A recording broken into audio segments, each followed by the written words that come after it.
Good morning. Give me 1 second, please. Let me send the links out.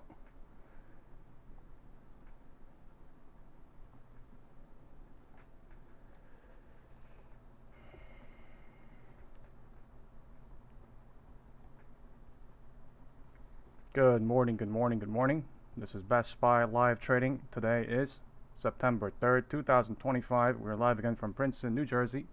What we will do on this live stream is best analyze the intraday stock market using cyclical analysis, time confirmation, trend analysis, and wind direction analysis to find the real direction and the traps. A quick legal disclaimer: please consult your personal financial advisor before you make any decisions regarding your personal financial decisions. I am not a financial advisor, and I do not recommend that you buy or sell any securities or investments.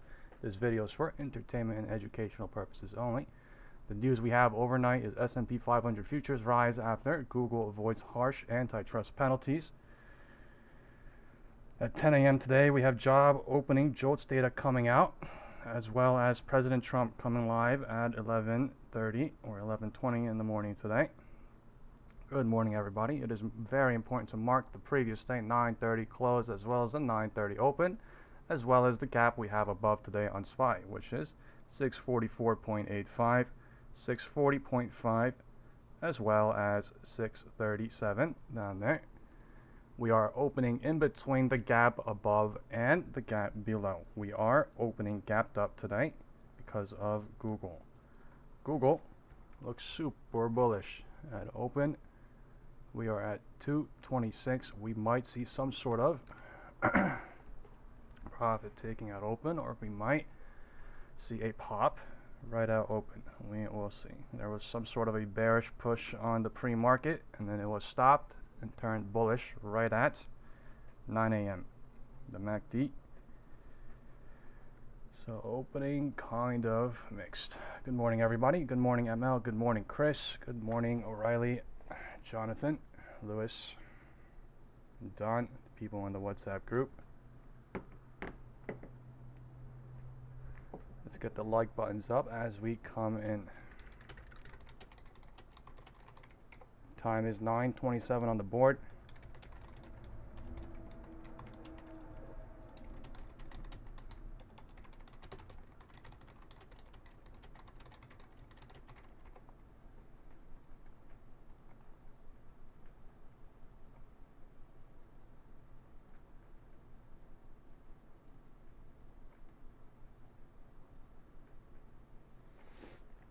The market is opening in 2 minutes.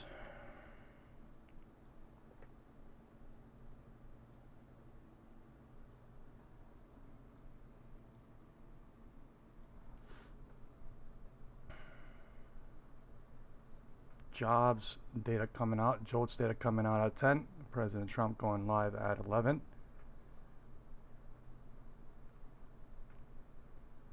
SPY's at 642.79.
Second market opens.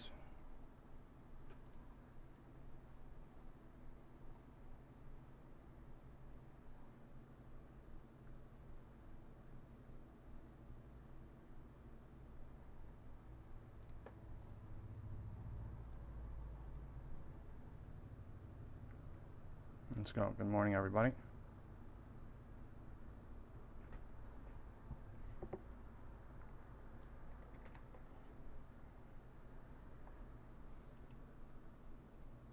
bulls and bears are both fighting. Let's go take a look at Google. I'm going to be gone for 1 second. The thing's going to fly or drop like crazy. Right, Google has a big doji candle coming.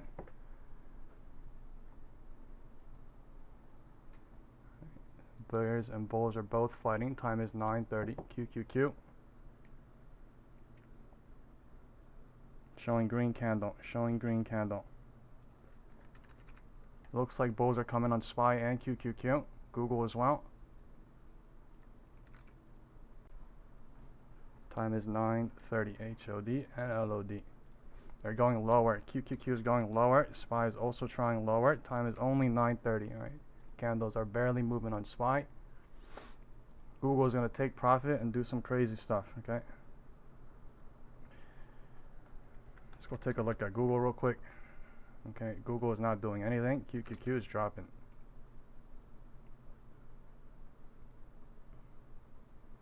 Time is 9:30. 9:34 and the roof.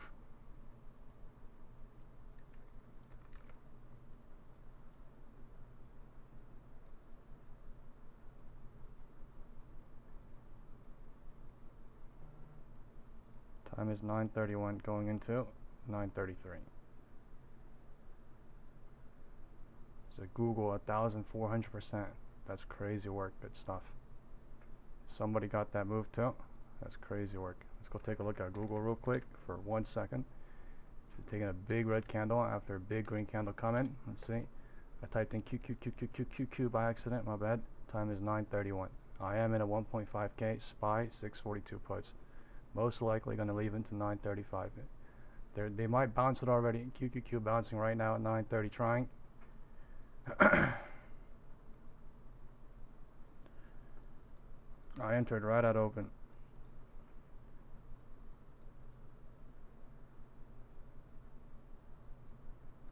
Time is 9:35. It's about to break the roof, or it's trying. Time is 9:35 in 30 seconds. We are at the midpoint.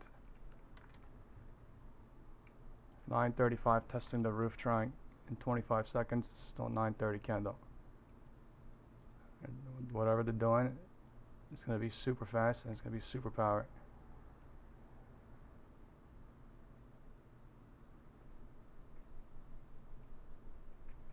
SPY looking way more bullish than QQQ.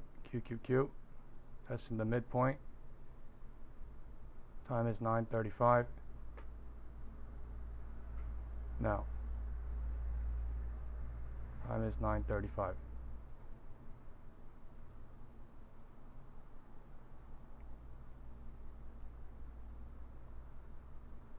SPY trying to break the roof. Time is 9:35. The MACD is dying bearish. And QQQ is trying to bounce as well from the floor. 9:34. Let's go look at Google. It looks like SPY broke the roof now. Wind direction is north. Okay, wind direction is north on SPY. QQQ. Not yet. So it went higher into 9:35. So SPY is now officially saying the wind direction is north from 9:30 to 9:35 at the minimum. Right, and they might go higher. QQQ is at the midpoint.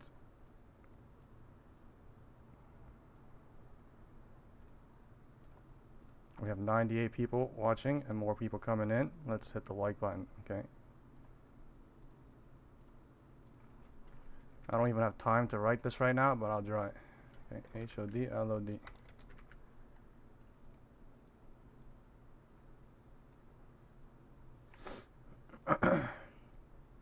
9:35, trying some sort of a pullback. 9:35 at the roof on SPY, trying some sort of a pullback. This is no confirmation shorting on SPY. This is no confirmation shorting because the risk is there. 9:31 signifying the floor.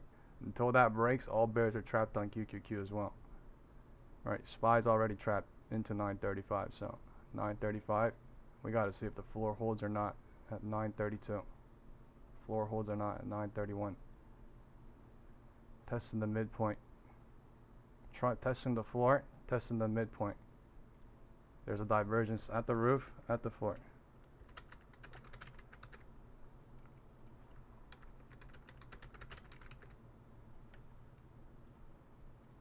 Time is 9:37 going into 9:40. Green candle is coming in higher into 9:35, and we're only at the midpoint on QQQ. So No confirmation shorting and going higher into 935, 940 maybe. MACD bullish.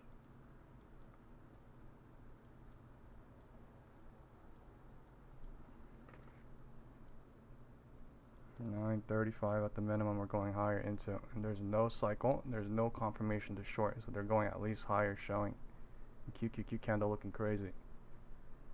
Right, we broke out above the midpoint and we're pulling back now, so we might see something crazy here, going higher or lower. This is some crazy unusual activity now. And now trying to dump to the floor.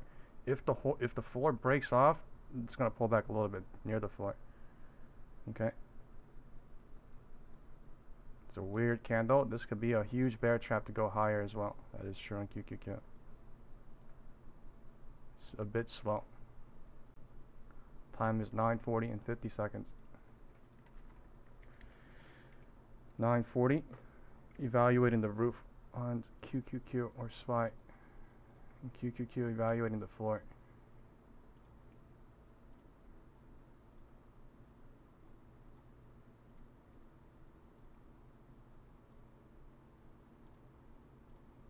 Let's enlarge SPY a little bit. Time is 9:37 and 20 seconds. Okay, there is no confirmation to short at all on SPY. There is some sort of a difference going on QQQ and SPY. That's it. Okay, rejection coming to test the floor, going to the midpoint. Time is 9:40. It may be playing out. A little bit of a bull trap in the morning. I'm not sure. If we might go a little bit lower and then bounce to the gap. That's what I'm thinking, but this is 9:30 open level. Come on, give me a spike and I'll leave. LOD breaking on QQQ. Time is 9:40. Okay, let's see if SPY holds the floor or not. Okay, so you could say right here, the what? The floor broke, the pivot point broke, turning into a support or a resistance on QQQ. We are at the midpoint on SPY.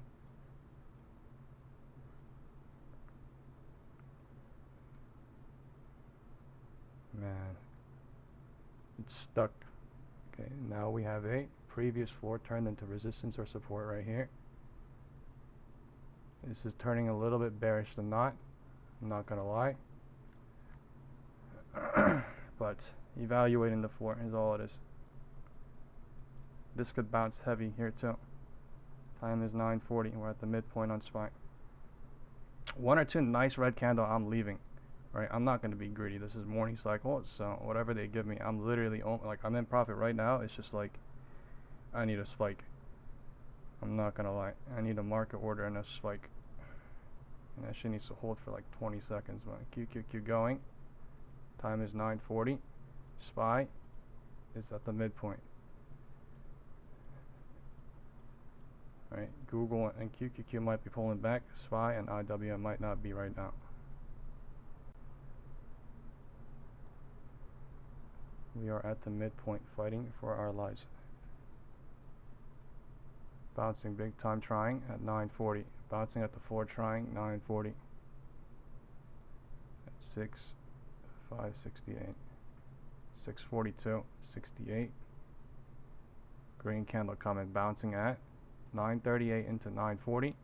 This is a confirmation too. It's either gonna bear trap big time or it's gonna, confirmation basically. But it's the risk is crazy. I'm not gonna lie. This could bear trap crazy right here. This could, there's a lot of bears right now. Look at the chart. Right, what if they do go higher right now? QQQ bounces easily, right? So easily. This is the cycle confirmation to go higher or lower, though, happening right now. 9:40 bounce and 9:40 deciding what to do from up here at the roof now. BOC is the midpoint almost.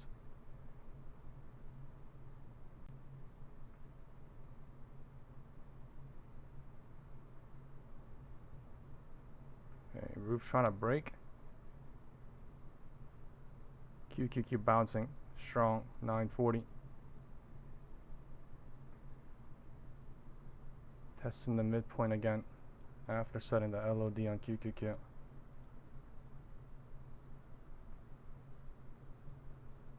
This crazy chop in the morning. QQQ went south, SPY went nowhere. QQQ went south, SPY went nowhere. Jobs data coming out 10 a.m. Yes. Good morning, everybody. News catalyst coming out today. Major news catalyst coming out. Catalyst at 10 as well as 11:20. This is the confirmation to go long or short happening right now. Alright, we don't really know. Even if the 938 breaks, I can't even say confidently because there's so many bears right here. I really couldn't say confidently. But if it does break, it's more bearish than that. Into 945, 950, but that is a 940 rejection happening. Let's see what happens into 945. Time is 941. I'm not saying it's going to go lower. I'm saying let's see what happens in 2 minutes, right? We'll have a clearer answer by then. That's all I'm saying. 945 is here in 2 minutes.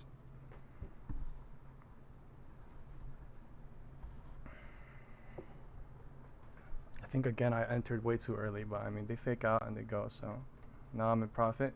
I'm going to try to leave in a candle or two. Time is 9:41 and they're going to go break the floor now, looking like to me. 940 rejection pretty strong into 945 coming.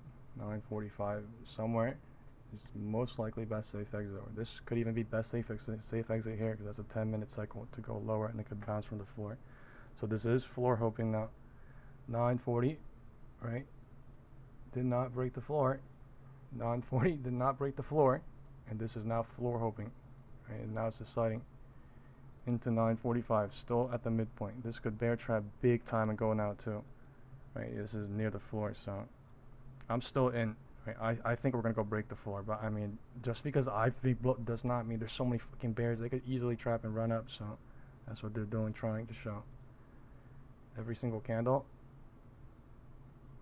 If the high this breaks, I'll leave, but I mean, I can't get a good exit. This is kind of nuts because of theta. It's kind of fucking me.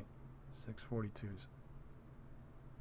Kind of needs to break the floor for me, to be honest, and it's not good. The fact that they're doing that is not good. Google went higher on that. Okay, red candle coming on SPY. Time is 9:45 and 5 seconds. I think it's coming. Okay, best safe exit most likely in a couple of minutes. 9:45 is here.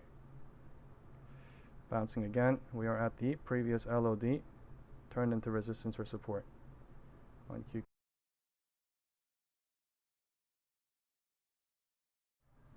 That is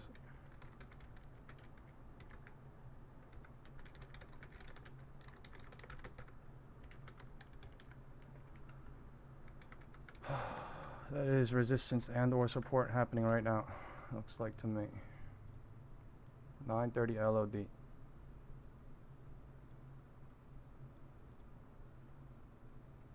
Time is 9:45 and it's bear trapping people now. Bear trap people coming. 9:40 to 9:45 trying to run. 9:40 to 9:40 bouncing at least.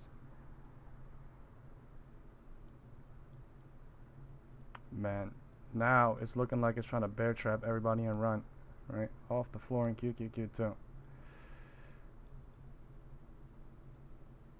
Candles are wild basically, man. Candles are wild.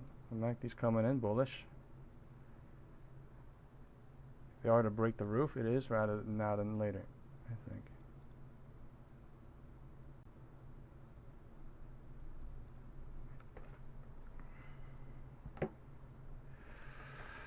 Man, this shit is cooking. 5-minute candle, come in. The 5-minute MACD is bullish.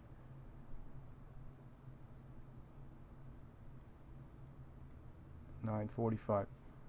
Jobs data in 15 minutes.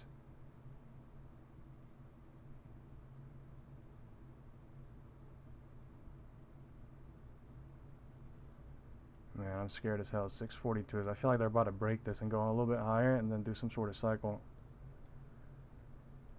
QQQ looking, doing whatever she wants.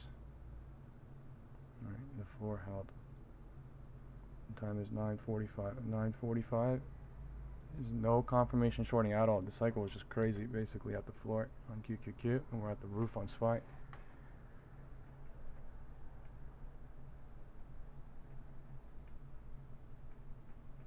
Holy crap.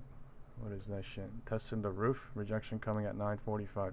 Rejection coming at 9:45, and the big green candle coming on QQQ. And big red candle coming on SPY. QQQ's running. QQQ's running. Okay, something weird's going on right now. There's a difference in the cycles. QQQ's running. SPY's dumping. Okay, SPY dump coming. SPY dump coming right now, I think. This shit crazy. I ain't gonna lie. I almost want to double it, but I'm not. I'm gonna leave into the cycle. I don't give a shit. I'm gonna leave into the cycle.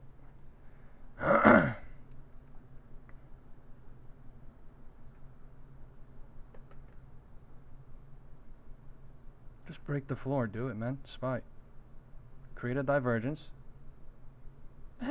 Create a divergence. That's what I'm saying. Okay. LOD breaking, trying. 642, 42. Okay. It did not break by 1 cent. It did not break by 1 cent. It's holding the floor. It is holding the floor for now by 1 cent. 642.41 on SPY. Time is 9:50 and 30 seconds. Time is 9:50 and 1 minute. Get ready. They're doing it right now. They're doing it right now. LOD breaking on QQQ right now. Most likely QQQ. Freaking volume crazy bearish. Candles are not though. Time is 9:50 and 14 seconds. If there's another red candle, I'm running. This is crazy, trapping everybody now. I'm not gonna lie. This doesn't even mean bearish because jobs data coming out at 10. So what if that's a big green? It trapped everybody.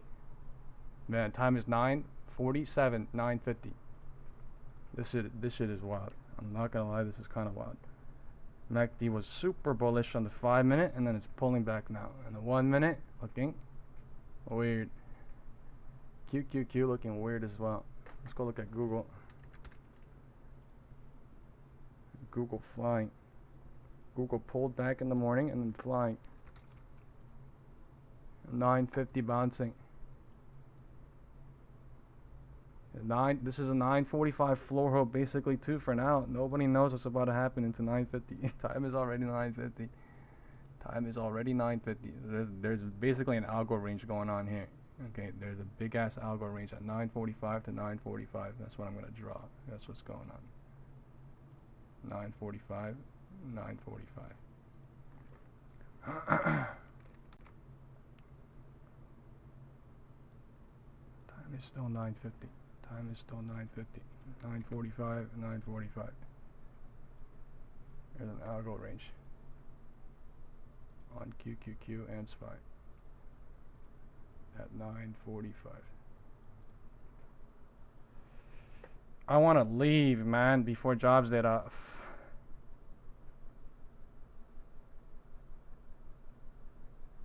Come on, LOD breaking. Low of the day breaking. Time is 9:50. Now they're finally doing it. MACD volume, everything helping to break the floor on SPY. Wind direction is south officially. Okay, I'm gonna leave in a candle or two. This is the shit I was waiting for. I'm at 1.7k finally. Fucking finally after waiting all that shit.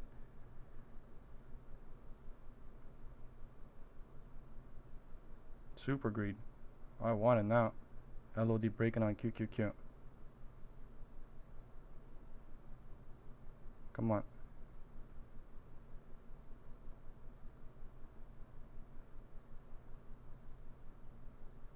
LOD broke. 9:50. Bouncing.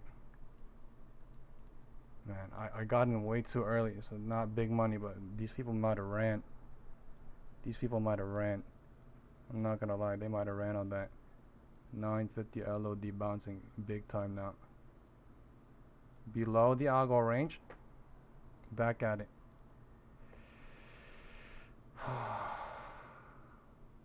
To say 950 rejection into 952. Man. 950 rejection into 950 and 950 bouncing and 948. Big green candle coming on QQQ.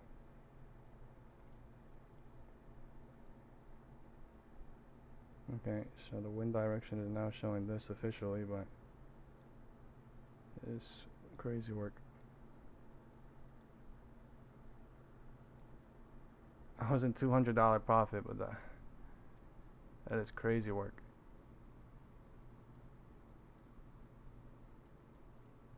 Serious greed. I got in way too early. Now they're cycling like crazy, man. They're cycling like nothing into jolts. Man, they're cycling like nothing into 10 a.m. 10 a.m. data coming. Top of the algo range tested on QQQ too. Alright, this thing could blow out now. MACD coming in super bullish, so nobody knows what's about to happen. Bear trap trying, honestly. But they both trap too, so bear trap, bull trap.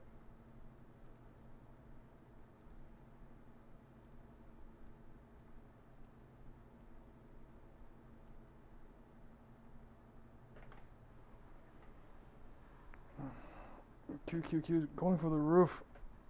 MACD coming in super bullish on QQQ now. Testing the top of the algo range, man. And Google pulled back and trying to go higher. I think I should have ran on that.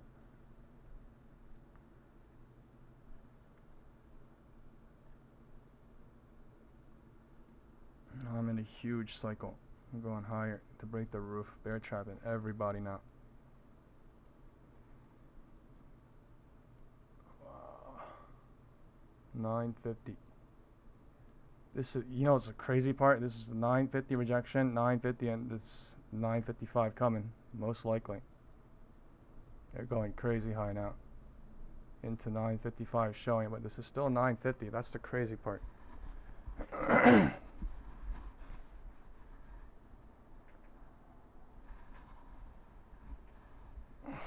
Like 955 is about to do something big, and then 10 a.m. about to do something bigger, I think.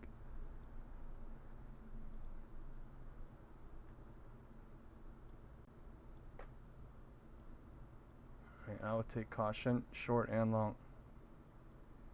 Major news coming out. 10.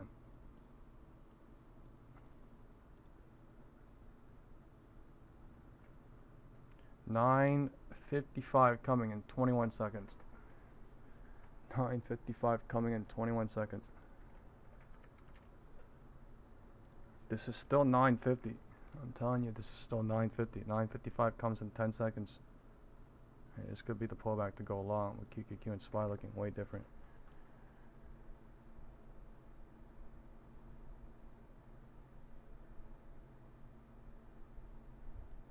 $9.55.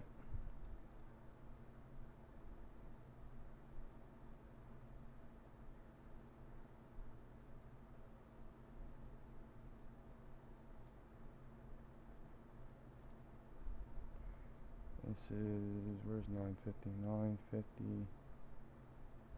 So 950 bounce, 950 rejection. If people are seeing this. Doing an odd cycle using the algo range on QQQ. Just, nobody knows which algo range they're going to use. But they're doing odd cycles. They're doing very, very odd cycles right now. Alright, into jobs data. Right, to get everybody involved. Bears involved, bulls involved, bears involved, bulls involved. You know what I'm saying? This shit is, I'm telling you, they're about to dump. They might dump into 955, and there might be a big ass pump at the 10. Like this is crazy chopping. Right, bears are hoping, bulls are hoping. Right, we're basically not breaking the roof, not breaking the floor. But this, I'm telling you, this is an odd cycle. 950 rejection, 950 bounce, 950 rejection into 955. This is professional level stuff going on. Algo ranging like crazy.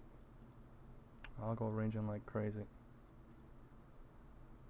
Professional grade stuff going on, right? And we are professional level deductors, so that's the reason why we see the things we see. But I'm telling you, bro, something unusual is going on right now into jobs data.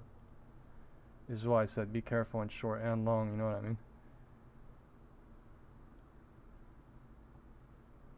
Like, I'm in profit now somehow, but like I was in loss in there. This crazy work, crazy work, crazy chopping. I just need one candle. I'm not gonna lie. I need to run before jolts too. I'm scared of jolts, but there's so many people that is in probably that they're just chopping like crazy, up and down, up and down, up and down into 10. The MACD is no clear direction on the 5 minute. Now it's coming in bearish. It was coming in bullish, and now it's bouncing on the 1 minute. Like Big red candle might come on QQQ as well. You saw that candle on the 5-minute or 10-minute? Yeah, the big red candle coming. LOD coming. I'm about to leave. Okay. I'm at 1.7k again. I just need one more red candle. I'm gonna leave. Most likely. There might be a best safe exit at 957, 959. Okay. I'm about to leave right now. 1.8k. Just need one more red candle. I'm not trying to be greedy, but like I'm fucking greedy right now. I waited so damn long. So come on. Give me a juicer into 957, 956. LOD did not break yet on QQQ. LOD broke on SPY into 955. This shit could bounce here too. I'm telling you, this shit could bounce here too easily. This shit could bounce here easily. Or it could be a fake bounce to go break the floor on QQQ now too. Let's go take a look at Google now, okay? Google at the roof. Google at the roof. So kind of weird. I told you there's some abnormal fucking cycle coming now, right? Most likely best safe exit in one of these candles. That's a massive red candle. So honestly, the risk is there. This is floor hoping now on QQQ. This is the floor on SPY.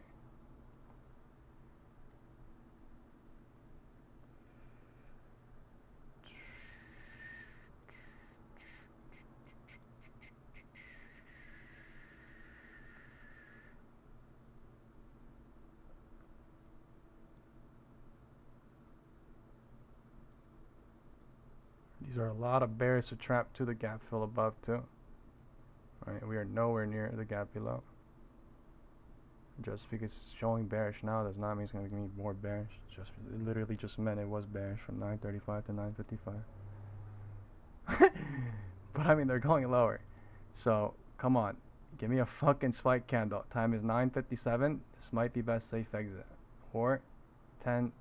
You know what I mean? 9:59, signifying 10 a.m. Yeah, I'm getting ready to leave. This is overstaying. I'm at 1.8k. I am.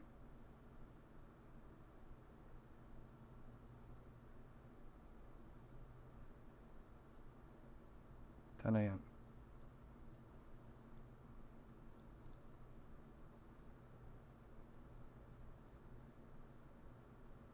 Okay, I'm running right now.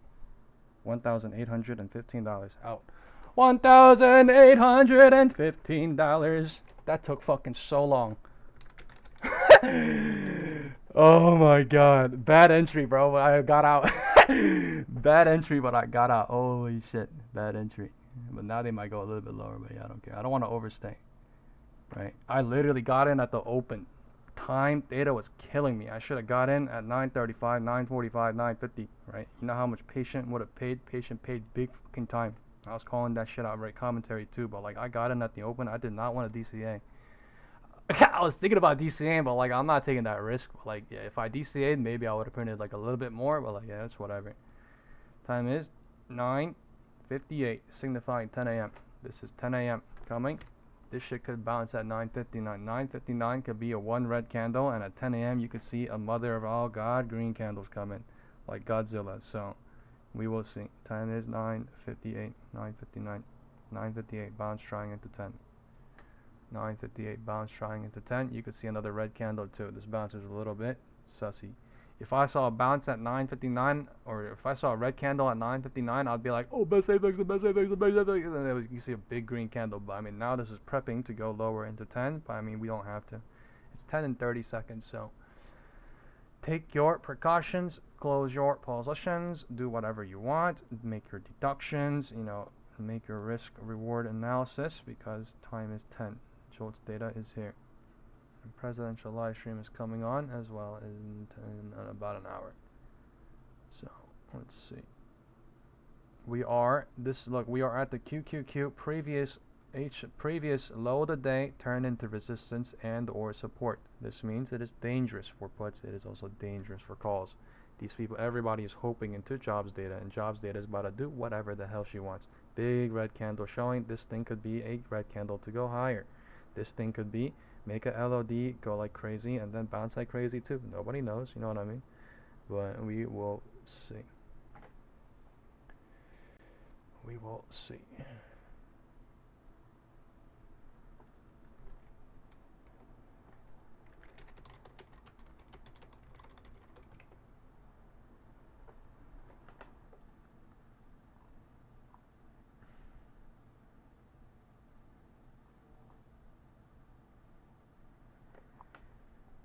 Time is 10. They're going long. Trying. Time is 10. The LOD set and they're trying to go long. Wow. I missed my entry, but damn, that's fast. Bottom of the algo range tested. God damn, that's fast. I was looking at the WhatsApp group and then literally went from red to green like so fast. Damn, time is 10. 10:05 coming in 2 minutes.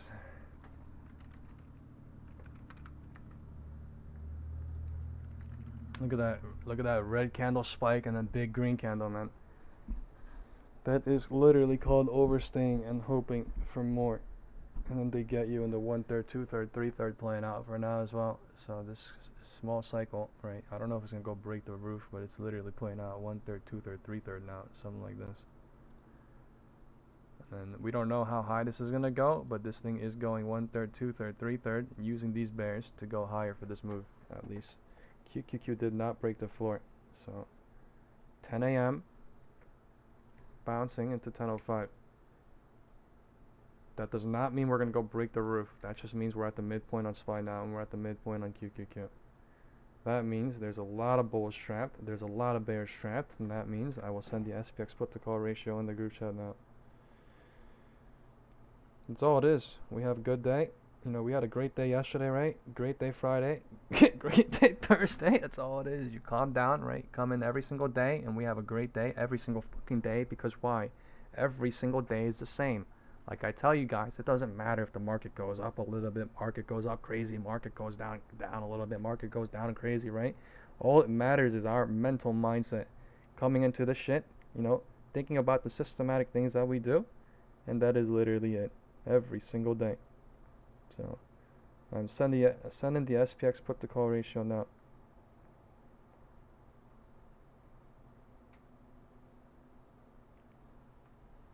But that is cycling. I'm waiting for a cycle confirmation for anything at the moment, to be honest. Okay, SPX put to call ratio has been sent. Let's get the like buttons up, guys. And we have President Trump coming live in an hour and 20 minutes. That will be another major news catalyst. It seems like we are setting up something going into the news. We're setting up something going into the news. Time is 10:05 and we bounced at 10, right? So 10 to 10:05 at the minimum bouncing. We are at the midpoint. We are right underneath VWAP and we are considering what to do. At the bottom of the algo range at 9:45 being used to MACD coming in bullish, trying still. Time is 10:05 still. 9:45. I was thinking about going like after it or like, you know, oh, whoa. I was thinking about doing it literally at the bottom of that, but like I missed it when I was talking, so that is good money printing too from the bottom, not gonna lie. Right, 10 to 10:05. Look at that, going from the midpoint and going from the floor to the midpoint, and now we're at the roof, breaking the roof on QQQ. They're going north now. They are going north now on QQQ. There's a divergence at the roof. Wind direction is north on QQQ. The wind direction is not officially north yet on SPY. Okay. Oh, there is a game going on. A massive divergence at the roof. Massive divergence at the floor. Little divergence at the floor. Okay. The HOD just broke, so this turns into a what? Previous HOD turned into resistance and their support, right? So I know this sounds crazy right now, guys, but like literally look at what's happening with the market. You know what I mean? I am not making this up. I'm literally just out here deducting, as the hedge funds do, as you guys do, as I do, because this is literally what's going on right now. 9:30 and 9:30 now being used as an algo range. I know it sounds crazy, but that's what's happening.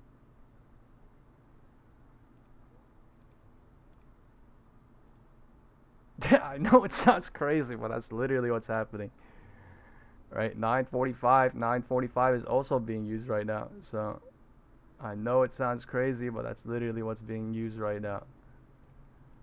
Okay, we might see some sort of rejection here. I'm not in anything. I am not in. I am not in anything. This is algo range playing big time. No one knows what's about to happen here. No one knows if it's gonna, bounce here and go big time higher. No one knows.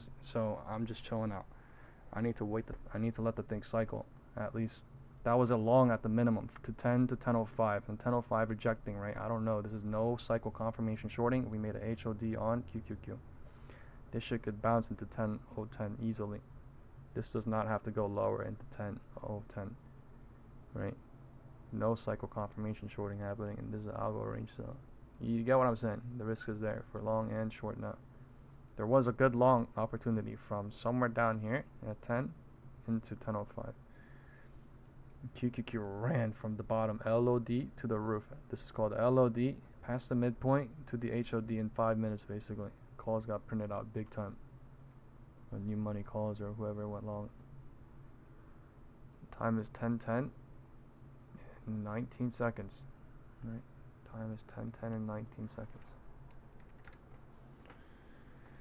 We're having an interesting day today, like always. A beautiful, beautiful day in this beautiful, beautiful country that we live in. Right? If you guys are liking what you see so far, hit the like button, the deductions that you see live. And let's see in chat, who thinks this is going to go higher? Who thinks this is going to go lower? This is the time to do a poll. Community poll being sent out.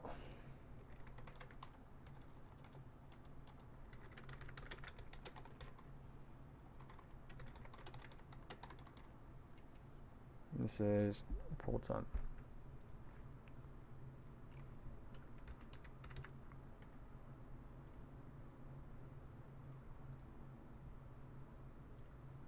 Wow, green candle coming. Time is 10:10. This is the confirmation happening right now. 10:10 is breaking the HOD on QQQ, so this is no confirmation shorting going higher into 10:10 on QQQ at the minimum. SPY about to break 10:05, trying. Right, community poll is still being done. Do the community poll.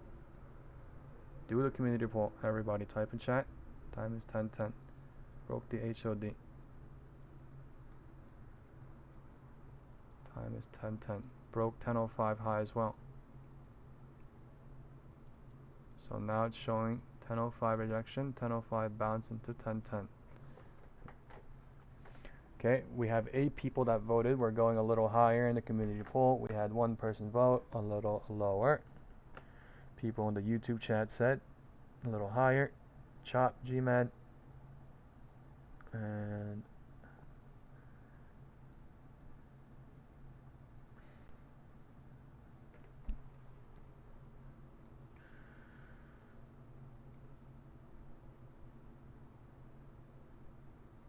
time is 10:10.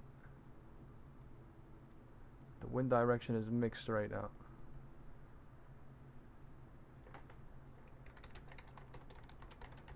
We have President Trump coming live in about an hour. The wind direction is mixed as of this moment.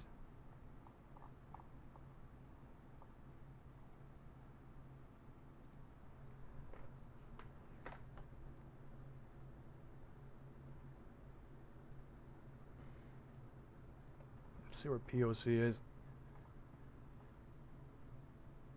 POC. We are on top of on QQQ.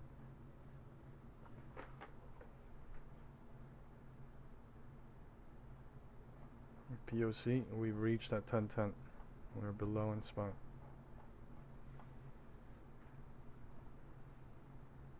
There's no confirmation shorting right now. If this is going a little bit lower, they're using the algo range to extend the cycle to go a little bit lower, or go a little bit higher, and then go a little bit lower now.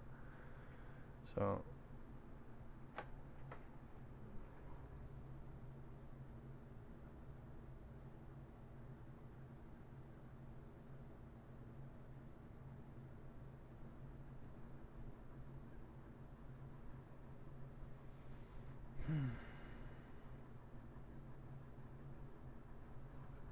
Alright, the algo range. We're at POC on QQQ.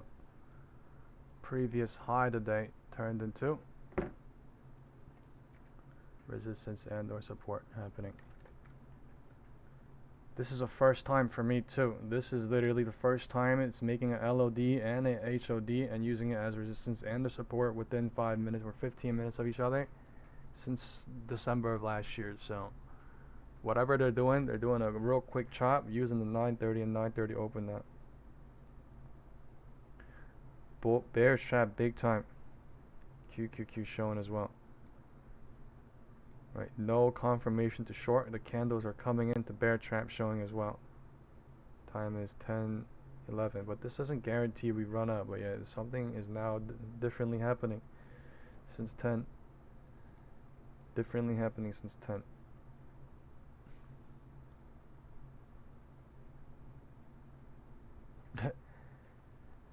Chopping. Jolt's data came out at 10. It must have been good because it pumped us up a little bit. Jolt's data came out at 10.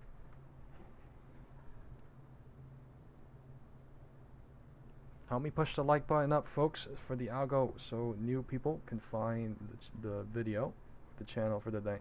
That's the only way these people can find the videos. If you know the people that are watching now get the video likes up, and then the algo does its thing. Rejection at 10:11, trying. Rejection at 10:11, trying, but algo range playing out. I'm gonna go in one SPY SPX, okay, real quick, one small.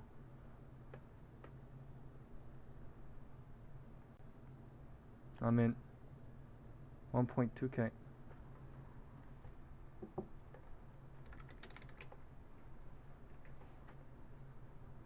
We're going lower. I'm at 1,350 already. I'm about to leave in 1 minute. 1,400. Going crazy low. Okay, I'm gonna leave right now. $1,425 out. Holy shit! $1,425 out. Oh my god. I literally entered as soon as the red candle turned too. I literally was gonna go when it was up here, but when I got to the SPX put, because I was on SPY, it literally was at 1.2k and it dropped like nothing. Oh my god. Oh my, algo range being played big time. Oh my god, that was a huge win.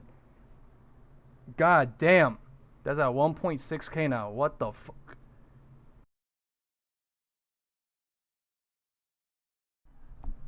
Alright, LOD broke. Wow, that's crazy. That's crazy. I stayed for 30 seconds. I entered here and I left. Holy crap. No, wait, time is 10:15. That was actually a confusion cycle confirmation to go lower, right? 10:15 time is. Alright, we gotta be careful here when everybody's euphoric and fearful now. Time is 10:15, LOD. Man, that was crazy fast. Now it's something like this. I know the box looks crazy, but it's something like this now. Right, and they went higher from 9:30 to 9:35.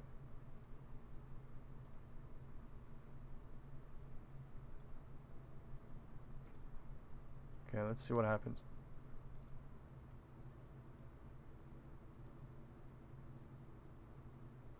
It's something like this.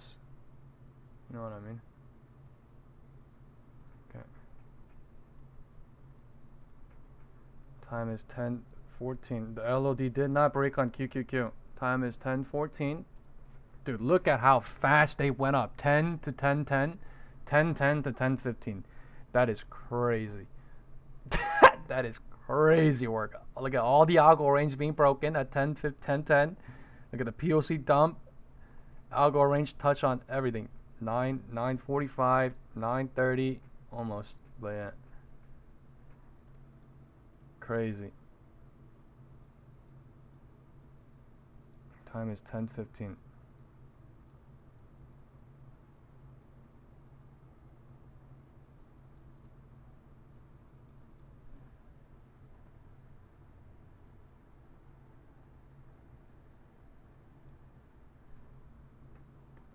I don't know if, you know, if it's a run on calls at that candle. I really don't know. I couldn't tell you. I have no idea if it's gonna go, you know, a little bit lower and then bounce here and go gap fill later in the day. I don't know if it's gonna do it by 12 noon. Or, you know, President Trump's coming on in 45 minutes, right? So, if you're gonna ask me to say something about that, I would be a pure speculator as of this moment. But it's bounce trying at 10:15. I can only call it the moment it happens, and I can only get in the moment I see the deductions that I see. You know what I mean? Both possibilities are always in my mind. It's just like I don't go in until I see certain things. Right? I called out verbally, right? 10-10 rejection, and I was thinking, I was like, okay. And then when I switched, I was literally gonna get in here, and I was gonna take the risk. I was like, you know what? Screw it. If they break it, I'll make money. QQQ was already doing it, right? Look at this shit, right? 10-10, 10-11. QQQ was already breaking this shit, and I was like, I'll take the risk. If it breaks higher, I'll leave. If it rolls, I'm making money, and then they did. And it's bouncing in 5 minutes, so, you know, we're about to find out. We're about to find out. But time is 10:20. 20 seconds. 10:20 and 20 seconds.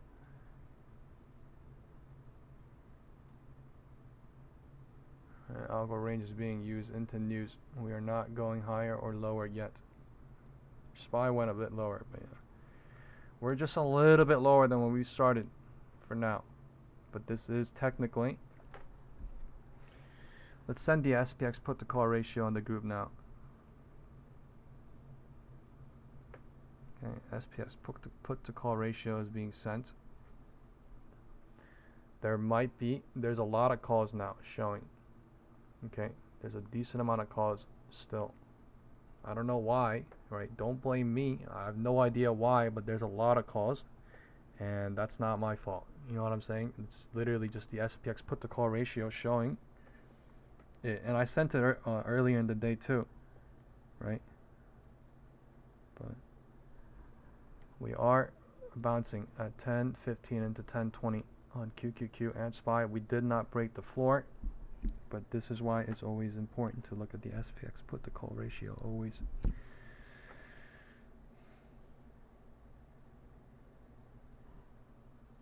Time is 10:17.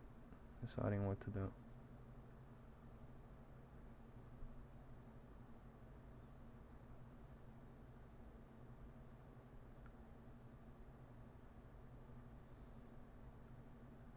Let me crop that. A big green candle coming. We're back at POC. We are back at the algo range. 9:45. MACD completely died on the 1 minute side. Time is 10:20. This is a 10:15 bounce into 10:20. Alright, cycles are humongous right now. Cycles are humongous right now. We are back at the previous high of the day, turned into resistance and their support, breaking above it now. Alright, bear trap and everyone trying. Okay, I'm going to send the SPX put to call ratio. I'm just going to say we are going towards the roof. Might be best safe exit at some point while we're showing the roof, right? Because of the SPX put to call ratio right now. We could bear trap everybody and run right now too, but we kept trying that and then we went lower into 10:15. So maybe we were getting more bears involved to do this, but we'll see. The MACD's coming in crazy into the news, so we're about to find out. President Trump is coming out in about an hour. So the candles are coming in crazy. It was bullish and then pulled back, and then the MACD came in crazy bearish out of nowhere, and then now it's crazy bounce out of nowhere too, pulling back and creating a wedge or a downward trending channel, but a wedge forming outward.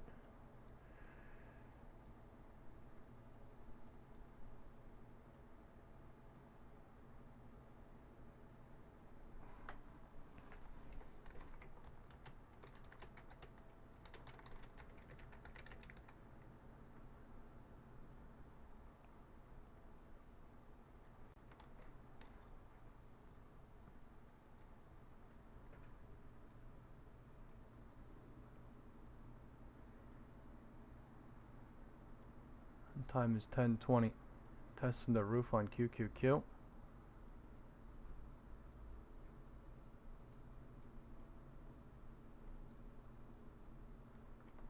Channeling up and down big time, right? There's a reason why I didn't call out. I can't say if it's a leave or not is because there's no cycle happening, so you gotta wait for a cycle or two, and literally if you wait one cycle, look at what happens. 10:15 to the 10:20. Right, they're doing the floor hope again to the roof again. In 5 minutes they're going up and down on QQQ. Up and down on QQQ, right? So these people are printing going down, going up. You gotta imagine, you know what I mean? That's what smart people are doing right now. Smart money is printing up, printing down, printing up, printing down, printing up. You know what I mean? They're not just going down, staying. They're not just going down, staying. They're going up. They're going down, up, down, up, down, up. Cause the setup, and cycle and stuff. So what can we do? You know what I mean? We can just go with the wind direction. We can go with the flow. 10-20 rejection coming. There's no confirmation to short at all. They're just literally just using the algo range. They keep breaking it. They keep going higher. And so they're just going from the LOD to the HOD within 5 minutes, within 10 minutes. So I'm not, a magician. So I'm not going to say this is going to run like crazy. I'm not going to say this is best safe exit because I have no idea as of this moment. It's very, very, very uncertain. Right, the candles and the MACD can do whatever she wants. That is a fair assessment as of this moment.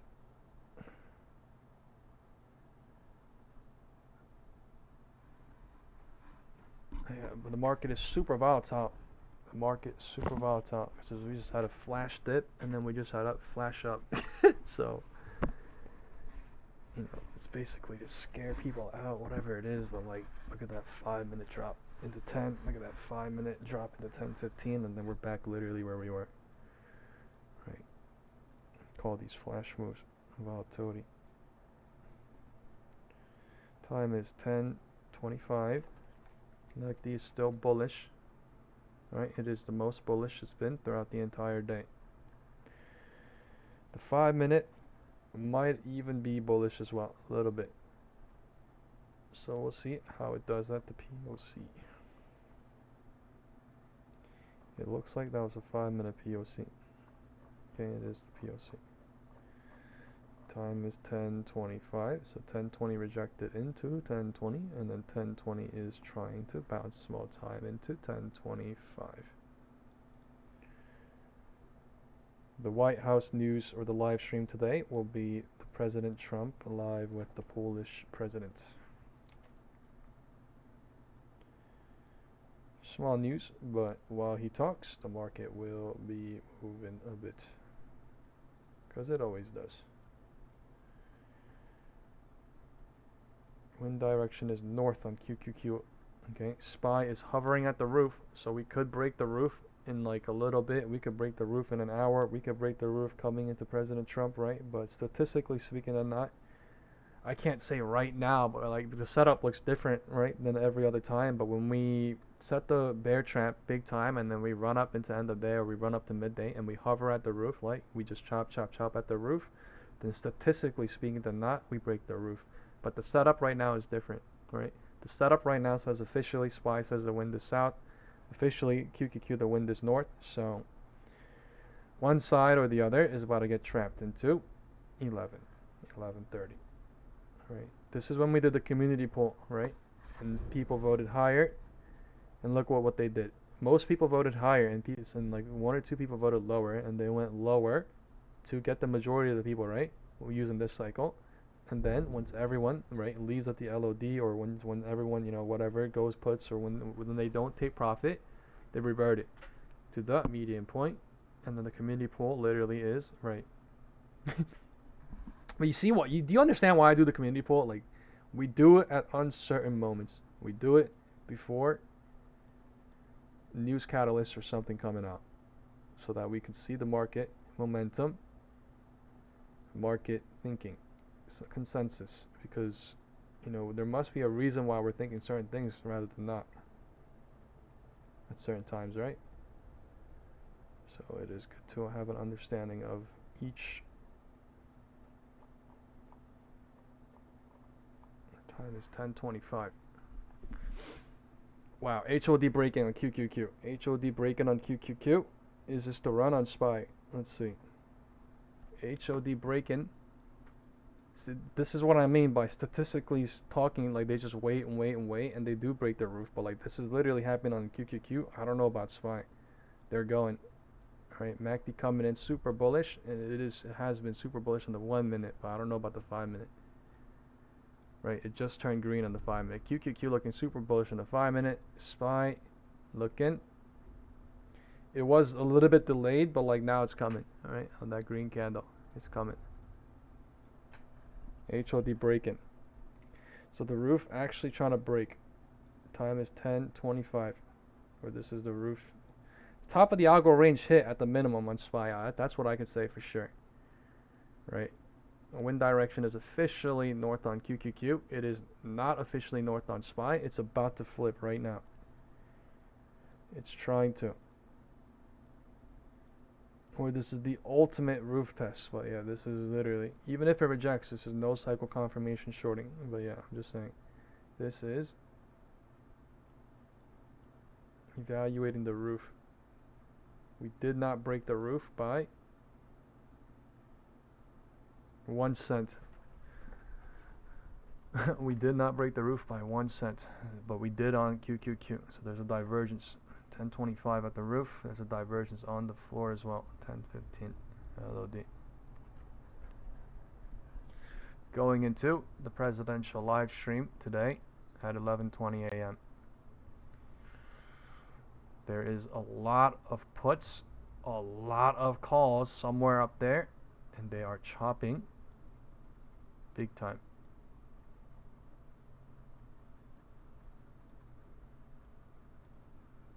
They're chopping big time.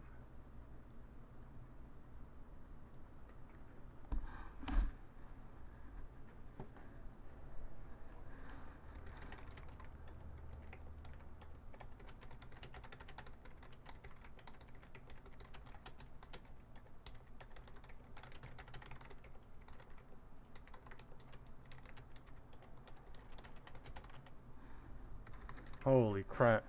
What the hell is this? Okay, no confirmation shorting, but this is algo range happening. I'm not in anything. Yeah, I'm not in anything. This is a roof rejection for now. Time is 10:30. Right. It's 10:27, 10:30. So they did it at the last second too.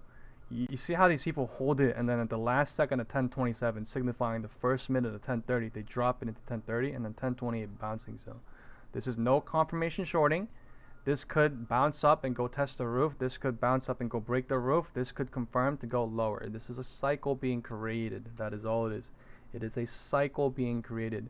People that play on candles will look at this candle and be like, "Oh, I'm short. Oh, I'm long." But like, no, this is a cycle being created. That's all it is.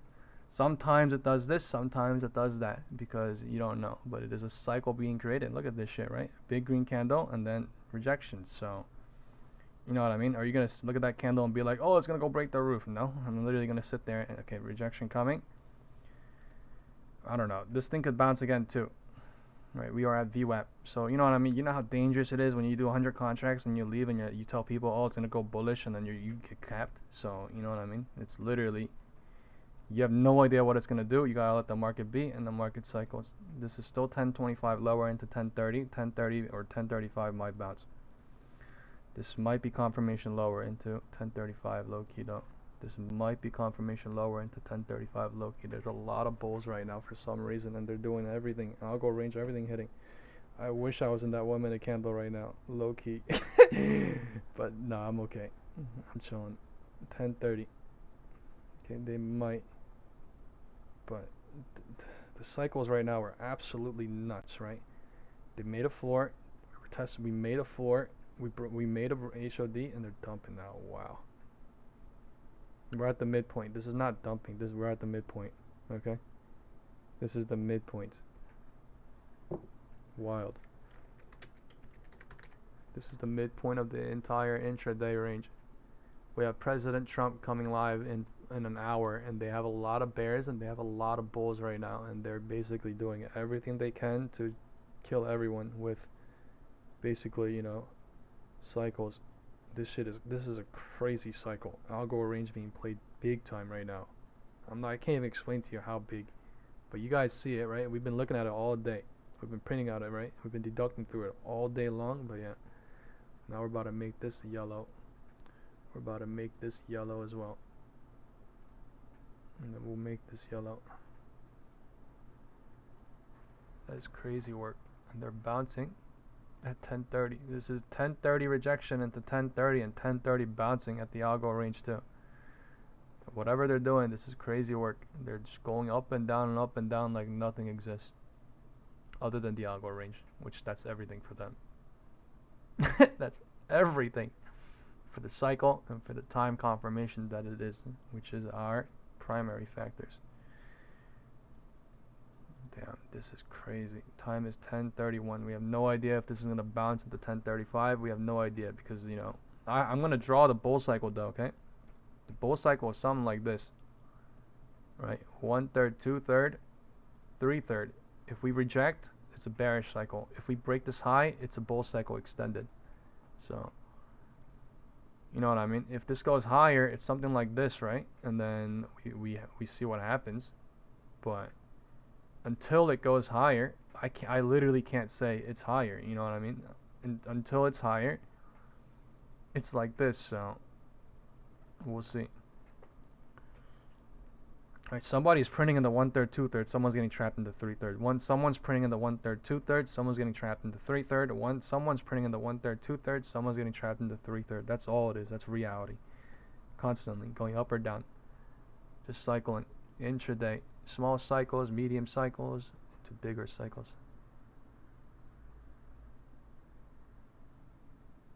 Into bigger cycles. QQQ. Trying to break the high of the day. Time is 10:32 into 10:35, and we are at the bottom of the algo, top of the algo range at 9:35. Underneath it, trying to break out. Trying.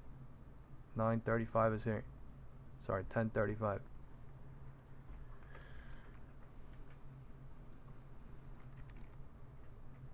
It's either about to break out or it's either about to have absolute control in this magnet algo range, basically.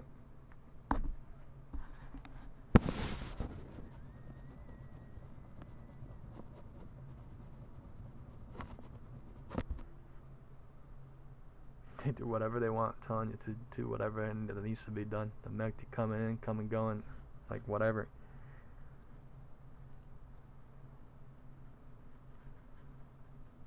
Time is 10:35. There's another cycle being created here. It's deciding whether to go higher, extend this bullish run, or whether to go lower, create another little bearish run. 5-minute MACD, 5-minute candle. MACD is bullish, 5-minute candle. Trying to squeeze. Alright, trying to squeeze the roof, but it could do whatever she wants here. We are testing the high of the day. High of the day is being broken on QQQ. There's a divergence now, and we are breaking the roof on QQQ.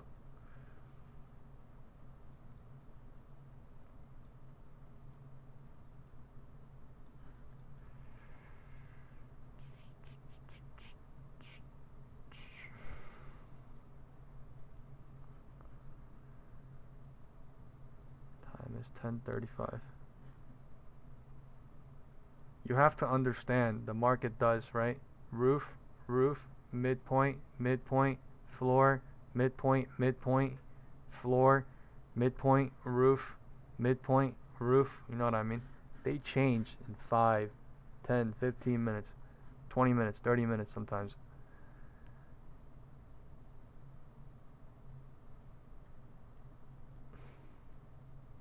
And QQQ is continuously going higher though. Breaking roof, breaking roof, breaking roof. So roof broke 1, 2, 3, 4 times. And QQQ going higher. Time is 10:35. SPY also broke the roof, going HOD. High of the day. I don't want to chase. Somewhere down here was good, I guess, but somewhere down here was even amazing. It's just, yeah. There's a lot of SPX calls, just like there's a lot of SPX puts. I need them to cycle so that we can get the presidential live stream going. and we get news catalyst coming in. We cleared the divergence on the roof. There's no confirmation shorting. We're just at the top of the algo range. Time is 10:35 and QQQ is going continuously higher, showing as well. Alright, we broke the roof 1, 2, 3, 4 times. So I don't wanna draw lines, but like 10:25, 10:10, 10:05 is gonna act as a resistance and a support as well, even if we try a bearish cycle here. So realize that. If you understand that, you'll know what we're talking about. Okay. There's no confirmation going lower. This is just at the roof. We are going maybe a little higher where we are. I don't know. We might bounce at one of these previous HODs as well. We'll see. There's no cycle confirmation yet.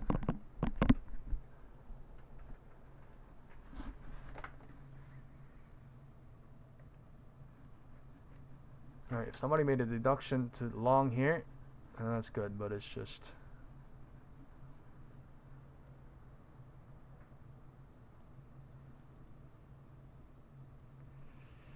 what would be nice is gap fill, right? 644.85 would print out big time. It's just, yeah, that's literally double the move. 644.85 would print out big time, but like that small move is like,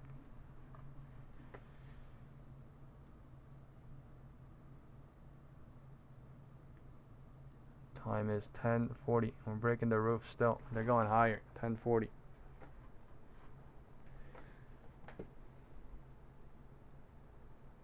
See, 10:35 somewhere here. Broke the roof into 10:40 as well.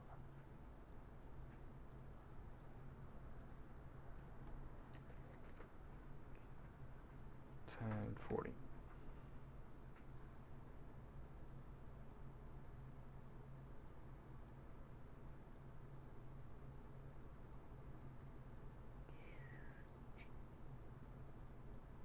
They killed the Bears in after one single cycle at 10:15 to 10:40. That's wild.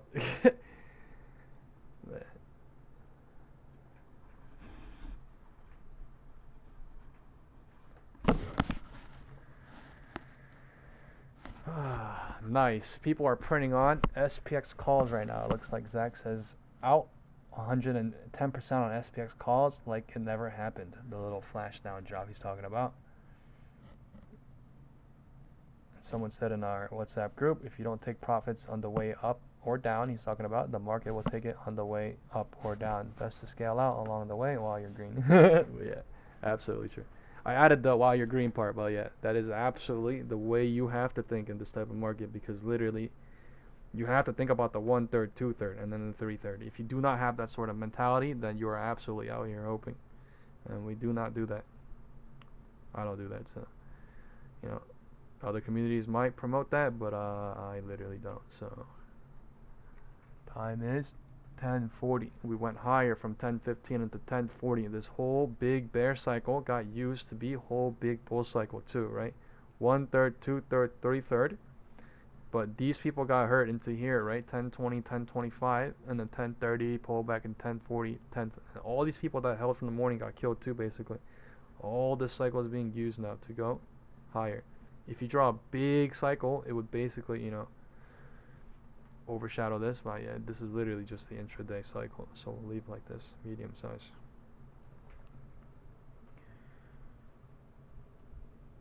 You could break this down into smaller boxes too, but we're not going to because it looks confusing. Time is 10:40. We are at the roof. I think it's a good time to send the SPX put to call ratio now in the group chat. Looks like everyone is doing great though. People did good on shorts going south. People did good on calls going back up. So that's good to see. Dude, I would have loved to go long, but like, you know what I mean? How the fuck would I imagine that they're gonna go from LOD to HOD in 15 minutes? You know what I mean? Literally in 10 minutes, HOD set on QQQ. So, you know, the MACD coming in crazy, right? But that's literally all on algo range. somebody that's up decently, I'm not gonna just jump real quick, right? I need some sort of a news or momentum to tell me that something's going on. I think we are setting up into President Trump's live stream, but we killed all puts basically on this move, showing all puts below 6430. SPX is all dying. 6440 is all dead. All dead. Wow, HOD into 1040. High today. So if somebody went long after the HOD broke too, they're giving a good payout. Looks like I did not, but they are doing that. And now the cycles are extending into something like this. 1/3, 2/3, 3/3. Okay, we have no idea how high this thing's gonna go, but it is going continuously higher, not lower. Right, it rejected at 1037, 1040, rebounced at 1038 into 1040. So, right, the way these people go along is the moment these top of these candles break, like somewhere down here is when they do it. But like, yeah, it now is looking like it's 3/3 to me truly. But yeah, that does not mean we can't go a little bit lower. I mean, a little bit higher too. So, that does not mean to even think about shorting. That literally just means they're just running higher.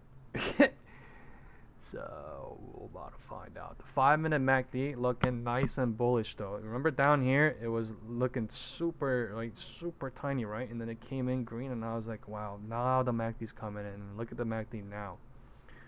Right? This is a basically crazy trap that turned from a bull trap into a bear trap big time, and then now the bulls are winning big time into 1040.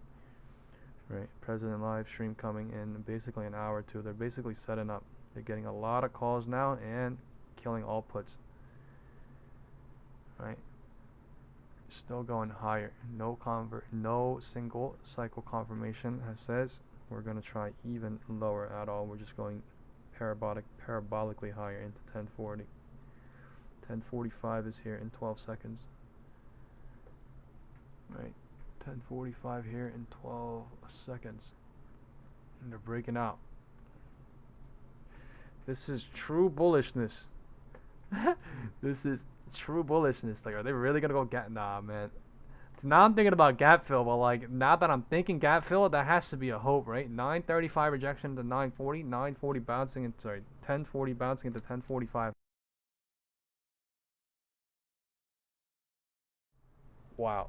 This is literally 1035 rejection somewhere up here at 1036, and then 1040 bounced at 1038 into 1045 happening. Holy God damn. Wow. I'm not gonna lie, that is an absolute print too. Even if somebody entered after the HLD broke, that is an absolute print. Wind direction, everything's saying north officially. Time is 10:45. God damn. They're doing this to burn all puts basically.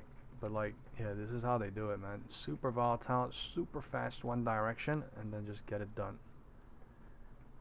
Crazy work. 10:45 we are. Crazy pump since down here too, man. Holy crap. Crazy pump.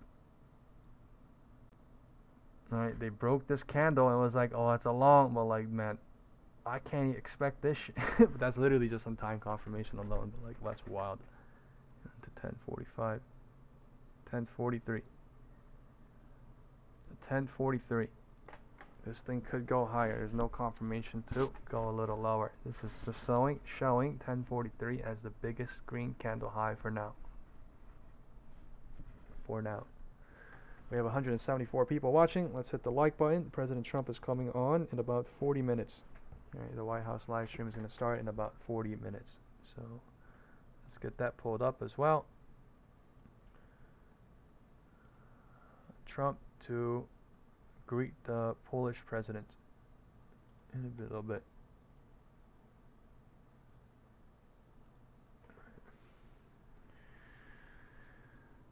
Candles are coming in bullish still. The wind direction flipped north at around 10:35. The wind direction was north on QQQ since about 10:25, somewhere around here at 10:25 a.m. and now we are still going north.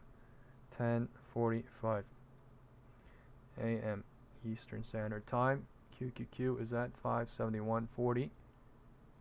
SPY is at 643.78. Right. We are going higher into 10:45, not 10:43.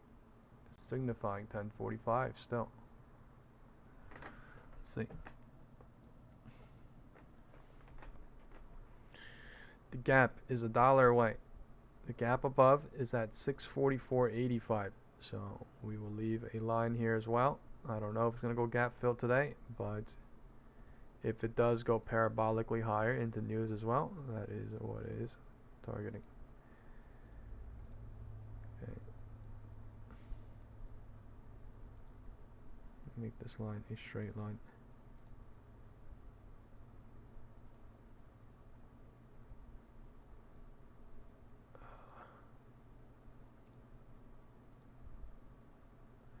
There we go.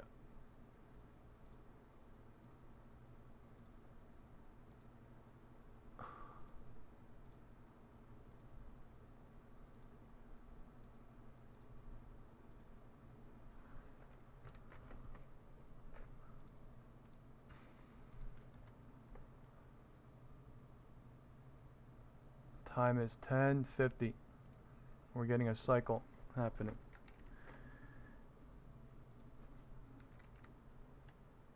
Time is 10:50.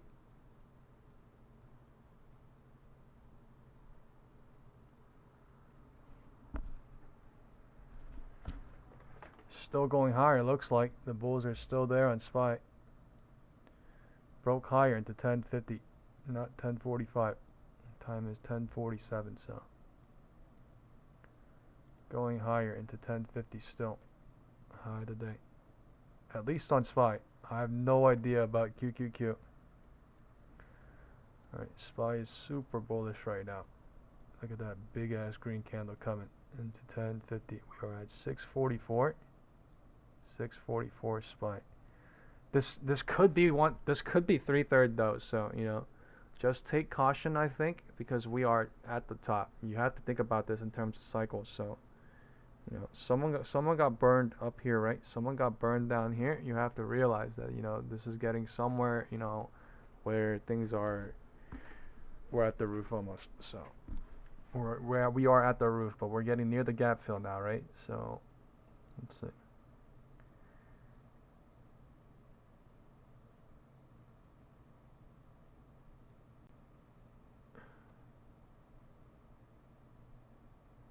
I hate when these charts look. There you go.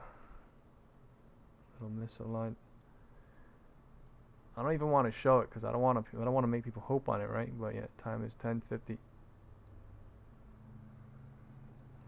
We're going higher a little bit into 10:50 itself.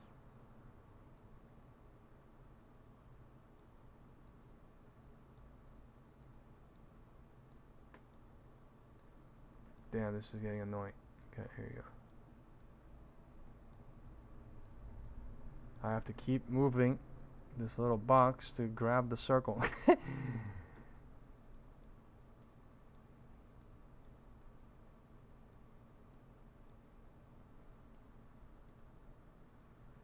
There might be an algo range being created at the roof on QQQ. And SPY looks like. Okay. So there is some sort of an algo range here as well. At the roof. This is no confirmation to short. The candles might come in red, but no confirmation to short. 10:45 to 10:45, algo range created at the roof as well.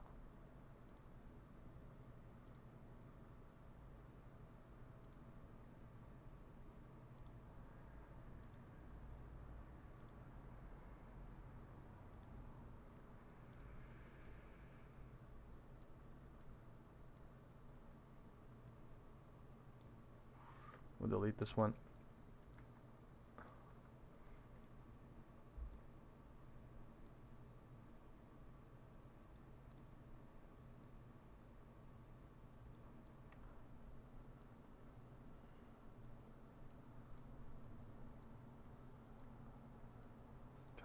1050.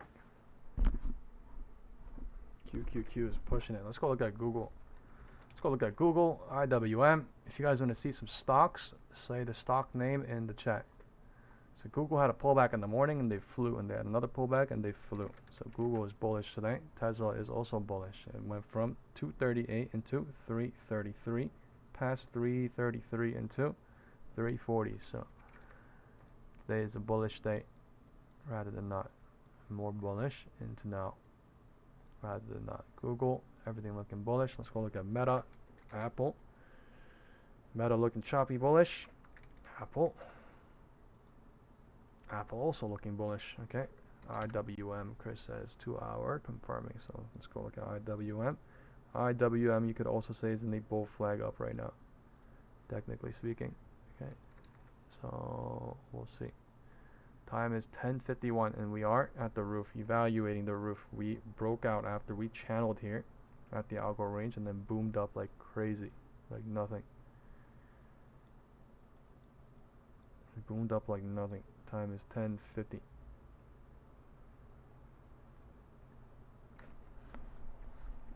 That was a crazy midpoint touch right here at 10:30. Alright, look at the MACD completely dried down, and then perfect roof touch, or I mean perfect midpoint touch, right, of this little morning cycle, and then they boomed up like nothing. Range extended. 10:50 at the algo range. 10:50, no confirmation to short. Just the candles are coming in.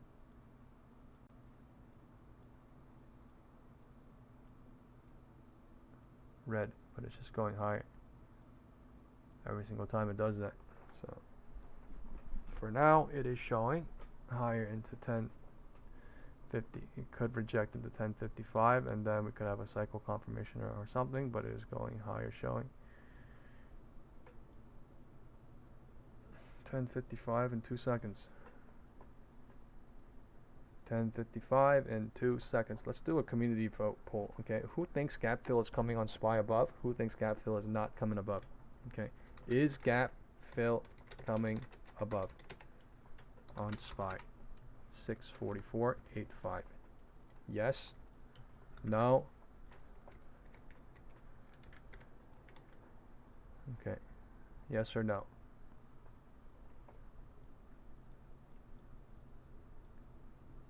10:50. Rejection trying. No confirmation to short. 10:50 into 10:55 trying. Right, this might be a leave in a red candle or two. They're gonna create a cycle, most likely happening. Okay, we are at an algo range 10:45, 10:45 algo range being played right now. That's what they're doing. Algo range into 10:55, 10:55 could bounce here. You see how perfect my deductions are though? Like, look at this shit, right? You only do this when you have like when you got fucked over like crazy before. Basically. Oh, yeah, you learn, man. You learn things, right? You learn things. Instead of speculating and hoping on nothing, you actually deduct on everything. Logical things. 10:55. I'm not sure if it's going to go a little lower and bounce. I think there's going to be a bounce here or not. Right, I think there's going to be a bounce here or not. Let's see. 10:55.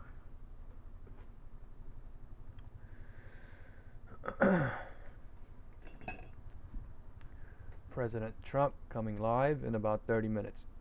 Trump meeting the Polish president Naraki in 10 minutes, and he will be live with him in the White House in about 20.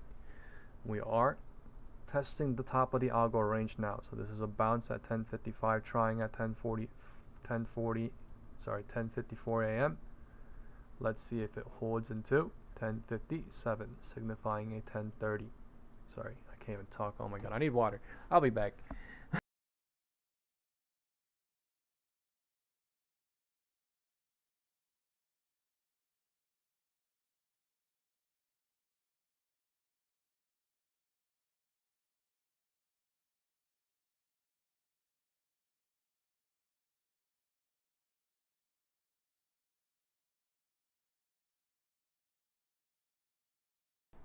Alright, I'm back. That's good. It seems like everyone's having a good time, like, you know, they're able to deduct to get shorts at the top. They're able to deduct to get calls at the bottom. So that's literally what I think what really matters. You know, the entries. So yeah, that's really good. Time is 10:55. Look, all I'm saying is let's keep up the good work, right? When everyone's doing good, right? When you are doing good, when I'm doing good, we need to focus so that we can continuously do good. It is very, very hard to do good in the stock market. Why? You know how fucking hard it is to catch real moves. You know what I mean? Like there's major dumps in pre-market, and then there's no move in the day, and then there's just chop. Or like there's major move, and then there's a crazy bounce or something. Nobody knows what the fuck's gonna happen, right? The only people that's truly making any sort of money and running with it is literally deductors. Everyone else is getting caught at one day or another, the next day or another, and like this shit is crazy because literally no one knows if it's gonna drop or not or pop or not. You know, at some time or another until the market opens and everybody starts putting whatever they're in, and then cycles start being created and time cycles, you know, setups start being created. Nobody has a fucking clue. 10:55. There might be a lot of calls here up top. Low key, I want to short, but I'm waiting. I'm gonna send the SPX put to call ratio in the group chat now. They can go absolutely higher. There's no confirmation to short yet. That is why I'm waiting.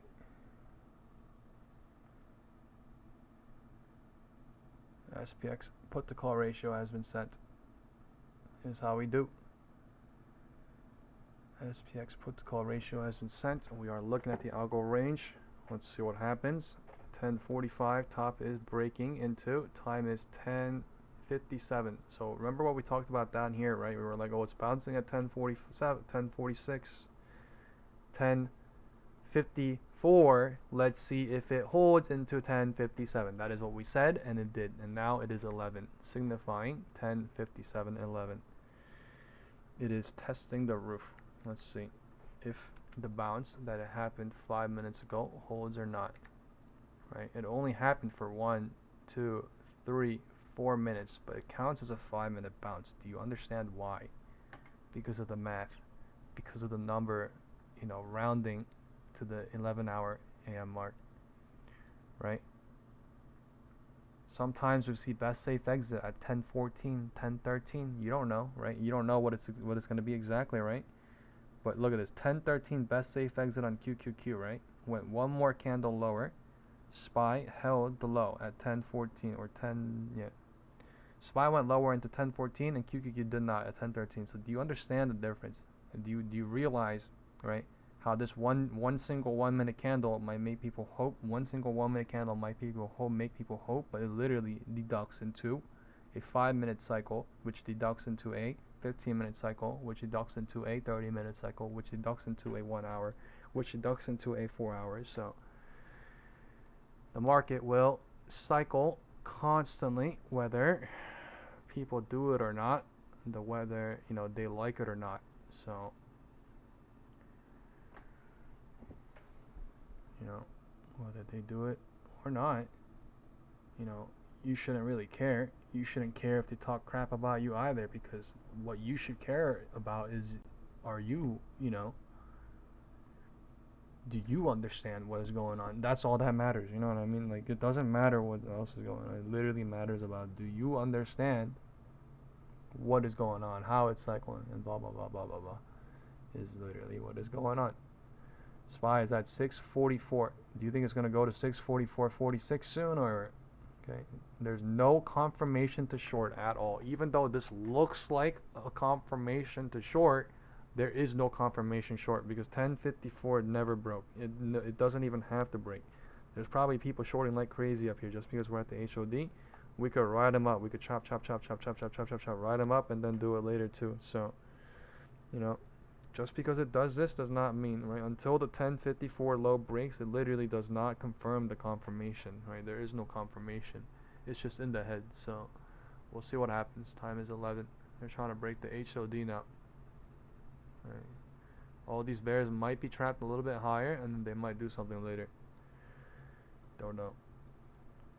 Couldn't tell you. Not a speculator, so I'm not gonna sit here and tell you, oh, whoever holds, yeah, whoever. No, I don't give a fuck. Like, what are you talking about? I care about the cycles, the time, confirmation, and deductions. Power is in me, power is in you. So, okay, rejection coming off of 11 trying, rejection coming off of 11 trying. But we are at the roof. I'm not doing anything. I'm not in long. I'm not in short. I'm chilling out. It's okay to not do anything sometimes.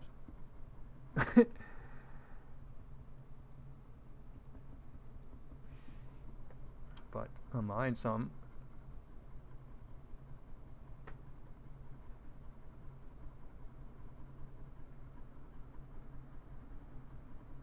Okay, I'm gonna go in.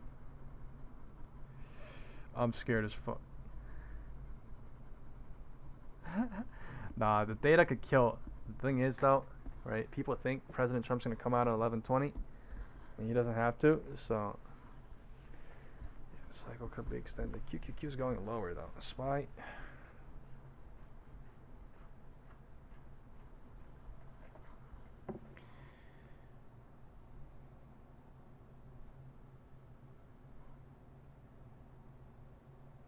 Damn, I want to take a put. I think I'm about to do it. I might be slow as hell. Well, I'm in $2,060 now.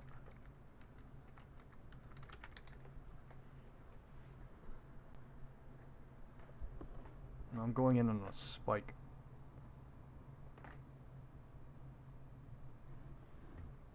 The low did not break. This is basically, I'm getting trapped along with one of these people basically.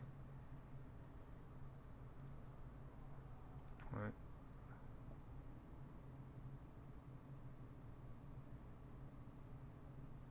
Time is 11:05 and 16 seconds, and they're not gonna go break that 10:55 low. They're trying to bounce it into 11:05 now.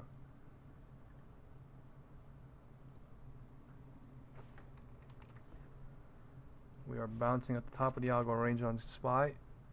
QQQ is at the middle of everything.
Time is 11:05.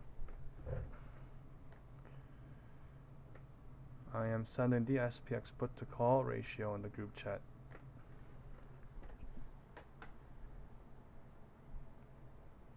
This thing could go still higher. We are not going lower, at least.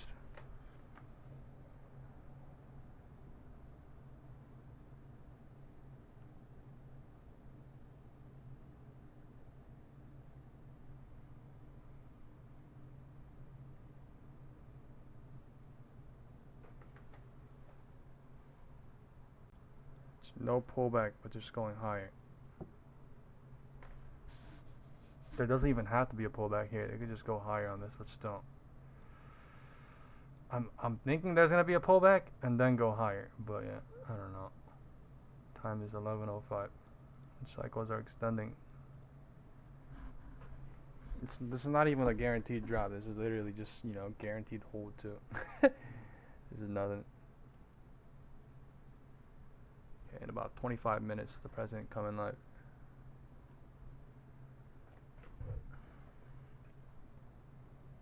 The data's doing work unless this thing drops right here. Data's doing work on me.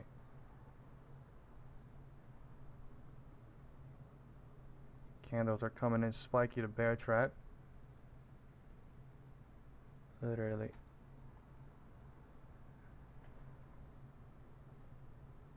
I think this one's super dangerous.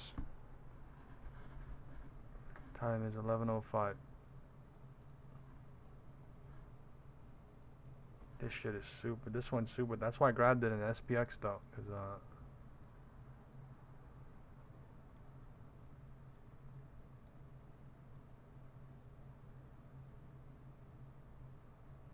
damn. 11:10 coming. 11 trying to bounce. 11:05. 11:10 coming.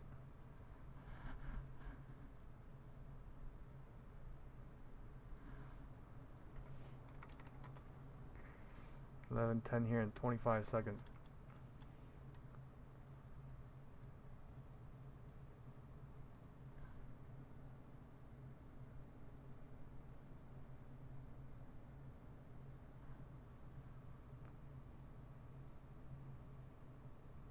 High of the day coming.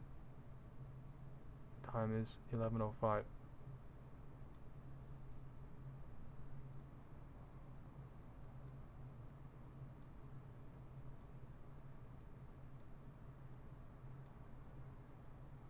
Washing out puts still into 11:05. Time is 11:10.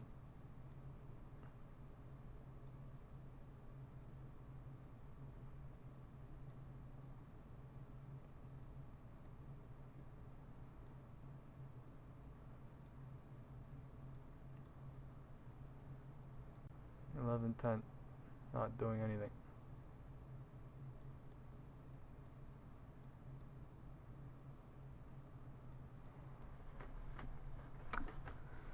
$11.10 rejecting on QQQ.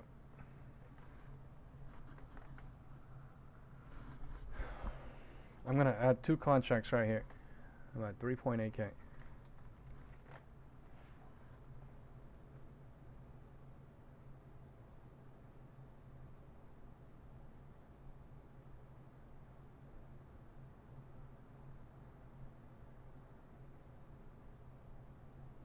And this shit bouncing.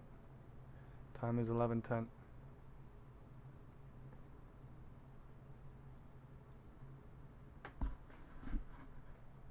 This is a bad trade and I'm DCing right now, so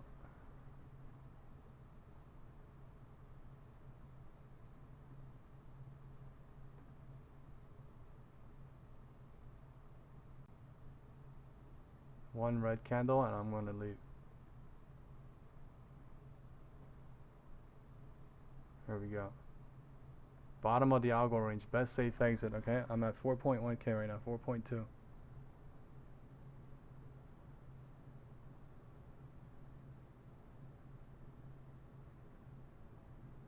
Time is 11:10.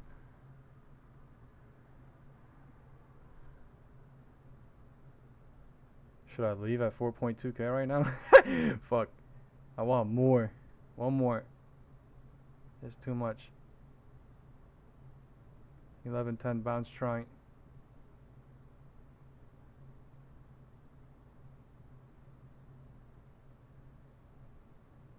Top of the algo range again. Bottom of the algo range on QQQ. Back above it on QQQ. Man, this shit is crazy work happening too. Crazy bounce happening.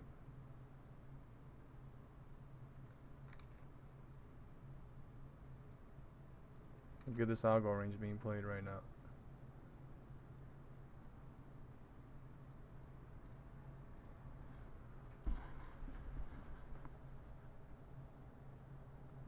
I need another red candle. I did not leave.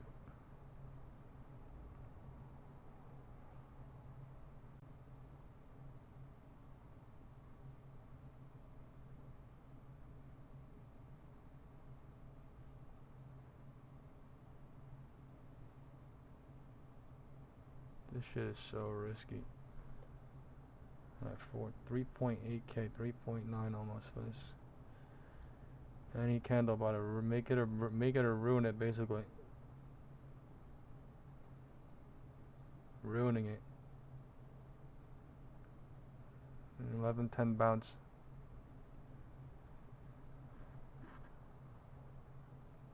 This is no confirmation shorting. Right? Now this cycle is being created now, but you know what I mean? This was basically 10:05 into 10:10, and then they left in one massive or two massive red candles, and then they're figuring it out basically. Cycles are different on QQQ and SPY. I feel a little bit okay because I'm an SPX, but I'm fucking scared that they're about to data brand this shit now. I'm trying to leave ASAP.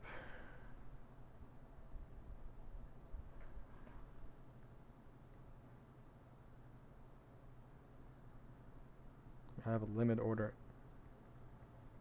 at 4.5k basically, but I might reduce it. 4.4. Time is 11:10, 11:11, 11:11. Make a wish. Time is 11:11. Let's see what happens into 11:15.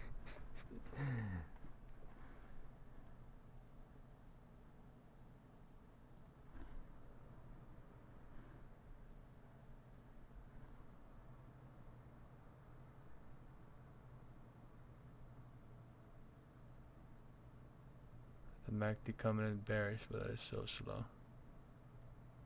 Intentionally slow. It's like controlled demolition. Not going lower. Controlled demolition. MACD just pulling back both sides. Candle coming in green on QQQ. This shit is so slow. One candle does do crazy work. It's absolutely fucking wild. Right? Absolutely wild. Come on. 4.1k, please just fucking do it in one candle. And I'll leave and they can bounce to Valhalla. Come on. Time is 11:15. I'm gonna leave in this candle. Okay, I'm out too. $2,000 out.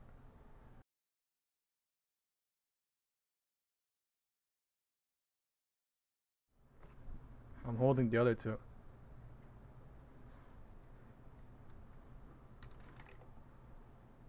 God, I have people requesting to join right now. I'm sorry, I'm really fucking busy. I'm gonna leave right now. 2.2k for the other one too. I'm booked. 2,200. God damn. $2,275 booked. God damn. God damn, that was a 4.4k trade. Holy shit. Wow. Oh my god. Let's go. What a day. 11:15. 11:15. Let's fucking go. They can bounce here. I hope they bounce here, but like, you know, that is crazy. Finally. Oh my. Literally, candles are taking forever, and then they bounce, and I was in that cycle, and I doubled down at literally somewhere here. I was like 11:08 or something like that. Yeah, 11:08. I doubled down here, and they confirmed lower. Holy fuck. That was a little bit of a wait. Yeah, we have President Trump coming live in about 10 minutes, 15 minutes. So let's get ready. We are at the roof. Algo range being played. 10:45 algo range. What did I say, right? 10:45 algo range. That's what they're playing. Man, how fucking long did that take? Literally an hour. 45 minutes. 35. I don't even know. 30 minutes, but that was crazy. 30 minutes. The MACD was continuously coming in stupidly bearish, and then came in. We went higher on the bearish cycle too. That's the crazy part. We went higher when the MACD was bearish, tiny bit, and then we did the confirmation short basically, or the chart did the confirmation short. I am not a financial advisor. I do not recommend that you buy or sell any securities or investments. You know, I'm just doing this for educational and entertainment purposes only. Hopefully, you're getting a lot of value and education and value out of it. But yeah, just saying. Let's be careful. Time is 11:15. What a day. Algo range being played like nothing today. right? Algo range being played like nothing today. Played it in the morning, played it now too, right? They literally need a setup, waiting for President Trump to come live. So that is literally their setup, the algo ranges, right? We broke down, we retested the bottom, we went above it, we broke out, we retested, we stayed above it, we made a new algo range, we stayed above it, we dropped down. So this is crazy work. This is market makers, and we are market makers, and we are deductors at its fucking finest. At its fucking finest. Let's see what happens here. Let's see what happens here. Okay, this is one single cycle, right? So we're gonna draw a little box. This thing could bounce big time now. So 1/3, 2/3, and you gotta expect 3/3 too in this small cycle as well. So nobody knows how low this is gonna go, but if this thing bounces at some point or another, like big bounce, and then we get a confirmation with time and cycle that we get a bounce, then this is a bear trap to go higher. But for now, it is a bull trap off the 3/3 on the roof. We went higher like this, like 1/3, 2/3, and 3/3. Right, this is what it's showing officially now. Right, this cycle I kind of drew like 1 over like 3, but like it's fine. Time is 11:20. Holy crap! Was that actually a hold? Holy crap! That would be at 5K right now. Yo, those 4 contracts would be at 5K right now. I'm not gonna lie. Holy shit, that's crazy. Right?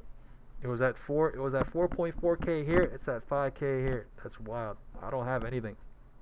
But if I was to buy 4 of them, if I was to have 4 of them right now, that's disgusting work. I'm not long. I'm not short. I'm just waiting.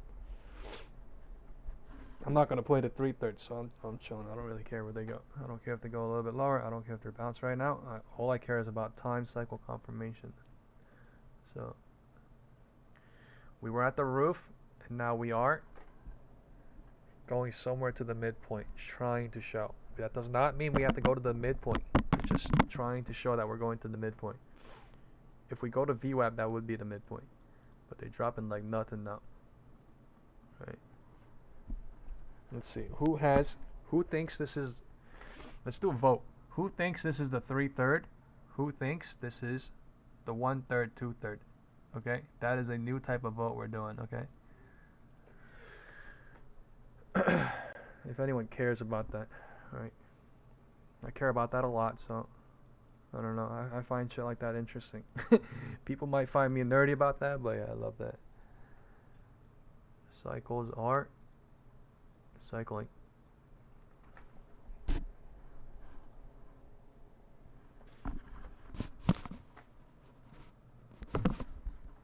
Alright.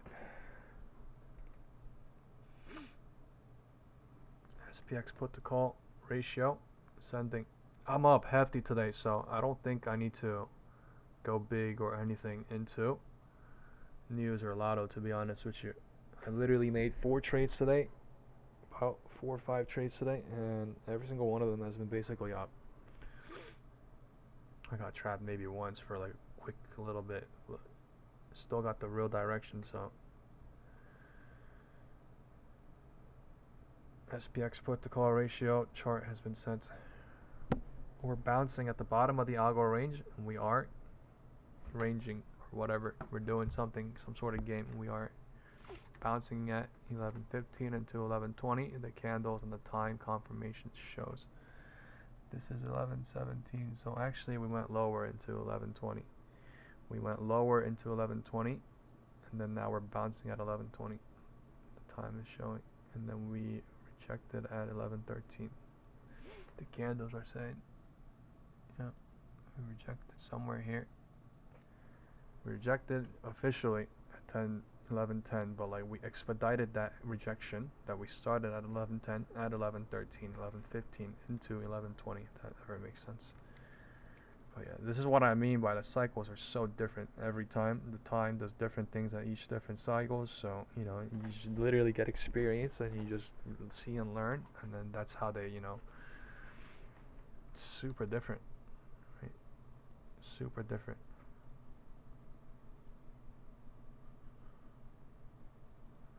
Let's see what happens now.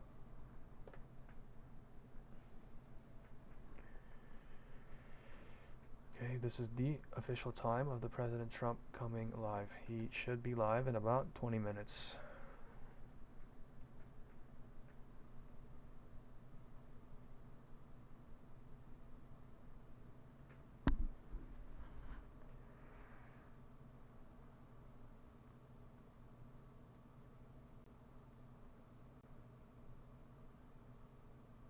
algo range being tested. Time is 10:20 going into 10:25. Let's see if the bottom of the 11:18 candle holds or not into 11:25.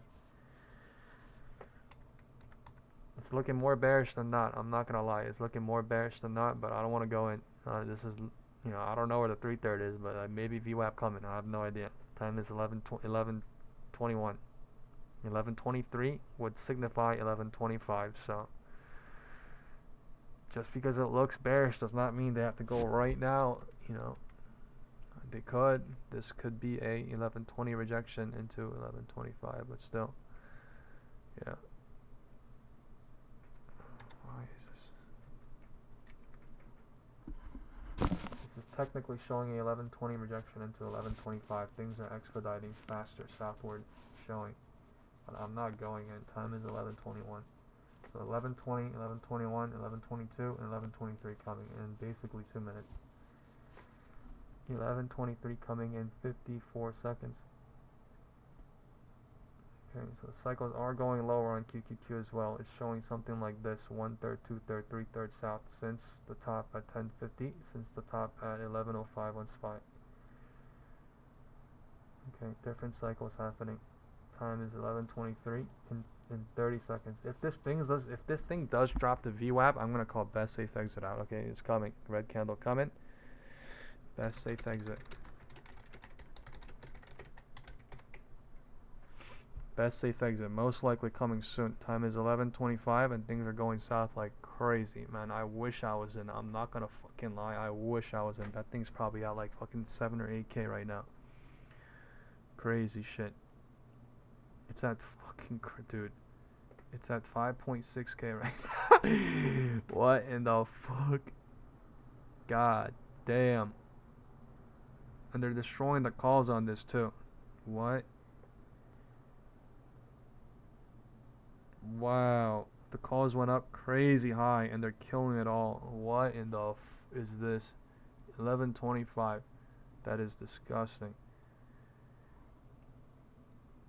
Wow. They set a HOD. They set a HOD with SPY and QQQ, made everybody bullish, and then they dumped the calls from the top with the divergence. That is disgusting work. Alright, I called out best safe exit 11:23. Let's see what happens here. Okay, 11:23.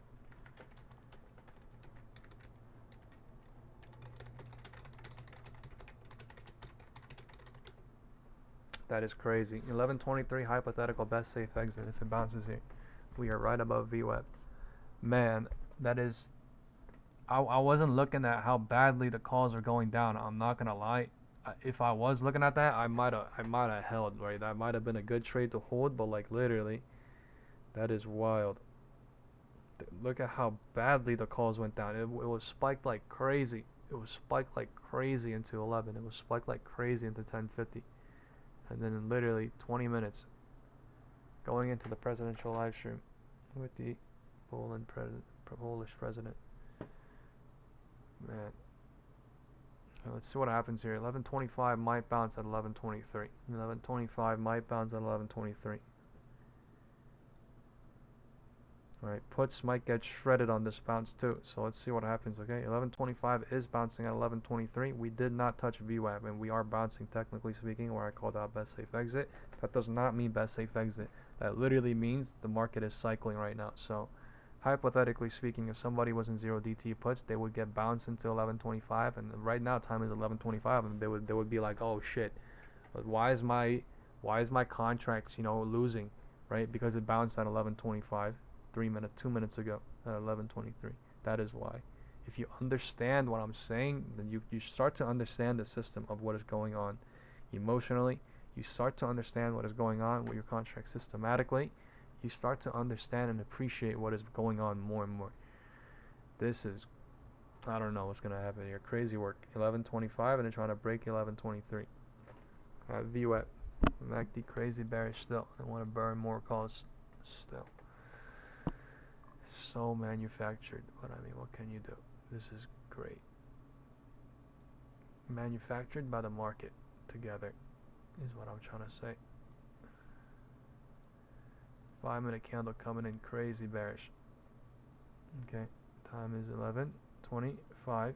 We are crossing the VWAP. All calls are now leaving, and all puts are getting spiked now. Still, all puts are getting spiked, and all calls are leaving below VWAP. The cycles are being extended now to go lower. The 1/3, 2/3, 3/3 calls, right? What did I say is being used to now go lower?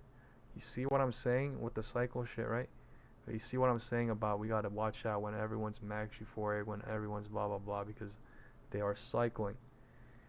They're cycling completely on us. 1/3, 2/3. I don't even want to draw going down there because it's confusing, right? But it's literally 1/3, 2/3, and then going high, 3/3.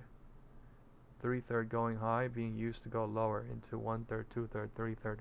That is crazy. I am not in. I wish I was in. I'm not gonna lie. I wish I was in. I keep saying that, but like, yeah, that is literally a 10K trade. I was in heavy. That's why I left so fast. I was in heavy. I don't want to lose anything. So time is 11:25. But you basically could have traded. I could have traded this while I'm talking, but like I'm not. Right. This is 11:25 rejection until 11:30. There's just so much going on. I'm just not trading right now. But you know, easily deduction is they burn calls, right? I've been calling that out since 5 minutes ago. So it's mean stuff, but they've been burning it since here. They've been burning it since here, and now we bounce fake, and then now we're breaking the VWAP. I don't know. Somewhere down here, it has to be best safe exit though. I don't know if we're gonna really break a LLD or not, but top of the algo range probably touching at 9:30 a.m. top. Okay. Let's see. That is the craziest. Look at that touch. That is the craziest setup I've seen. I keep saying that every single time crazy stuff happens, right? But like, look at the algo range today, folks. Look at how they play emotions, and look at how they play cycles, and look at how they play the theta game, and look at how they play the algo range, right? When did I call out best safe exit? Most likely 11:23, right? Why? You understand why? Alright, so now let's see what happens. Time is 11:30.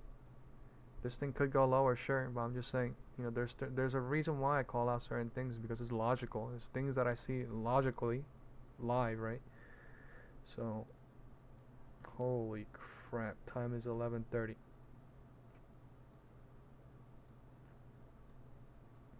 Big time. Let's go look at the 5-minute MACD. What a dump.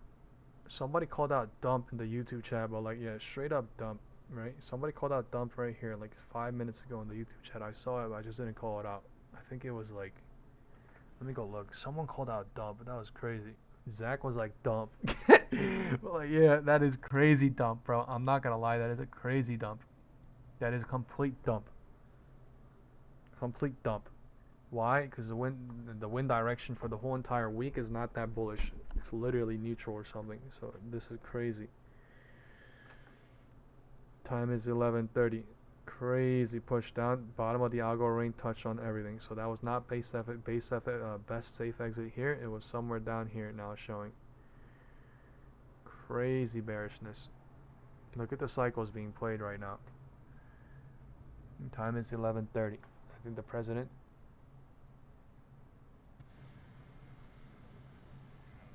Military planes fly over the White House. Man, no one cares. Time is 11:30. Let's see if there's a bounce here or not. Guys, hit the like button. Guys, if you guys are liking what you see here so far, please hit the like button. I'm going to send the SPX put to call ratio in the group chat right now. Okay, just please do a solid. Hit the like button. We might bounce here at 11:30. We need to see the cycles and the time confirmations. Look at the SPX put to call ratio though. That is absolute.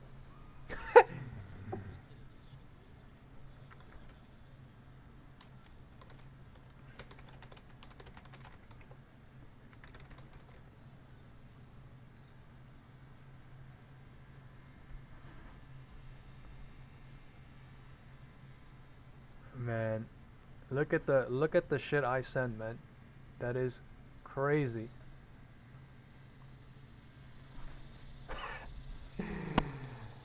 uh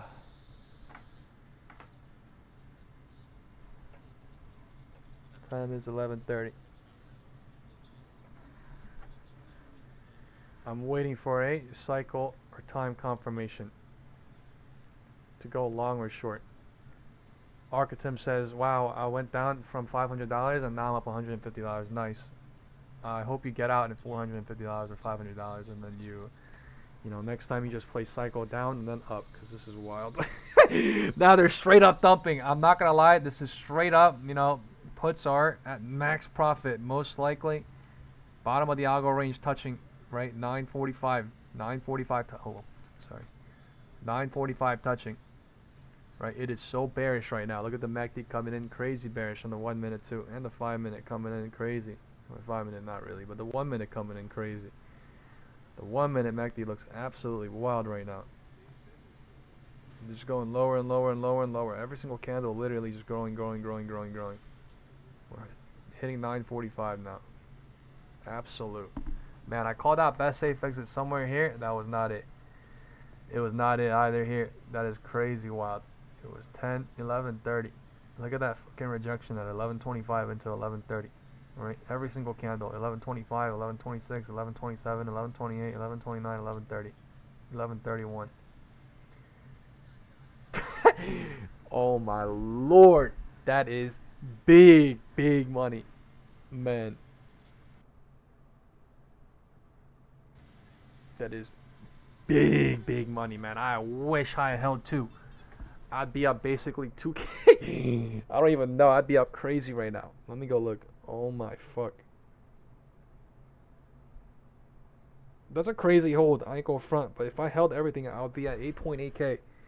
I would be at 8.8K from basically, you know, 3.8K. So that's like 110%, 105% move from the top. From the pure top. That is absolutely fucking wild. Right? Good print, but still. Absolutely wild. They could have reverted at any moment. I hope you guys realize that. This thing only dumped because of Apple, Meta, everything's setting up. Tesla's setting up. IWM's setting up most likely too. Everyone thinking about the gap above, right? Everything pulling back. Yeah. So yeah, sure, in hindsight it was easy to hold through all that shit, but like I guarantee you, man. Oh, well, somebody printed big time. That's absolute. A hedge fund or something just printed. Someone just printed 30 minutes. Cool, real direction. But we did not break the floor yet, so let's see what happens here.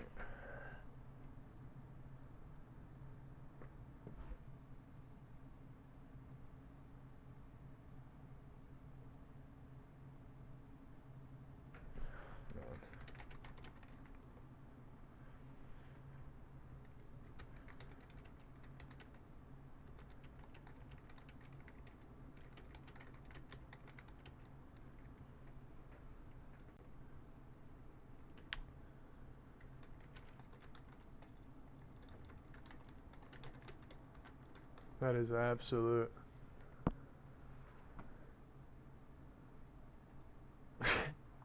Man, that is absolute. I left into somewhere here 11:15. Wow.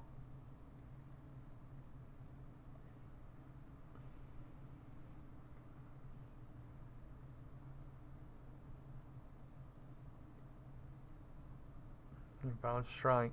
Time is 11:35. Bounce trying at 11:30. There's no confirmation to go along. We're just bouncing at 11:30 into 11:35.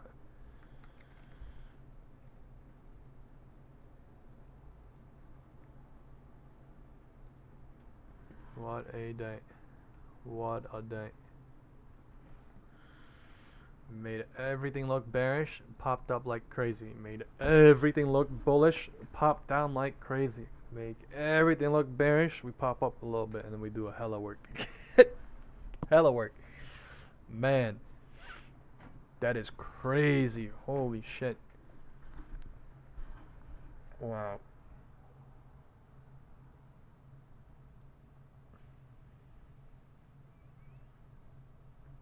See, bro, I'm telling you, you guys understand, this is the anticipation into the President Trump going live at 11:20, right? He's not even live. Time is 11:35, and we dropped low in 15 minutes from 11:20, right? So, like I said, right, news catalyst coming out. Like I said, things are setting up. Like I said, there's always a setup and a deduction to be made. Always. Using everything. And we used everything. Your time is 11:35. This is absolute. Hit the like button, hit the subscribe button if you guys are here for the first time. What we do here is intraday market structure and intraday market index analysis. We do that best by using the technical analysis, fundamental analysis, wind direction, pivot point, time confirmation, SPX put to call ratio, market sentiment analysis, everything. Right? Setup analysis, everything. So if that is what you like, hit the like button. Thank you. We are 640 to 43 in between and 643.14 ranging. We made a high here at 644. Time is 11:35. Rejecting into 11:40 trying. The presidential live stream is coming out in a little bit. 11:37 signifying 11:40 is here. So we'll see what happens with this cycle, whether it confirms to go higher or lower. Cycles are being created.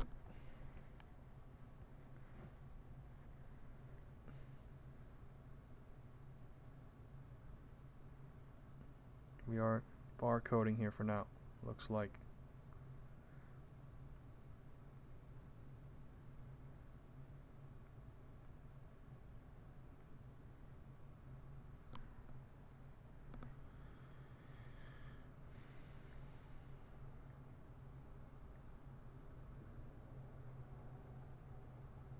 We have 175 people watching. Let's push the like button up. Help me to 100, 110, 120 for the algorithm to pick up into the president going live.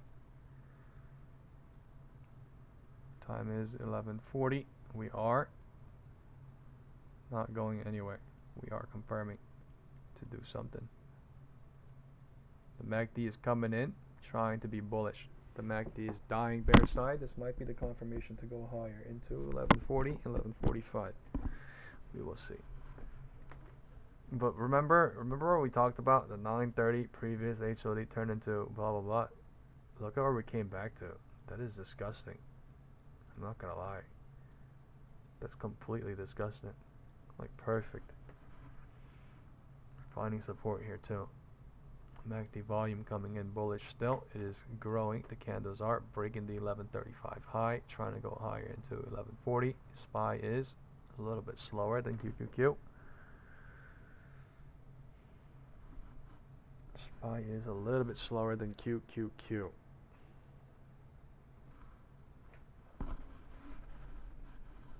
There he goes. SPY is going. 11:40. Bounce is trying. Bounce is going. Showing. Into 11:40. Top of the algo range hit. 65, 69, 61.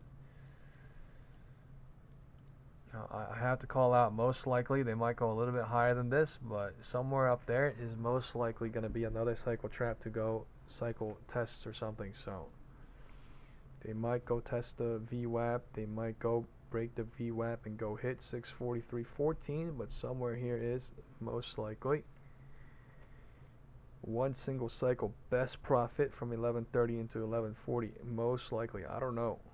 You know, how could I know? All I do is deduct, baby, 24/7. So we'll see. We are at VWAP. MACD coming in bullish into 11:40 at the minimum. 11:40 deciding what to do into 11:45 from VWAP. Let's see where POC is. POC. We are right at POC. So crazy, but what a day. Rejection at 11:40 trying. I'm not short, I'm not long. I am on the sidelines waiting for the coach to come online. Our coach, President Trump. I'm kidding. But yeah, I'm on the sidelines just waiting. Put me in, coach. I'm gonna go get him. Okay. MACD coming in bullish. The candles are hovering at POC. MACD is bullish on the 1 minute, but the 5 minute may not be yet. I don't want to switch and lose the POC.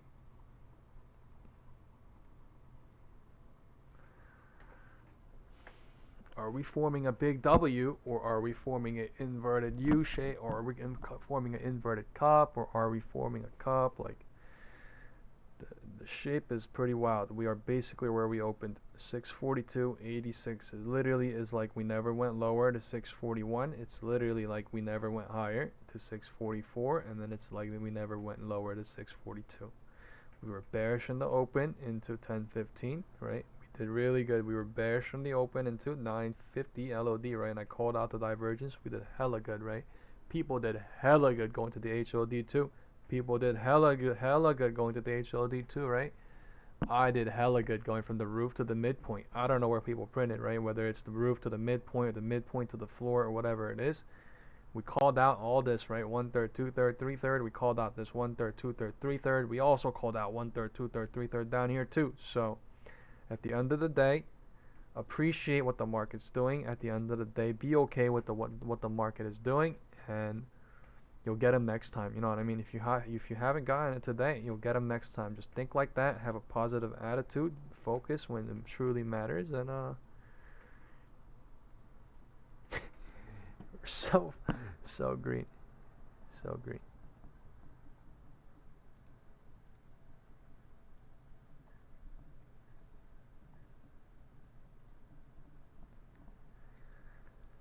Time is 11:45.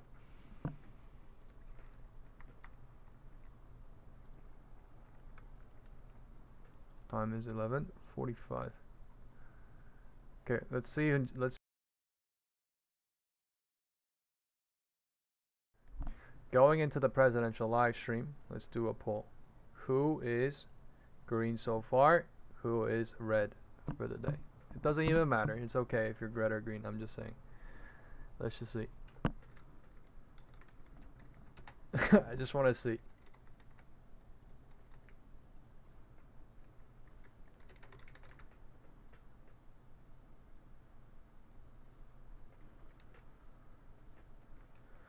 So I guess the poll could be worded as who is so far for today. Now Rocky with us, Poland. Oh, here it is. You did a good job with that, right? Gave me a little different pronunciation. I said I want to get it perfect. Did I get it right? Yeah. Good. Good. Yeah. Now Rocky. I better get it right. And the president's been amazing. He had an incredible race. He came from behind and he won very handily. The people of Poland have taken to him immediately. They really love him. And there's great love and respect. He's a very successful man, but he went into a political hatchet, so to speak. It was a pretty tough race, pretty nasty race, and he beat them all, and he beat them all very easily. And now he's become even more popular as they got to know him and know him better. He's doing a really fantastic job. So it's an honor to.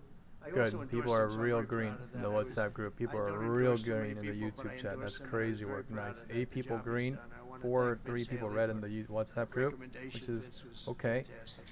You know, if you're red, it's fine. You know, if you're green, it's fine too. It's a little bit of a pullback since 11:40 into 11:45. Top of the algo range rejecting. People are in the YouTube chat. Says Chris Green, Shen Light Green, Lewis Green, break even. Get on to a discussion. If you're down, it's lunch, fine. And then he goes okay. And he meets with the Pope. Well, you know, and that'll be very exciting. And say hello to the Pope for me. Yeah, I will. Thank you very much. Thank you very much. Thank you very much, Mr. President. Thank you very much, and I would like to. Can you guys hear well? Is this not loud? Invitation only after 1 month from my in Sworn and from celebration for my inauguration. It means that Polish-American relations are very important, very strong. I think that we have so strong relations that we have never had. and it's very important for me. Our relations are based, of course, on the values. Right. And thank you very much for your support, for your endorsement during my very hard campaign. I remember it, and I'm very grateful for your support. It was the fight me against others, so your support was very important, and the support of Polish people, Polish diaspora. Not loud in the enough. United Okay, States thank you. of America. We have almost more than 10 million people here, and they voted for Donald Trump. They voted for me. Yeah, and in vast majority they voted also for me, so I would like to say hello to Polish diaspora in United States of America. Those relations for me, for Poland, for Poles, Time is are very 11:45. important with United States of America, and they You are might not based be able on to hear me values, well through this independence, news conference, sovereignty, but I'll try to talk democracy. through it. And I think, Mr. President, that those values are epitomizes by our common heroes. Yes. Kazimierz Pułaski and Tadeusz Kościuszko. So Candles are coming thank in, you very flashy much, jumping and, out. I hope it will be very fruitful discussion around the energy, around the economy and military service. And the flyover was very much in honor of your great Bottom of the pilot who algo just range passed away hitting, recently. 9:45. He was a legend in Poland. You might want to say something about him. Yes, of course. 9:45, people bottom of the dream of making algo a range difference. hitting. Others are willing. Of course, it was a terrific accident in Poland. Thank you for this gesture that F-35 opened our meeting. Major Krakowian was one of the best Polish pilots. 11:45 rejection into 11:50. 11:50 might bounce at 11:47. So it was a great.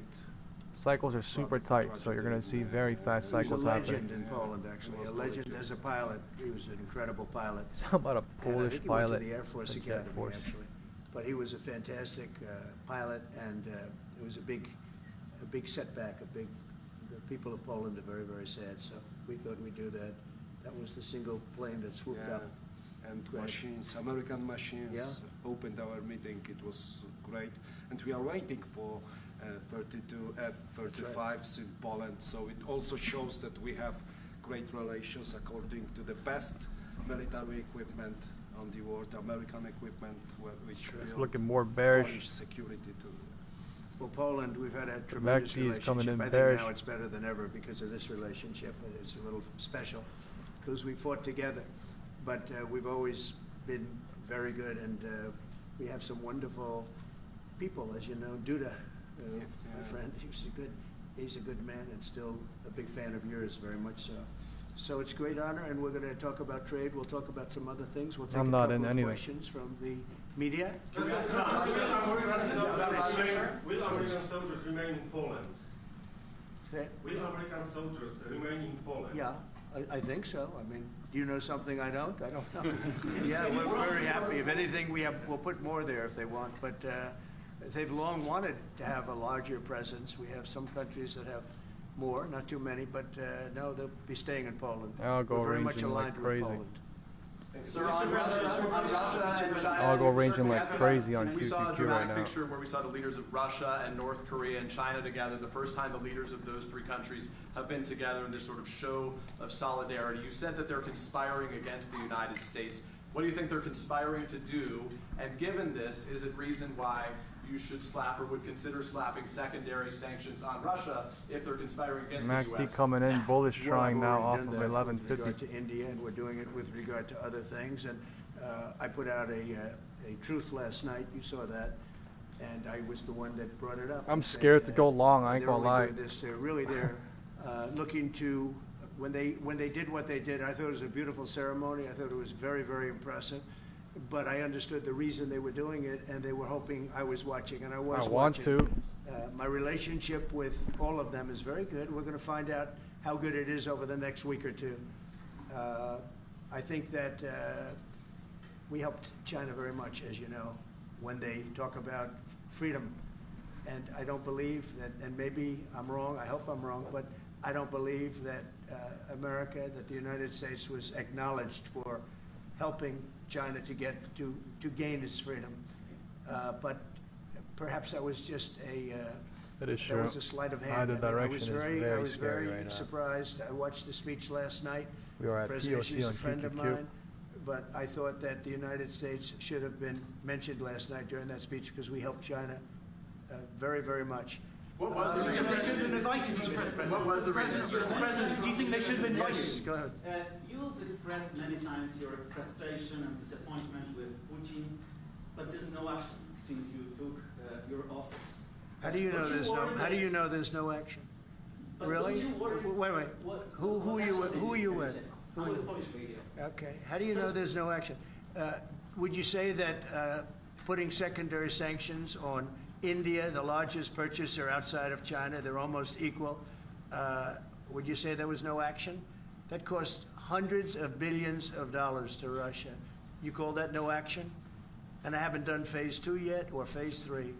But when you say there's no action, I think you ought to get POC yourself a shifting. new job, because if you We remember, are in 2 weeks between ago the I did- 9:45 I algo said, range from if early in India the morning. buys, India's where we got were big chopping. problems, and that's what happened. So don't tell me about that. Mr. Go ahead. President, Mr. President, can I ask you a question? Mr. President, right now, We are in between there have been 9:45 and 9:30 on survivors of Jeffrey QQQ. Epstein speaking at a press conference on Capitol Hill. They're calling for these case files, these documents to be released. And Thomas Massey, who was sponsoring a discharge position to get the House to vote on the release of those documents, says he doesn't believe you're implicated in these files, but many of your friends and donors may be, and he says Calls that's why picking the up, Justice MACD Department picking is up. redacting them and slow walking the release. Is the Justice Department protecting any friends or donors, sir? So this is a Democrat hoax that never ends. You know, it reminds me a little of the Kennedy situation. We gave him everything over and over again, more and more and more, and nobody's ever 11:50 satisfied. bounce, 11:50 rejection. From what I try. understand, I We're could at check, POC. but from what I We're in understand, between the two algo ranges, not thousands of making any pages real of moves yet. documents have been given. But it's really a Democrat hoax, because they're trying to get 5, people to talk 68, about something 92. that's totally irrelevant to the success that we've had as a nation since I've been president. Even if you look at D.C. right now, D.C., it's a totally safe zone. It's called a safe zone. That's a term. It's a term of art. It's a safe zone because it's very safe. You can walk down the street now and nothing's going to happen. No crime, no murders, no nothing. Because we had a lot of problems with certain places, and we still do. All run by Democrats, or for the most part run by Democrats. So what they're trying to do with the Epstein hoax is get people to talk about that instead of speaking about the tremendous success like ending rejection 7 coming wars. off of POC. I ended 7 wars. Nobody's going to talk about, because they're going to talk Big about rejection the coming off of Epstein, whatever. POC. I understand that we were subpoenaed to give files, and I understand we've given thousands of pages of files. Time And is I know that no matter what you do, it's going to 11:55. keep going. 11:50 rejecting until And 11:55. I think it's enough, Algo because I range think being we should played. talk about the greatness of our country and the success that we're having. I think we're probably having, according to what I read, even You're from 2 trapping people both in sides this as of room, now. we're having the most successful 8 months of any president ever.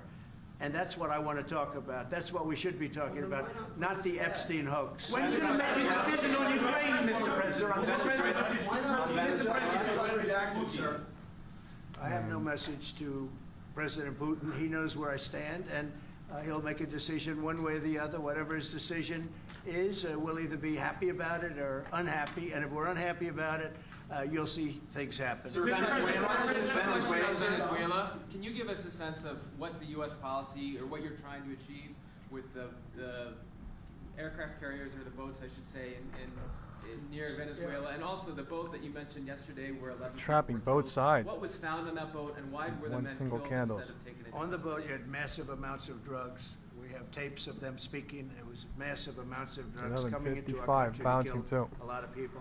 MACD and And, volume not really there for everybody anything. fully We're just at understands that. In fact, POC. you see it. You see the bags of drugs all over the boat.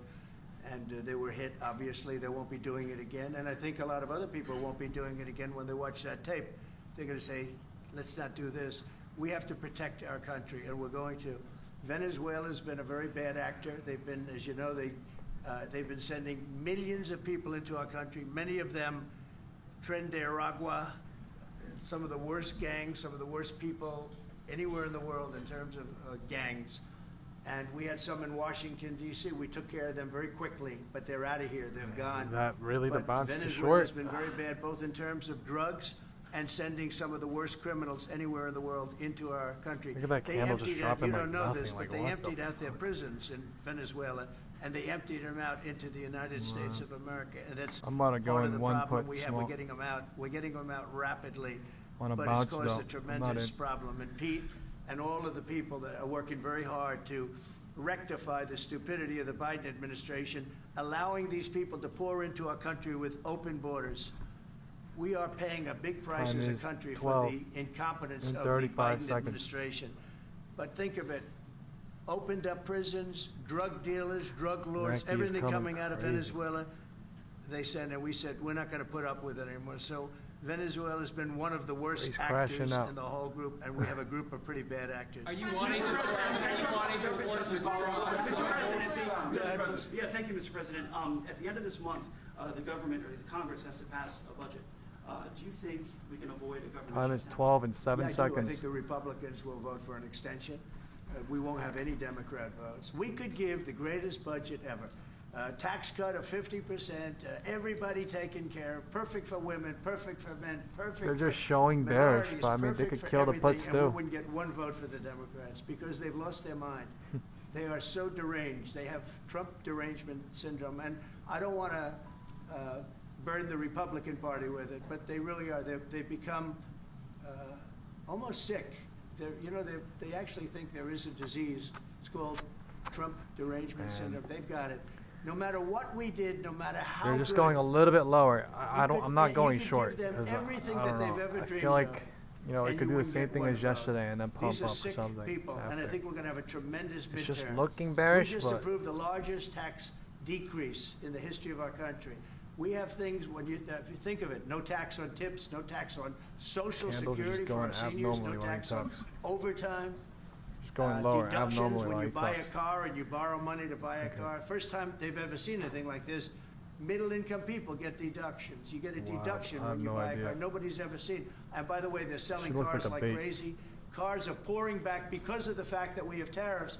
Cars are pouring back into our car plants are pouring back into our nation. They're coming from all over the world. They're Man, coming back. since We lost about 11:55 though. 54% of automobile manufacturing over a 30-year period, It's 35-year like pretty period. hefty.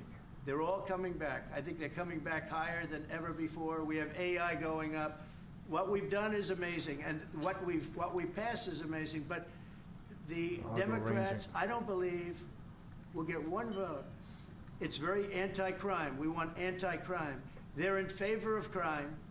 We're against crime. You know, they gave us things like men playing in women's sports, open borders for everybody, It's 12 transgender o'clock. for everybody. I mean, they wanted transgender for all of the crazy things that they were saying. And, you know, people would say they're 80-20 issues. I say they were 97-3. I always say 97-3, and nobody knows who the three are. This is the best issue of all. They are against preventing crime. They are fighting us. I want to go into Chicago, and I have this incompetent governor that doesn't want us. Do you know that this weekend 72 people were shot in Chicago? Bounce coming. I'm embarrassed to say it in front of the 11:57 president bouncing. of Poland. 11 people were killed. 72 people were shot. Last week, 7 people were killed in Chicago, a place which is probably your #1 place. I hate to say it. Yeah, a lot But of Poles se- in Chicago. and we got to keep it safe. But 7 people were killed. The week before that, 5 people were killed, and 21 people were shot. This is in 3 weeks. So in 3 weeks, I lost almost 35 people were killed. It could have been stopped. If you look at Washington, D.C., 3 weeks ago, it was the same or worse. And now it's considered a totally safe zone. Restaurants are open. They're bustling. Restaurants, you have to see, restaurants were dying. Nobody wanted to go out. They didn't want to be attacked. They didn't want to be mugged. They didn't want to be attacked even in the restaurant. And you take a look at what's happened. Friends of mine that haven't gone to a restaurant in 4 years, one of them went out 5 times in the last 2 weeks to a restaurant with his family. They feel totally safe. Washington, D.C. is a totally safe city. You're not reporting any crime because there is none. They said crime is down 87%, and I said, no, it's not. It's down 100%. We have a great thing going. I could do that with Chicago. We could do that with New Time is York. 12 o'clock. We could do it with Los Angeles. So we're making a determination now. Do we go to Chicago? 12 or o'clock bounce, do we go to a deciding what place to do. like 12:05, New the Orleans, MACD volume. where we have a great governor, Jeff Landry, who wants us to come in, and straighten out 5 minute. a very nice Bearish section pulling back slightly, of but it's still this country bearish in the 5 that's minute. The become 1 minute candle, quite, look in. you know, quite tough, quite Like a bad. bounce. So we're going to be going to maybe Louisiana, and you have You're above New the Orleans, which has a 945 crime algo problem. We'll range, straighten that out in about above 2 weeks. It'll take us 2 642, weeks. 45. Easier than DC. But we could straighten out Chicago. Trying into All they have to do 1205, is or this ask is us, a confirmation. to go into Chicago, Rejection if we again, don't have we'll the see. support I don't of some know. of these I don't think this is going to politicians, reject but I'll right tell now, you who but I is mean, they could do supporting anything. us, the So people of Chicago. And I we are sort of below the want them midpoint. to let it be We known are near the they have floor. This incompetent is people. floor A guy like hoping. This Gavin is floor Newsom, hoping. This is the he's midpoint. the This is governor the of a midpoint. state that if we didn't go in, if we didn't go into Los Angeles with our soldiers, with our National Guard, We're at the you wouldn't midpoint even right be now. having the Olympics there. They were going to take it. And remember this, your top law enforcement officer in Los Angeles said, there's no way we could have done this I want to without take a President short. Trump coming in with the troops. We saved Los Angeles and we saved the Olympics. Thank you very much. Very much. Thank you, Andrew. Thank you. Mr. President, in regards to Gavin Newsom. I'm in for $810 right now. Congressional investigation in regards to the specific Palisades fire where it killed 12 seniors to see if there's any About negligence $40 on basically. Gavin Newsom or Karen Bass in regards to those deaths. Well, I'll tell you, there's negligence on not getting people permits. That is negligent. We got all of the federal permits. Lee Zeldin, the federal permits are much more difficult. They were all gotten within 30 days. People could go build their houses. It's going to be years before they are allowed to build their house. And Karen Bass is grossly incompetent. And Newsom, this is a very incompetent guy. 1205 in 10 I watched seconds. him with the hands. I'm saying, what's going on with the hands? Algo There's something range wrong contained with on There's something QQQ. wrong with him. You watch him. There's something wrong with this guy. But If this shit more flips up, importantly, I'll leave instantly. he didn't allow the water to come from the Pacific Northwest. You know, they have tremendous There's another amounts red of water candle, I'm in leaving. California. People don't know. They send the water out to the Pacific Ocean. So I demanded it be open. If that were open during the fire, before the fire, you wouldn't have had the fire because all the sprinklers would have worked in the houses. They had no water. They had no water in the fire hydrants. You wouldn't have had the fires. It would have been put out after one house, two houses. But he stopped the water from coming in. And I had to send in the military leaving to right have now. that water opened after the fires. And now they have water, but he $870. should have more because they've restricted, they still restricted. There's something wrong with these people. There's something really wrong. As to investigation, I view it as a gross incompetence. I view it as an ideology that's wrong. I'm out. It's a radical left ideology. And if I didn't win this election, I think our country would be destroyed. I don't believe you'd be here right now, and our country would be destroyed. Yeah. Mr. President Trump, thank you, sir. What are the most important branches of interest between Poland and U.S. in your opinion? Well, it's just the relationship we have. I think there's a great trust and a great, more than most countries, more than almost any countries. We have some in a category that's very special, and Poland is in that category. We have a very special relationship. It's like the question about the soldiers that was asked. We never even thought in terms of removing soldiers from Poland. We do think about it with regard to other countries, but we would never know. We're with Poland all the way, and we will help Poland protect itself. I would like to add something. Yeah, of course, security is most important also for our relation. And I'm a historian, as you know, maybe, Mr. President knows. I'm a historian, and this is the first time in Polish history, in 20th century and the 21st century, Oh my God. that the Poles are happy Bounce that trying. we have foreign soldiers. 1205. In 1204, Poland. bounce So trying the at American 1205. soldiers are the part of our Rejection at 12 into society. 1205 and Nowadays we have 1205. almost Bounce trying, and the 10,000 candles are soldiers, coming and in. this is the Spiky signal algo robotic to right now. world and also to the QQQs at Russian that. Federation that we are Algo together, range. but we are not 945. like the Poland free Spy riders trying to go in back. Europe and in NATO. Mr. President Trump knows it because our GDP for military service achieved. You could borrow anywhere from $26,000 to $250,000 many to fund ads. your dream renovation. Which is on this level, and we will not stop. Me, as the president of Poland, we are going to achieve 5% of GDP for military service. I made but $60. with American soldiers on Polish soil, we solidify. I made and $60 we in are, 1 minute, basically. Secure. And one contract. Just about that, you know, Poland was one of two nations that paid more than they were supposed to with NATO. I don't know if anyone knows that, but there were two nations, and Poland paid more than they were supposed to. They thought it was low. And by the way, since then, at my request, they've raised it from 2% to 5%. But Poland was one of two nations that paid more than they were supposed to. I'm at 1K for the day. I'm slowing down. Yeah, I'm slowing some things down. That's what I said to my friend right now. Never even thought about it until just now. President Dabrowski, what's your message for President? Never even thought. It wouldn't I have been want my a place. solid momentum, solid deduction, solid lotto, unless, you know, with the time. I might, sure. You haven't gone to one in either of your terms that wasn't. How do you know? How do you know? Because I and many other. Do you want me to reporters prove keep you track. wrong? Do you want me to prove you wrong? Yes, please. But I will, I think it's something we could consider doing. Love to do it. I love the White House food, but after a while I can see going to a nice restaurant. It's safe. If you would have said, like, the Governor Moore wanted me to go and walk through Baltimore with him, and I said, you know, I think I'm a brave guy, but there's no reason to be stupid. They have crime that's at levels that nobody's ever seen before in Baltimore. Time They've is done a terrible 12:10. job. There's a We bounce go at into Baltimore, straighten 12:05. that very quickly, At the too. 9:45 You know why they algo respect range, our and soldiers? now You we're see back our above it. soldiers, So they we are respect literally our chopping here soldiers. while he We talks, go like there big too. time. Above it, But, and now we're down we're below gonna it, have and now we're people back asking inside us of to it. go. They're gonna wanna, and SPY I think could the come back people up of here and those burn places some bears. the politicians are not in tune with the people. MACD coming The in people bullish in too, Chicago, the right? people Small in cycle Baltimore, happening the while he people in talks. all of the places we talk about, they want to see us there. Small And I think we're cycle pretty much ranging while he waiting talks. till Clearly, you we guys get can see asked it. You know what I and mean? properly. I'll go ranging. We're I'll go doing them a ranging. big service. Yeah, I'll go ranging, cycle, Talk cycle. about how historic these tariffs have been, bringing in revenue, additional revenue. We'll see what happens. They're trying to run up into 12:10. They're trying to run up into 12:10. Time is 12:05. QQQ's at POC already. Someday it's possible. SPY It used back to be. above algo range, So right? if you So go this back must to, be best safe exit somewhere above here 1913 as is well. when they ended tariffs. We were the richest ever from 1850. That's the reason why I left, because we're below It it. was all I tariffs. knew we were didn't going to have push income below it, taxes. and then From I left somewhere down 1850 there. to So clearly, 1913. that's what they're doing. In Came the, back to it. 12:10 time is.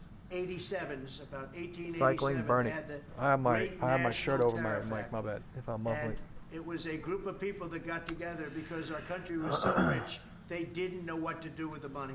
We had so much Bounce money. trying. Bulls are they coming in didn't know what on to do. It was a QQQ. group of very Bulls are prominent coming people in on QQQ. The that were bulls are set coming up in on SPY as well. to Let's hand see how out far this money goes. to everybody because we were the richest we ever were. Right, if we bear trap Proportionately, everybody we were like in yesterday and then we 1887, run up, around that's that time. possible. Even We in have to bear trap 1913, everybody we and do it ended now. them Do it in faster 1913. rather than later. How did that work out? And then Right, we when went we to bear the trap, income tax things happen system, fast. When and we then bull we had trap, the things depression. happen fast. You And know? by the way, a lot of So, people try and say that, oh, we'll see. tariffs with the Time depression. is No, 12:10. they ended in 1913. Time is 12:10. And then we went to income tax, and then in 1929 you had the depression. They did try and bring it back in 1931-32, We have but the depression had 182 long people and more started, coming in. Let's hit the like and button, this poor, folks. beautiful nation was gone. Our president it is was live gone. We suffered for from the White 25 House. years. Took 25, 30 years to really recover from the depression.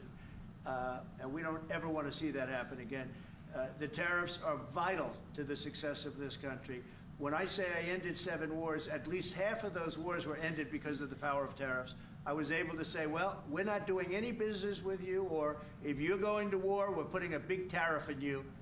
And all of a sudden they announced that the war was settled. I settled 7 different wars, one going 31 years, look at the Congo and Rwanda, look at that, 31 years, 10 million people dead. I got it settled. And a little bit of that one, less than in some cases, had to do with trade and had to do with tariffs. So, you know, tariffs are vital to our country. And just so you know, other countries use them on us, but I just use them a lot better. We're in a much better position. We have trillions of dollars coming into our country. If we didn't have tariffs, we would be a very poor nation, and we would be taken advantage of by every other nation in the world, friend and foe. We're not going to let that happen. And we have a very, very big case in the Supreme Court. I can only say this. Top of the algo range hit on QQQ. Our country has a chance to be unbelievably rich again. Many games being played. But it can also be unbelievably poor again. If we don't win that Oh, case, what the hell are you talking about, man? our country is going to suffer so greatly. Oh, hell no. You're talking about some But crazy stuff. I Red think candle we're going coming, to have guys. a big victory. Even if you look at the people that brought the case, they're foreign Yeah, you just said some oriented. crazy stuff and red candle They're coming foreign. now. Countries have taken advantage of the United States for so many years. And I started with China. You know, last term I took in hundreds of billions of dollars in tariffs from China. But when COVID came, the last thing I was going to do is we're going to tariff France and Italy and, you know, others, Spain, when they were doing so badly. But now we made a deal with the European Union where they're paying us almost $1 trillion, and they're happy to do it. Okay, we're going to redraw the cycles now. These deals are all done. I guess we'd have to unwind them. We've done deals with Japan, with South Korea. We've done deals with many countries and others to come. And if we didn't have the power, prestige, and dignity of tariffs, and I used them wisely, and people respect America again, and we've become a rich country again. The money coming in is incredible. And again, they use them on us. If we didn't have them, they would use them on us, and we would have no way to fight them. We would be a third world nation. So I think it's one of the most important cases I've ever seen go before the Supreme Court of the U.S. SPX put the call ratio being sent in the group now.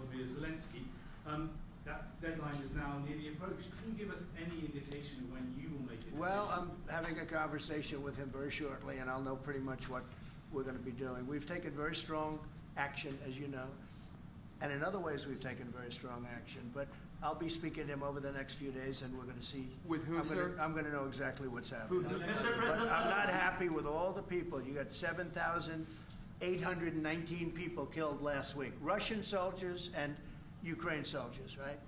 Not American soldiers, not soldiers from Poland, but they're human beings, they're souls. They have parents, they wave goodbye to their parents, and their parents never see them again. That's the end of them. Over a stupid war, and I want to see it stopped. Now, we have stopped the money we send. Let's get the like buttons up, folks. 99 likes. Help me out. Help me out. Biden spent Push it up. $350 billion so stupidly. And it was one of the reasons that this whole thing happened. Time is 12:15. A big reason If there's this a war bounce here or happened not. was sitting right MACD in these is trying chairs, bullish. this one in particular. So I will tell you that I think we're going to have a good solution, but they're losing soldiers at levels that nobody has seen since the Second World War. This is the worst conflict, and it's just going on and on. It's one's defense, one's offense. The offense moves a little bit, just a little bit. You take a look. They move inches. They're dropping bombs and killing everybody. The whole thing is not since the Second World War has there been anything even close to this. And they're right not, at the again, middle. they're not soldiers from my country. This is my country. But I have a power to end things. That's why I was able to end 7 other wars. And you know that I thought of the 7, they're basically 7. Those are tough wars to end. Much tougher, I thought, than the war with Ukraine and Russia. I thought that Ukraine and Russia have a very good relationship with President Putin. I thought that would be much easier. I thought that would be in the middle of the pack, maybe one of the easiest. Sometimes you never know with war. You know, war is a very interesting thing. You never know with war. War is complex and dangerous, and what a mess, what a bloody mess. It's going to get done Leaker, one way or the other. my But chart they have to stop shows killing all of these souls. They're setups souls, and that we the have to market stop uses killing to them. deduct the trade intraday. I am not a financial advisor. I do not tell anyone to buy or sell any securities or investments. My chart just shows what it shows, live reality. That is just what the chart is showing. Everyone in the world is looking at the same chart in the world. It is just the way in which people look at the chart. It's the way in which people interpret what is going on that makes a difference. So, time is 12:15. And on that note, the presidential live stream is over. We are at the POC on QQQ.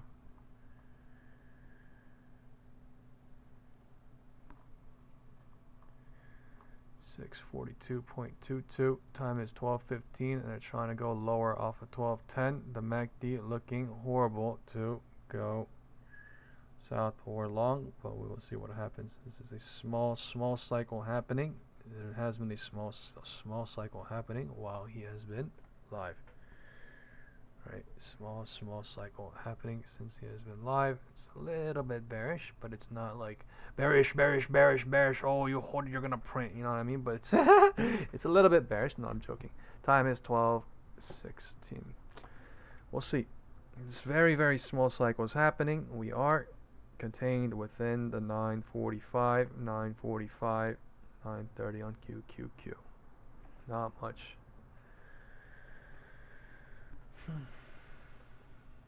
Thank you for hitting the like button, guys. We are at 105. Thank you all very much. 182 people watching.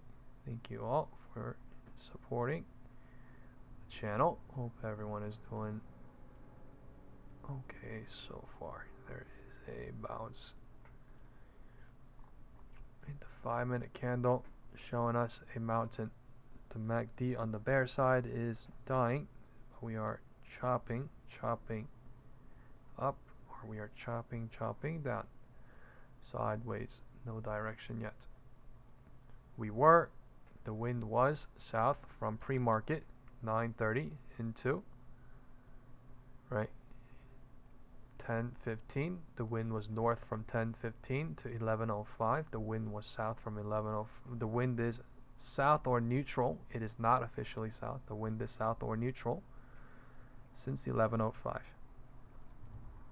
But we are significantly more near the floor than the midpoint or the roof. Burning calls and puts, but you know, they already burned the puts in the morning, they burned the calls, and then now they're holding. Let's see if they burn the puts a little bit and run back up a little bit, or what. But I could see somewhere back up here. I have no idea about way back up here, right? But I mean, we are below the algo range. There's no algo ranges below. I think we might be hovering here to maybe test a VWAP volume coming and then hit the algo range at some point or another. Time is 12:20. So we will see, but we can only see with time cycle confirmation and more. If I see something though, I will call it out. I have been doing that constantly all day long, right? So if I see the cycle, if I see the candles for what they are, I'm gonna say like, oh, most likely or probability wise, the candle signifies the 11:15. That means blah blah blah. The floor of the 11:09 is breaking. Blah blah blah. And then you can make the deductions and then see what happens and go from there. Well, time is 12:20. Time is 12:20. That live stream was really a waste of time. It went nowhere. It went up, down, up, down, up, down, up, down, up, down. Stuck at 642, 642.86, 643. So hovering here for a little bit. QQQ is trying to run it. SPY trying to come back bullish as well. Or if we break the algo range and then we make a run for it, then it is completely bullish because it's going to be trapping every single bear down here. But you know, the setup, there's short-term setup, there's long-term setup, and there's bigger-term setup. So nobody truly knows what's really going on right now. This could be, you know, somewhere down here could be a great time for, you know, these institutions to grab cheap calls too. So somewhere up here too, right? Or, you know, I have no idea. They did their work with data and time for 1 hour, 11:05 to 12:05, and we're bouncing from 12:05 into 12:10, 12:15, holding 12:20 is here. So we are above POC. QQQ is above the algo range. The bulls are coming back alive to push it above the EMAs on QQQ as well. If this is truly bullish, we're going to candle stack, and in 2-3 minutes we'll be in VWAP, and we will see. And if that happens at 6:43:14, I'm going to call best safe exit. MACD coming in super bullish. Time is 12:20. Let's see if there's any sort of pullback into 12:22, signifying 12:20. The MACD is coming completely bullish, and they're just going super wild into VWAP. Right. Super wild on VWAP. They're going to 6:43 anyway. Right. There's a lot of calls anyway, but they're still going higher. The 6440, 6445. Right, looking like Crazy bullish now, right? Time is 12:20 and we're at VWAP. I literally said in 1 minute or 2 minutes we're literally going to be at VWAP. We're going to be past it, right? And look what the fuck they're doing. They're bear trapping everybody off this floor. Let's see if this thing truly runs into 643.14. Next time is 643.59. Next one is, you got what I'm saying? Let's see. The bulls are coming. The bulls are showing. Could see some sort of rejection here though at 643.58, 643.14, so take caution as well. Let's see what happens. The MACD coming in super bullish to burn the bears down here. Let's go look at if there's a gap in the IWM or QQQ anywhere. IWM, there's a gap here. Okay, I'm not saying hope on this, but alright, this might mean something. 1 minute gap. IWM, 1 minute gap. No gap anywhere else. Okay. This thing might run up to here, might gap fill, and then do another cycle or two. Right, IWM gap is the only gap that exists intraday 1 minute candle. That does not mean we are gonna go run up right now. We could literally do it at 3:30 after we pull back again, hurt the calls again. So I'm gonna call best safe exit 12:21, hypothetically speaking.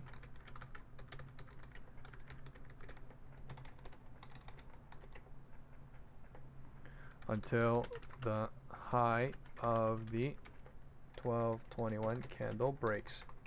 One cycle max.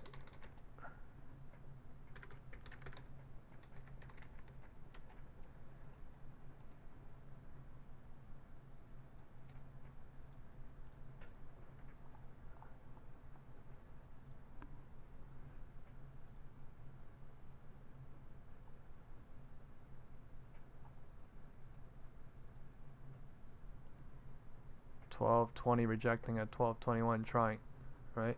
Algo range touch and is rejecting. This is why I called out best safe exit at 12:21, most likely in the WhatsApp group. Let's see what happens. There might be a cycle to pull back and then go long. There might be a cycle or two to go to POC or not.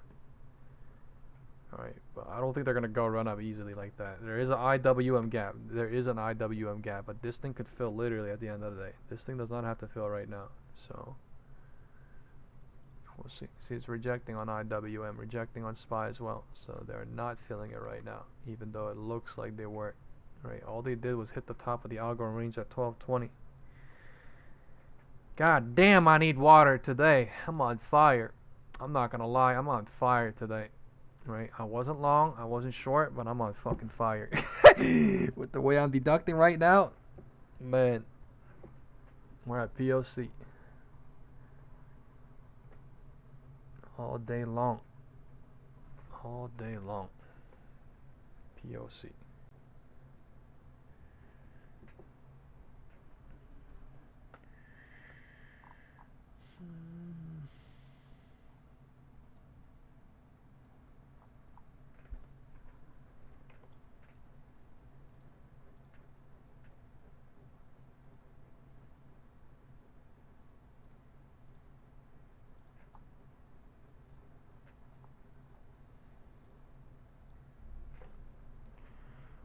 Dumping off a POC now.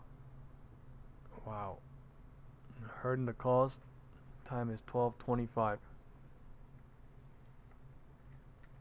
Time is 12:25. I am not in short, but that is an absolute crazy short from 12:20. What the f?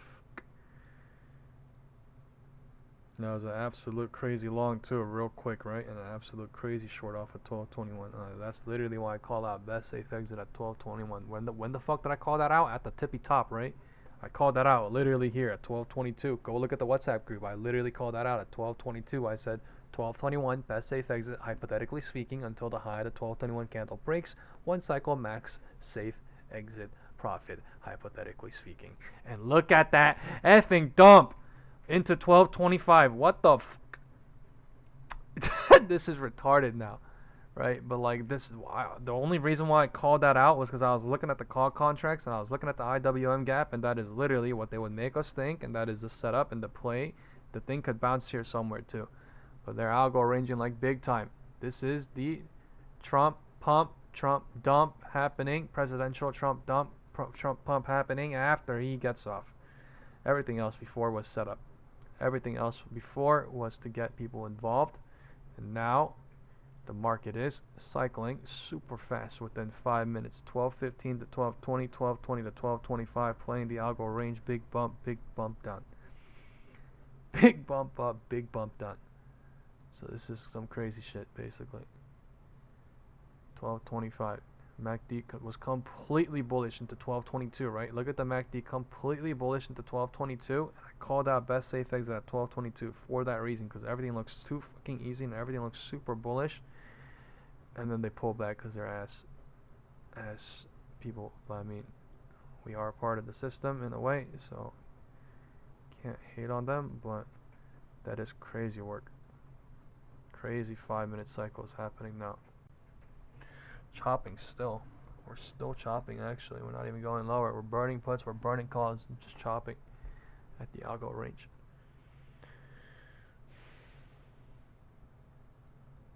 The only people not getting burnt right now is people that are able to deduct through the cycle, play the algo range, where there's go a little bit lower, go a little bit higher, and then not be greedy and then not overstay or something, because they're just chopping here. We're chopping at the 642.45 and POC, and we are chopping in between 568, 569, and 569.65.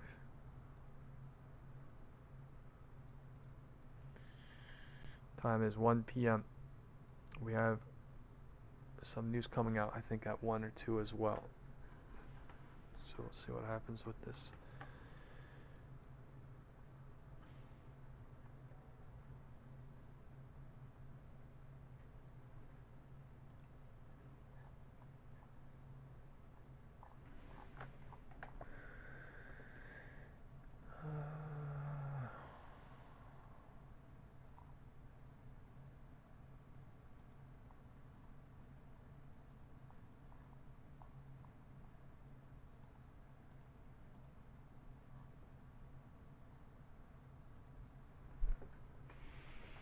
We are at POC.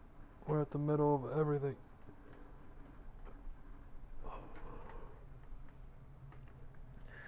Fed speaker at 2 p.m. Yes, that is true.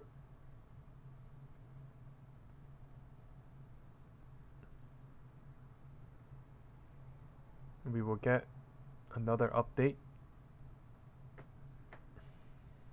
in 2.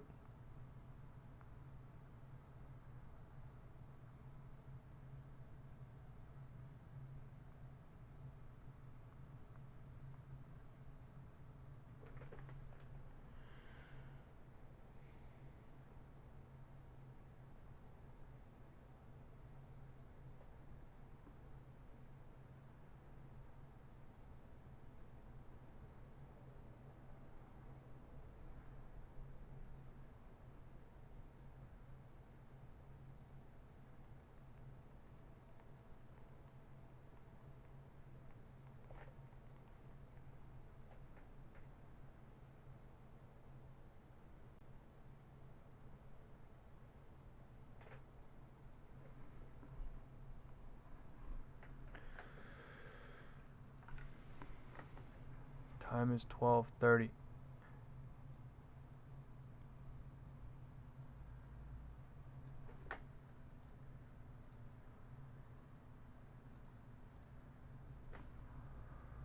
Time is 12:30.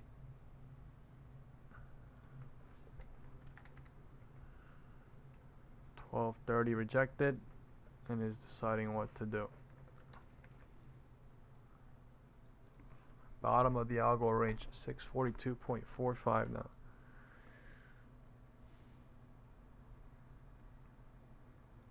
What a day. Beautiful day.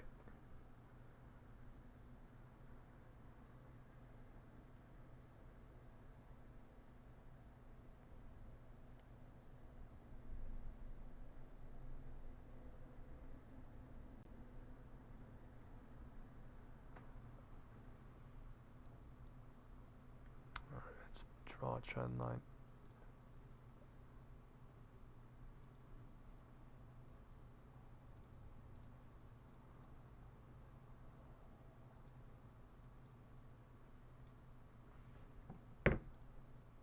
Yeah, I don't know. They really about to, go higher or lower today that much after they already did so. I don't know. Time is only 12:30, so I mean, they really could, or they could just wait a little bit and then do it later, or they could do it now and then wait at 2 or 1 or something. But yeah, we are in a big trend line, big trend. Wind was south in the morning, wind was north into the afternoon, and the wind is south, they're neutral into the afternoon or close. We have 3.5 hours left, so still a lot of time.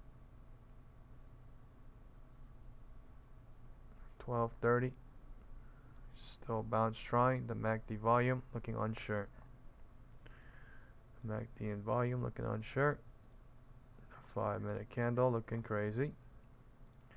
Chopping in the middle of everything, just going up, going down. We are wedging. I really thought, I mean, this maybe could have been, burn puts and then they leave, and then burn calls too after they join too, but that is really wild. That is really wild. Perfectly on the algo range too. Went up a whole dollar in 5 minutes and then dropped a whole dollar in 5 minutes.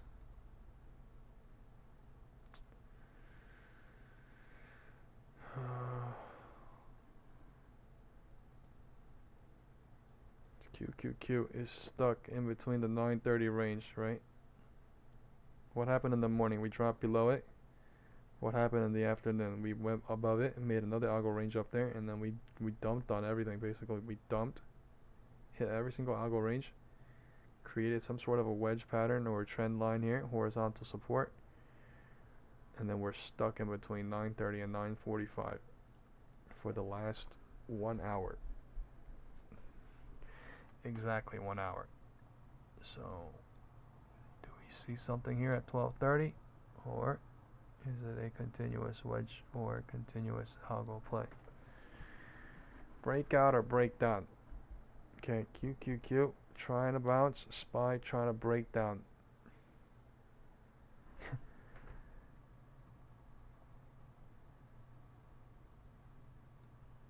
We are at this is the midpoint basically. If anyone remembers, right, I said that at 10:30, and literally we're disgusting work. Midpoint of 10:35 to 10:15 this was, but yeah, we're literally there. 642, 45, SPY's trying to drop lower, QQQ, not really convincing. Let's go look at IWM. IWM has a gap above, remember from earlier. So IWM gap above, holding. This thing might fill at the end of the day, lotto time. But for now, they're not going higher to go hit that yet. Not yet. So maybe they're faking out. Maybe they're getting more bears involved into 1-2. We gotta see some sort of trend line breakout, or some sort of confirmation cycle or something. They're just toying with us.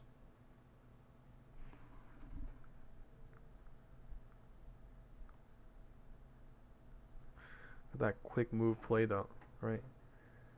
Long, and then you leave, and then short. Look how fast that is. I'm gonna draw this. I'm gonna draw the box now, okay? Since 12:05, 1/3, 2/3, 3/3, right?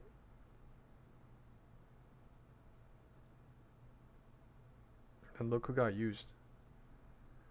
The people in the 3/3. Does that make sense? Into the new bearish cycle, which is 1/3, 2/3. And then 3/3, nobody knows where it is, but it's somewhere down here.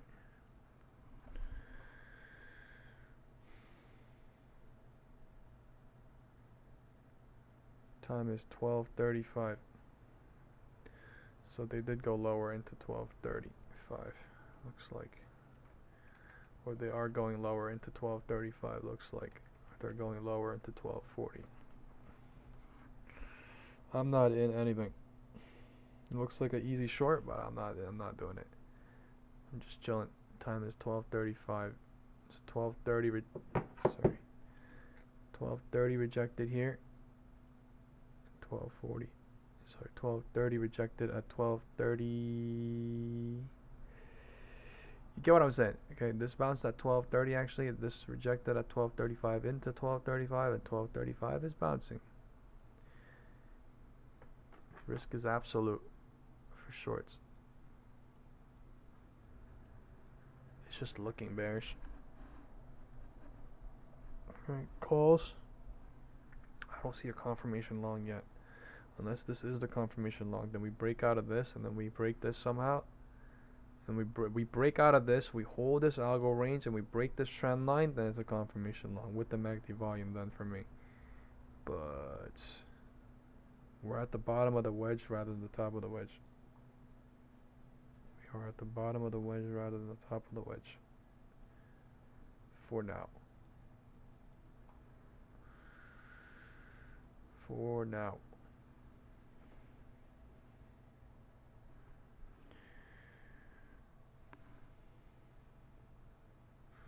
MACD volume.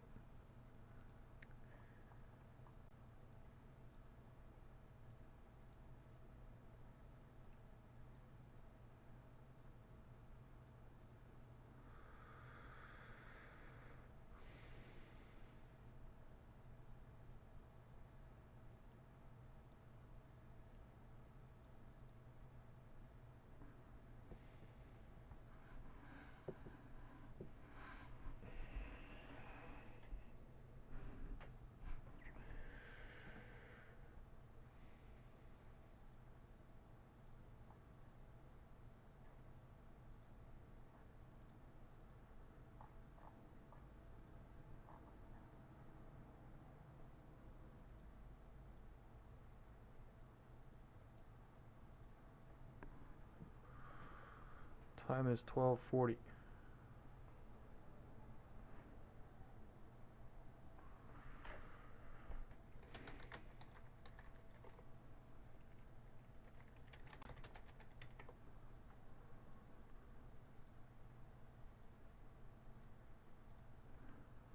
Man, big red candle coming now into 12:40.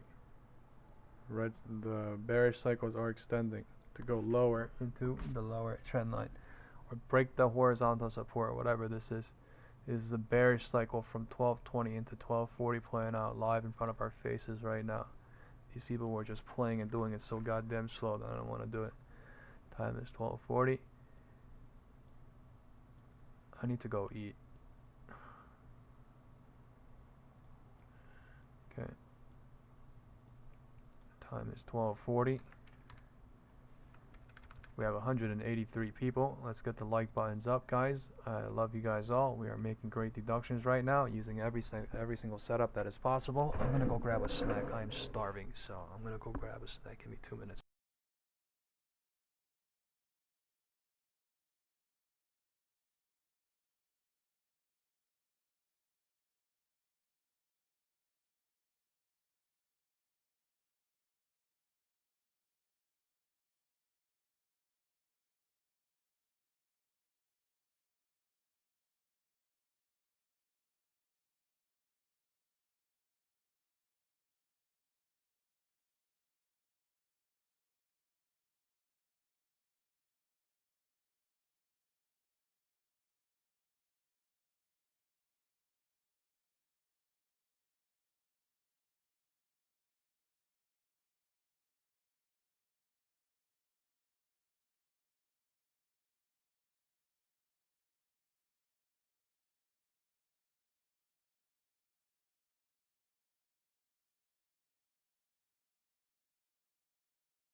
Alright, I'm back. What the f just happened? Oh, hell no. Oh, hell no.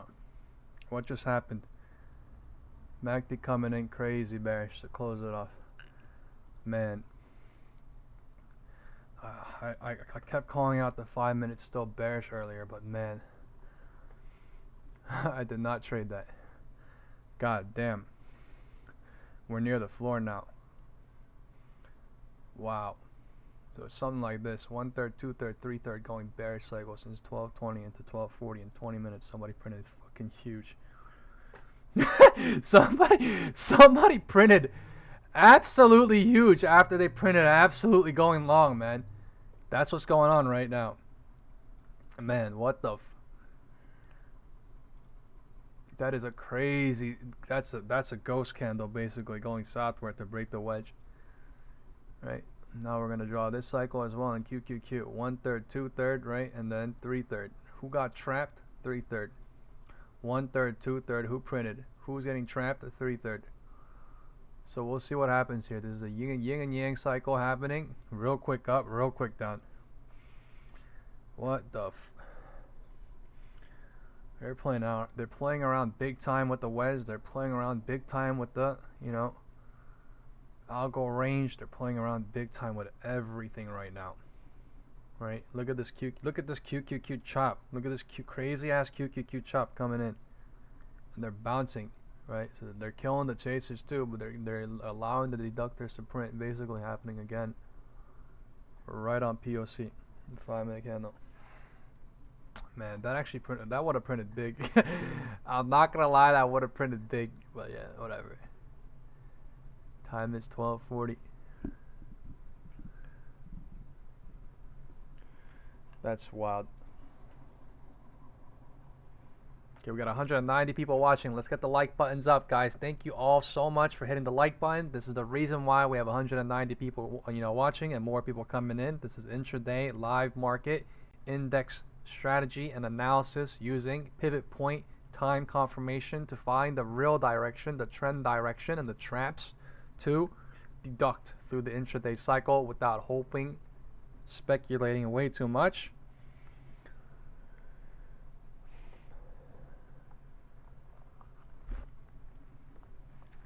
Time is 12:45.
Alright, this is craziness, so I'm going to send the SPX put to call ratio right now, and I think we need to take a look at what's going on.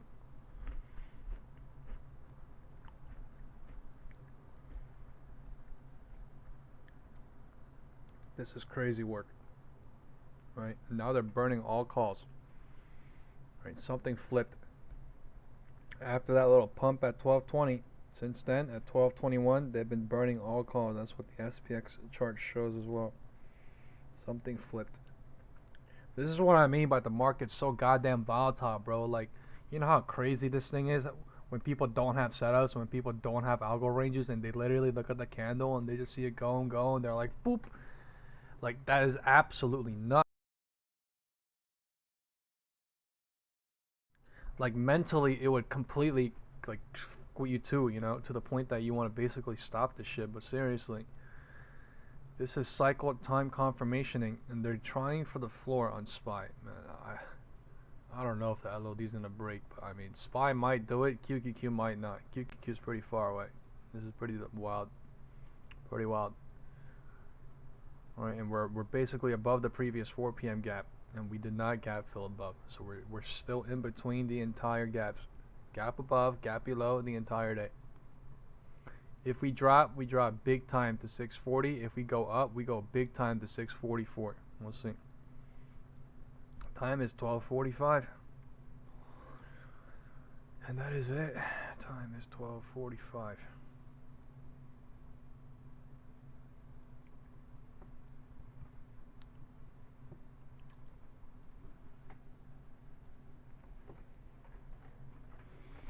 Alright, let's do a poll.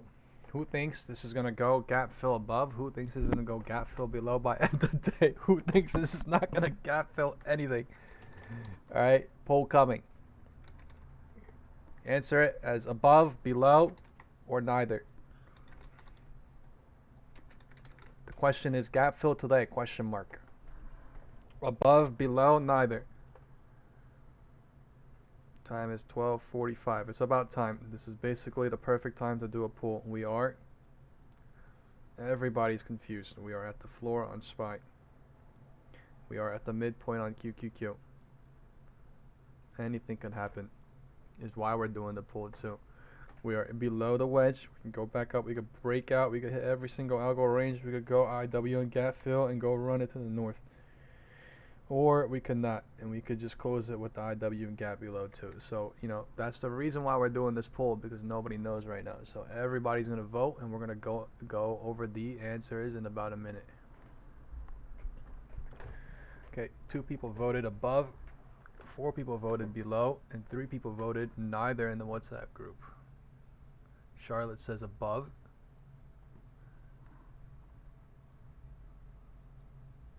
Ahmed says above 100%. It's either 644.85 or 640.5 or neither. That is the question. Into 4 p.m. I think one of them is going to fill today. I don't know about, you know, inside day close. No gap fill above or below, but I mean, anything is possible, right? We've all seen everything, so.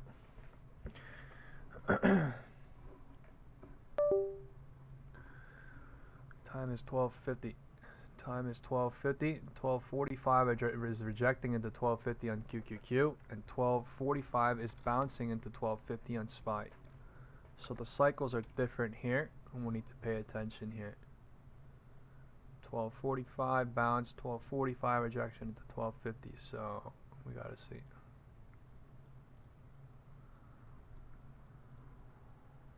Alright, this is the confusion cycle happening. I'm drawing out the I'm drawing out the box as we go live, right? The 1/3, 2/3, 3/3 box. So we'll see what happens. Okay, time is 12:50.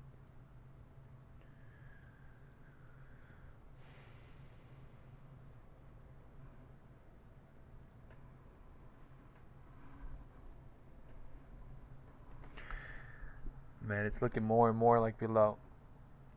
I'm not gonna lie. It's more and more looking like gap fill below coming. Okay.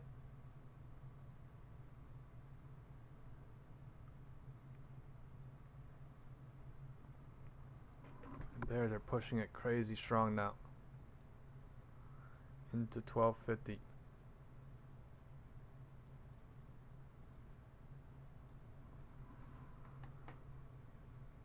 LOD about to break right now. LOD about to break right now, looking like 12:45 rejection to 12:50, and we're at the floor on QQ and SPY. On SPY, not QQQ. This could be a floor hope trap too, so we'll see. This could be a floor hope trap, to be honest. Okay.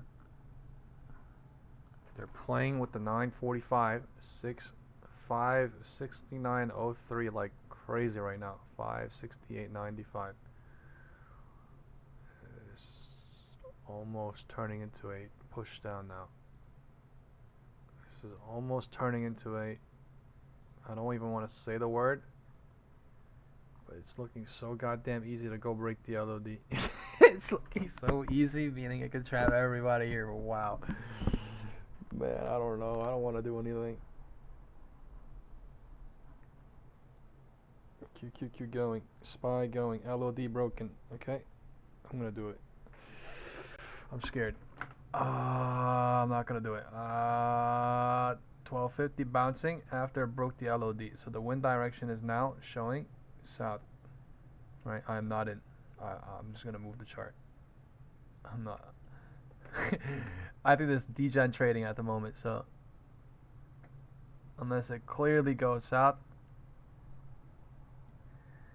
I don't know, man. The wind wise now showing like this, north from pre-market into 1105. The wind is south from 1105 into 1250. Made a LOD, and the wind is north or neutral from the LOD 1250. The floor just broke.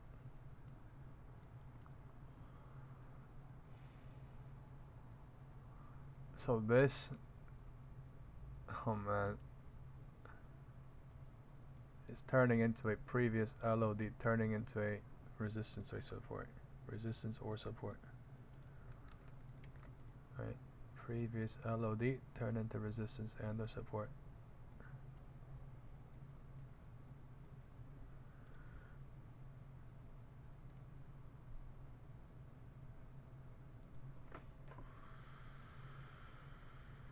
There's so many things to take note of right now. I'm going lower. Time is 12:52. 12:50. 12:50 is either going to bounce at 12:52 into 12:55, and we're going to get a confirmation lower, or we're going to go lower right now into 12:55. Push is coming. Candles are looking crazy though to join in on. It's already went since 12:20 into 12:50. It already went 12:20 into 12:50 as well. Time is 12:55. They're going lower into 12:55. They're going lower into 12:55, showing on SPY. Or it did not go lower into 12:55. It bounced at 12:50. I don't know. Candle looking crazy. Candle looking crazy. I ain't gonna lie.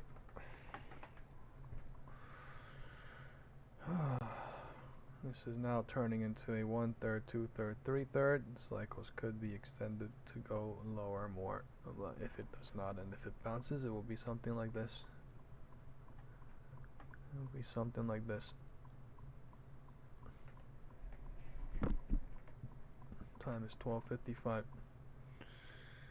12:55 went lower into, and the 12:55 bounce showing 12:50 bouncing into 12:55 showing on QQQ.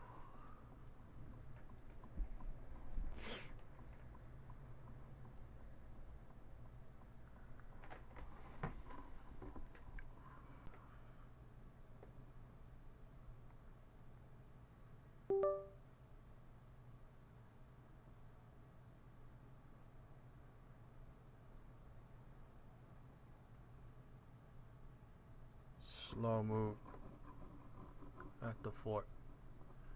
QQQ not at the, we're 64 cents away from the floor.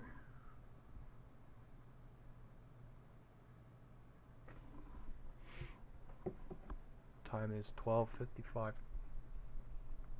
12:55 bounce coming. SPX or SPY bounce. 1 minute 1 minute gap formed. 1 minute gap.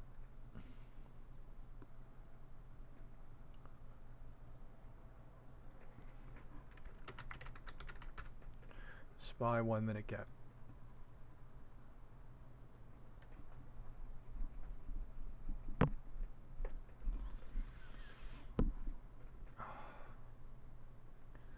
A 12:53 bounce. 12:55 bounce.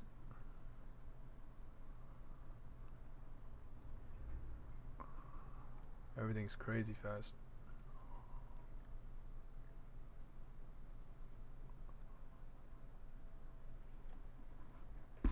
Crazy fast.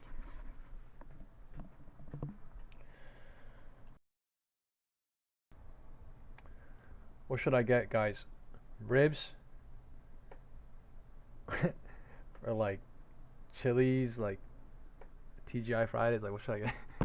I'm about to get some ribs again, dude. Man, I'm starving. About to eat good. What should I eat?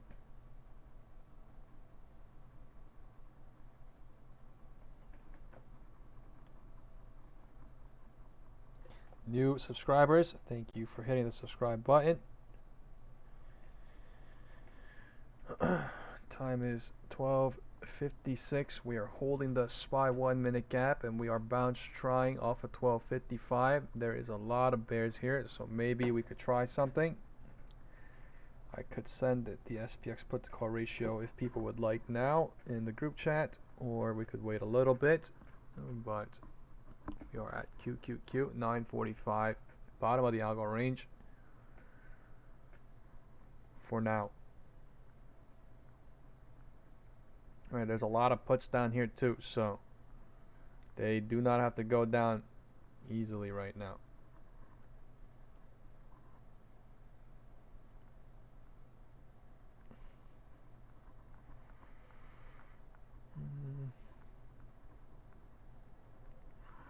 Okay, it is sent in the group chat.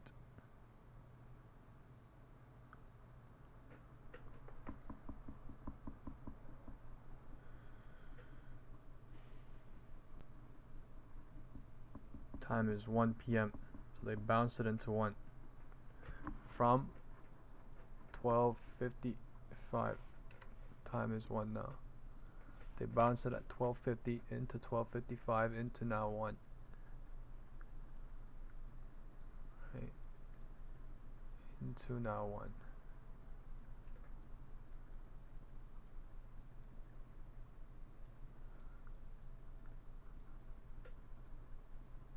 Right, there was a big sell-off, so I mean, it's possible that we could see a counter rally too.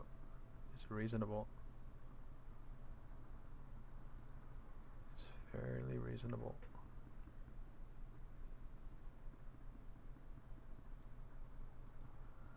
Time is 1 p.m. IWM has a gap all the way up there. Why? Why? And we're back in the algo range on QQQ. SPY went way lower than QQQ on that.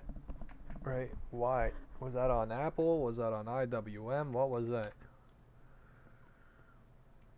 Apple, I mean SPY went way lower than, yeah, okay, IWM gap again. IWM 1 minute gap. Okay, so we'll take a look at that as well later. Apple went higher. So IWM might have dragged SPY down a little bit here.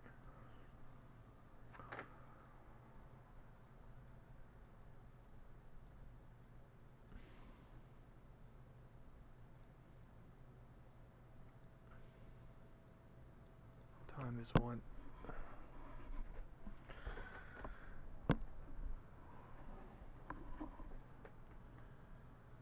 Time is 1.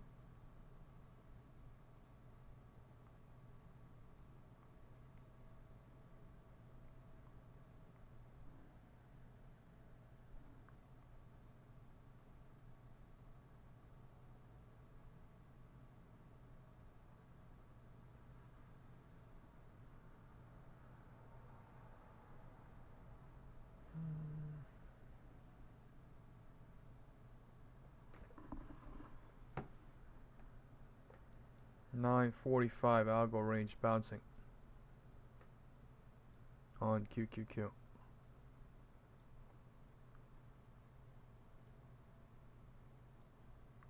The SPY 1 minute gap aligns with the QQQ 1 minute gap up as well.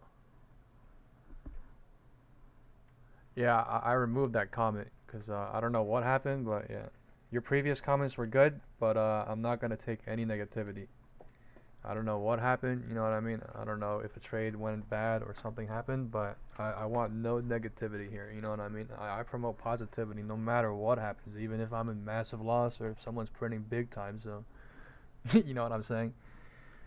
Yeah. Whatever happens, I hope you're having a good day. I hope God bless everybody that is watching, and I want nothing but positivity for everybody that's here, so, you know, let's just keep everything positive, please.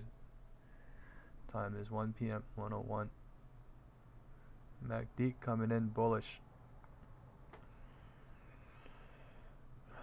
Right, but I mean, no matter what I do, I get complaints, man. People tell me my mic is low. People tell me my mic is low or my mic is high. Like, you know, some people are gonna have problems with anything. So, I'm sorry, but that's life. Time is 1. Some different cycle happening. Right, different cycle happening here. I can't clearly say long or short because there's a gap below.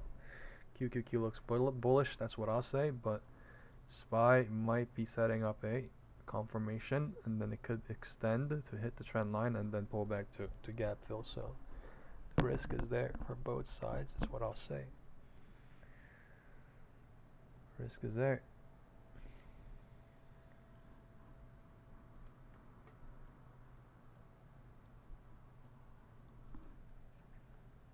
Yeah, I mean, but if you have any problems though, you know, feel free. There's other channels and communities to go to easily. That's all I'm saying. I don't, you know, hostage people to be like, oh, stay here. I'm just saying, if you're gonna be in the WhatsApp group, don't rat and then don't say anything, and then only be, you know, in the WhatsApp group to basically try to leech good info, right? When you are doing good, and then basically, you know, not even be around. That's something that I don't like. But yeah, as long as you're an active member of the community,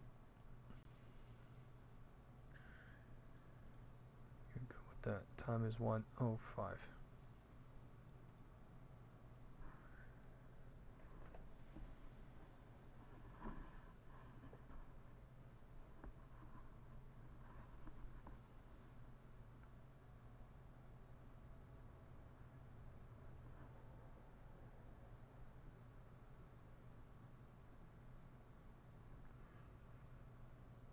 Trend line touching 105.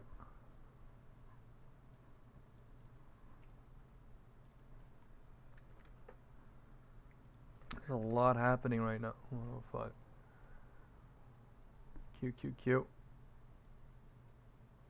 Looking nice bullish. SPY IWM gap holding. Going higher. MACD volume helping as well. Bear trap in this cycle to hit the sloping trend line.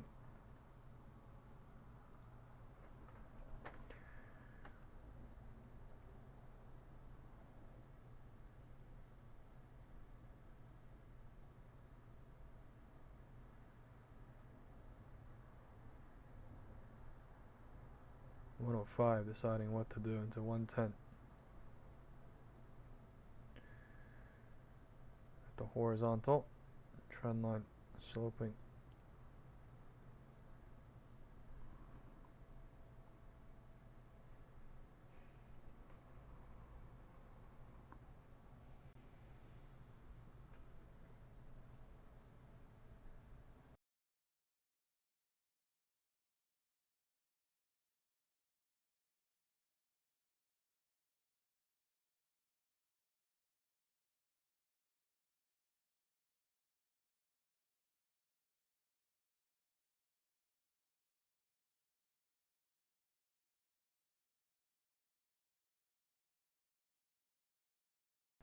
We are in a little bit of a bullish bounce right now from 1255 into 105 at the minimum. This thing could extend. The MACD and volume is coming to help.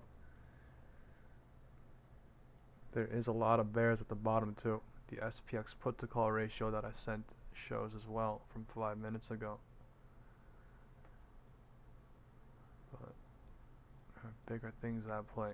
There's multiple gaps right now, right? There are 2 intraday gaps, one above here on IWM and one below here on SPY and IWM existing together.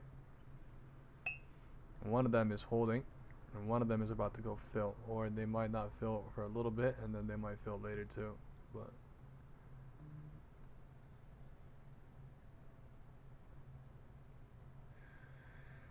642.26.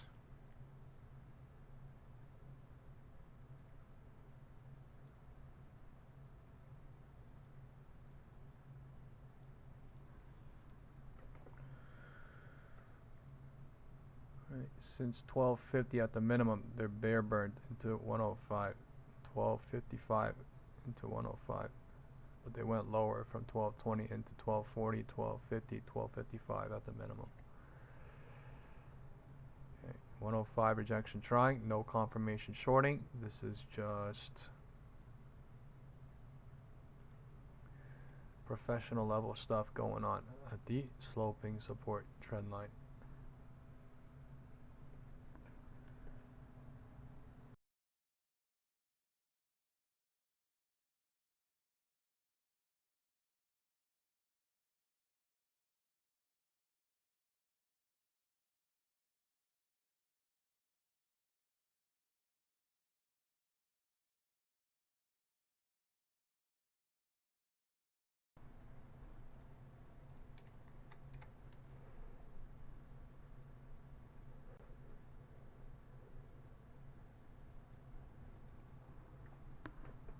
There's two IWM gaps right now.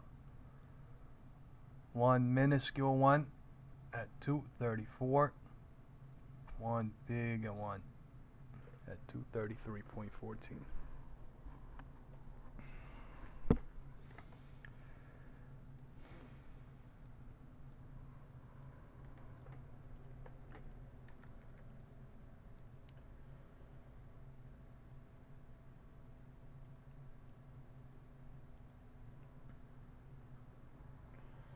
This is at least a bullish cycle from here to here.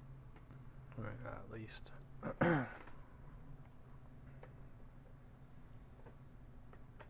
Time is 1:10.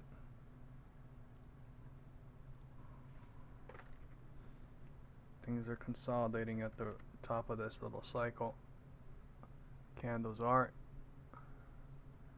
deciding what to do from 110 into 115.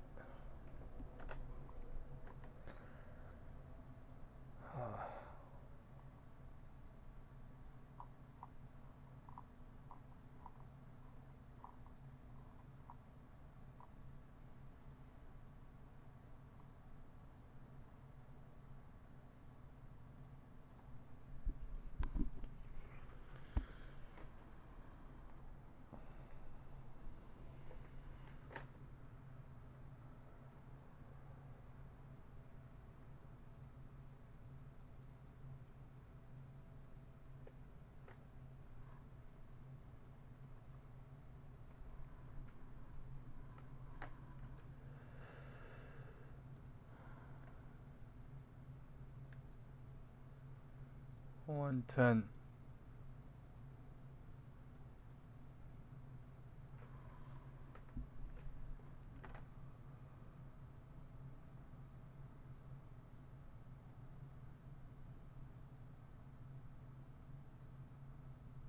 Things are so slow. Tiny rejection trying. Confirmation 105, 110, but things are very slow up here. Even if they drop, I mean that's decent money if they do drop to the gap, but yeah. Risk is there. Just because it looks like it does not mean the MACD is still bullish, so risk is there. Things are looking uncertain. We are at QQQ POC and QQQ and SPY. Trying to run it.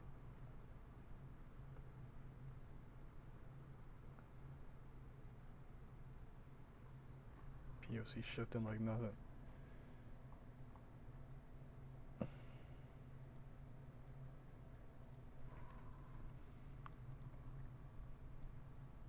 Bulls are holding it into the horizontal, sloping. Bulls are holding it above POC as well.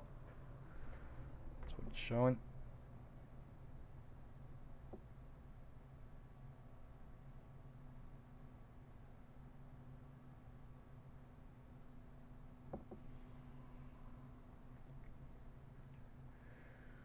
Big green candle coming now.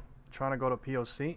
Top of the algo range being touched on QQQ as well. Right now they're actually coming in control. Bulls are coming into control. Taking the handle. We are at POC. In 2 minutes flashed up. Time is 1:10. Right. That is actually a big boom. A big flash boom too. It's something like this now, showing cycles are.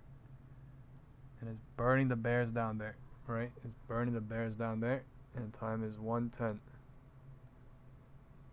We passed POC.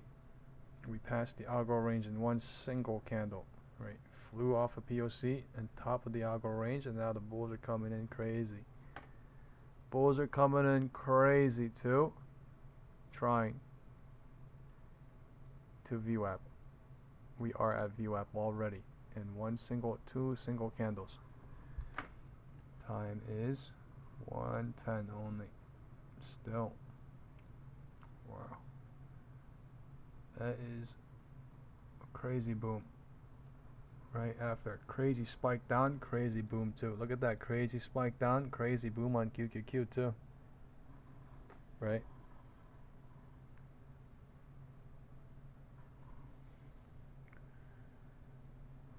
Market cycling crazy. But look at the cycles today. Right, 1/3, 2/3, 3/3 playing out perfectly. I mean, if it literally plays out perfectly every day, but like you get what I'm saying. From 12:20 to 12:40, and then 12:50. I left at 12:40. I mean, 12:40 was basically best safe exit. I didn't even say it. I don't even know what I said at 12:40, but 12:40 was when I was like, oh, yin and yang stuff going on. Like, this is very dangerous, and I didn't go in, I'm pretty sure. But you know what I mean? Now it's literally trapping everybody in the 3/3. Everybody here is getting trapped too into this. Time is 1:15 now, and we are above POC. So now it's turning into something like this. Okay, they're blowing up into 1:15. We are at VWAP, and we are at POC. We are at. Why does it say 112? There should be 115 candle right here. Weird. Oh, we're in the 2-minute candle. What the okay. Okay, we're good. Time is 1:15. So we blew out of the algo range at 110, looking like into 115. That's what it shows us. Or we pulled back into 110 from 105 into 115. Okay. I sent the SPX put to call ratio when we were at the all the way bottom there, and it showed a lot of puts. So I mean, it's reasonable. It is reasonable.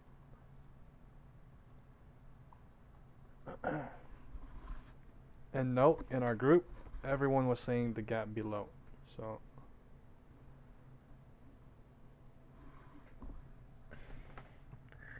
most of the people in our group said they are voting gap below. And that's when we broke the LOD and we were at the true floor. That's when we did the poll, right? Because we were so close. And the majority of the people are inputs. The majority of the people are thinking the gap below, and then they bump it up to POC. So now we're at the middle, and they're about to do things at the end after people get hurt in cycles or whatever they're doing. POC. VWAP as well. We hit VWAP. VWAP rejection, I guess, at 115. And VWAP rejection at 115. We'll see what happens with this cycle, but I don't want to like definitely say the cycle is over. But for now, we're going to draw it like this. The cycle could be extended to go higher. Right? Do not speculate on this box. That is a damn mistake. This box is to just give confidence, just give confirmations, and to help. That is literally it. You do not.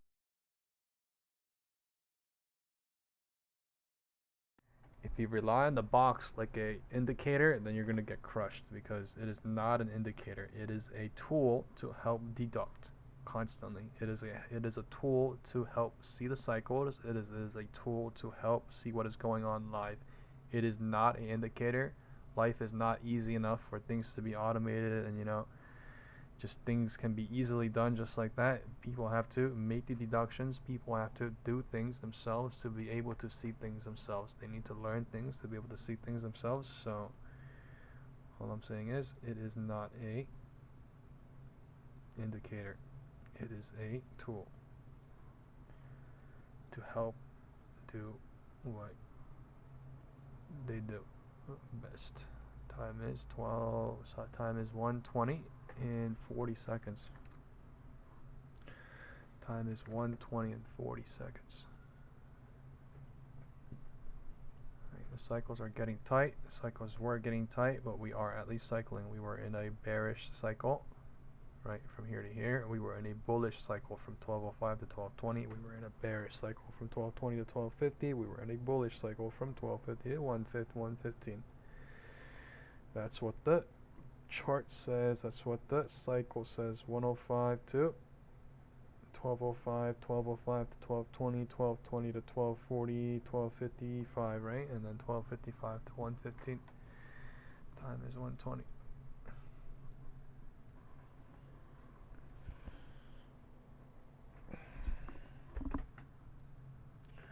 Time is 1:20. You know, market makers must be listening to our poll because that is funny.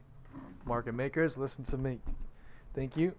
God bless this country and God bless you for letting me have a great day through the power of deducting, and let me get off in a good positive day and go eat some good damn food at Longhorns. I want ribs. I want ribs. I'm about to spend $30 for a whole rack of ribs. Fuck it. I'm starving. We're going to VWAP, boys. We nuking this thing. Come on, we doing it or not? Come on. MACD volume coming or what? MACD volume coming, right? It's either right now or never. You either nuke this thing now or you don't. And they already nuked it. I ain't gonna lie. We're already at VWAP. I'm just saying, if we extra nuke it and then we go to, you know, the edge or outer space, then somewhere this will be edge or outer space. 643.37, and at that point IWM would have maybe got filled up top. Let's go look at what IWM is doing. IWM, we have 186 people. I don't want to keep saying it, but thank you all very much for being here. Let's go hit the like button. IWM is another gap here, so we'll see what happens with that as well. There's another gap here in IWM, so IWM has 3 intraday 1-minute gaps.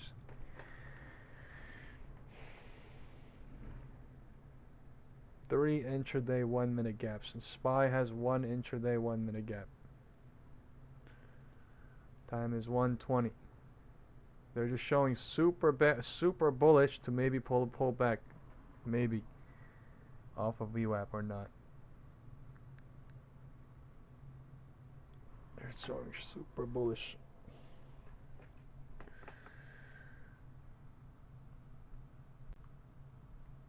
Right, I would have said parabolic too, only if the MACD came in too. Like if the MACD came in continuously green, and the candles are stacking, and we were up here, I would be like, oh wow, they're running parabolic. But like they could do whatever they want right here because the MACD's dying since 115, right? 115 went higher into 120, and the 5-minute MACD says we were bullish. But you know what I mean? You get what I'm saying? Every situation is different, so whatever is going on right now, a little different from pure boom MACD, you know, go. So a little different. Time is 1:20. 1:20 deciding what to do from here. 1:20 into 1:25.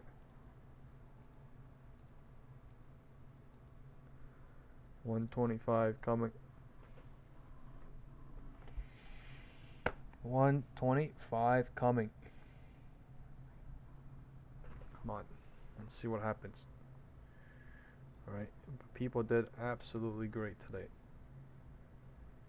Was bearish, was bullish, was bearish, was bullish, was bearish, was bullish. Making up cycles, right? Making up small cycles, making up what? Mediocre, medium-sized cycles, making up what? Bigger size cycles, right? So we talk about cycles, we preach about cycles, we talk about time confirmations, we live confirmations with time. We can talk about that. We show that 24/7 because that is what real traders do. That is what smart money institutions constantly do. That is what they're doing. So that is intraday market analysis, folks. Intraday market index analysis using every single environment, every single setup out there, and every single thing that exists out there. IWM. Not doing anything interesting. The only reason why we look at IWM is because sometimes they set up like this with these gaps, and sometimes the IWM pushes up, or sometimes the IWM pushes down, helping SPY go down. And if you see that happening, right, IWM SPY going down, IWM SPY going up, you'll literally see SPY go a little bit lower or a little bit higher than QQQ for some reason, because it's more, weighed differently. Sorry, small caps is only weighted in SPY, but you know what I'm saying. Algo range touch time is 12:20. 12:20, still deciding what to do. All we did was touch the algo range. Algo range at 642.43. Standing strong. Standing annoyingly strong.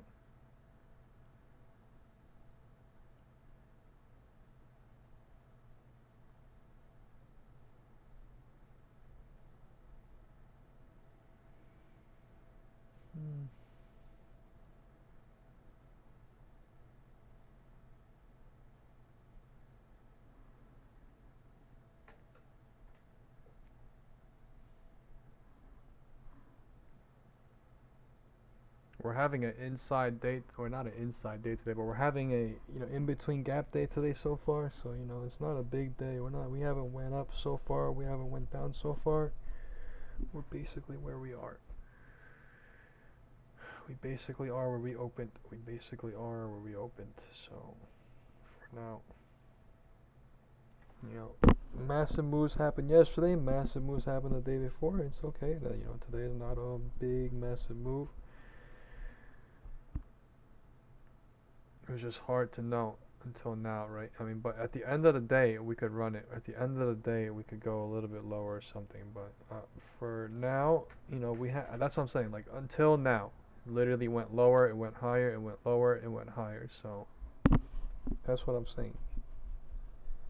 Into now. Time is 1:25.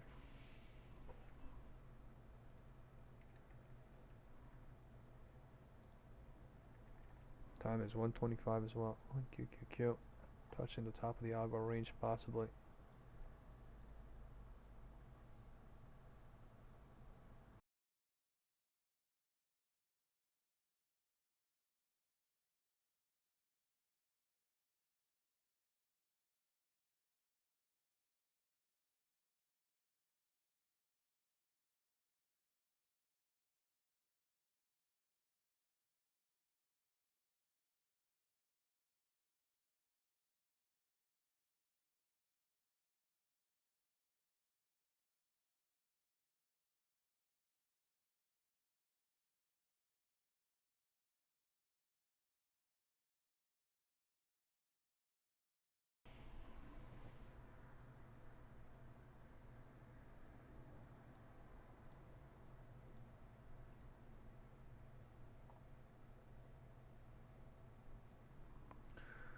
Look at the pre-market action. Look at today. Right, end of the day yesterday, pre-market, and then today. So basically chopped all day. Went higher, went lower than the pre-market. A little bit. It's just kinda cool, I guess. Okay, 125. MACD coming in, trying to be looking bearish. Right, 120 decided to go lower into 125. Remember when we drew that arrow at 120? They're going lower into 125, showing now truly this is the true going south. True going south now. Alright, algo range, everything broken. That is actually a gray short up there. I just didn't go. But maybe IWM gap filling on the bottom now. Let's see. Gap down. Yeah, gap down again. So there's a gap here, and it's probably gonna fill something. But yeah, this is crazy work. Spike candles coming. Spike candles coming. Literally, there's 4 gaps now. This is, you know, I'm not even joking. This is degen stuff. Like, look, IWM gap number 1, IWM gap number 2, IWM gap number 3, IWM gap number 4. What if they just go up and down, up and down, up and down here? Go fill this, go down here, go. No one knows what's gonna happen then, right? So, bruh, that is sick. That is sick. It's just the burn calls that followed here, I guess, into this, and whatever this cycle is just, yeah, 1/3, 2/3, 3/3, but it's literally 5 minutes, so I can't even draw it right now. It's literally 5 minutes. But look at the perfect box, man. Like, look at this shit, right? Bruh. 125. IWM gaps means there's a 1 minute gap. You see how this gapped up? You call this a gap up. Sometimes you see the gap up in the 1 minute candle, sometimes you see it in the 5 minute candle, but it basically means it's like a instability point where the market, the algo, is most likely going to go back up or go back down and fill the instability point at one point with volume, with liquidity. You see how this filled? Do you guys understand this? Like, this filled 233.41, right? I'm gonna delete it. It filled. Now there's 3 gaps, right? 1 gap here, 1 gap here, 1 gap here. So let's see what happens, but yeah. I'm gonna leave it up so we could all understand what I'm talking about. 125 bouncing into 130 right now. Time is 1:30. Deciding what to do. Either gap fill or rejection. Gap fill coming above. IWM gap filling right now. So this is what we mean by no one has the control here. Like, nobody knows except if you know, deduct. It's the only way. Oh man.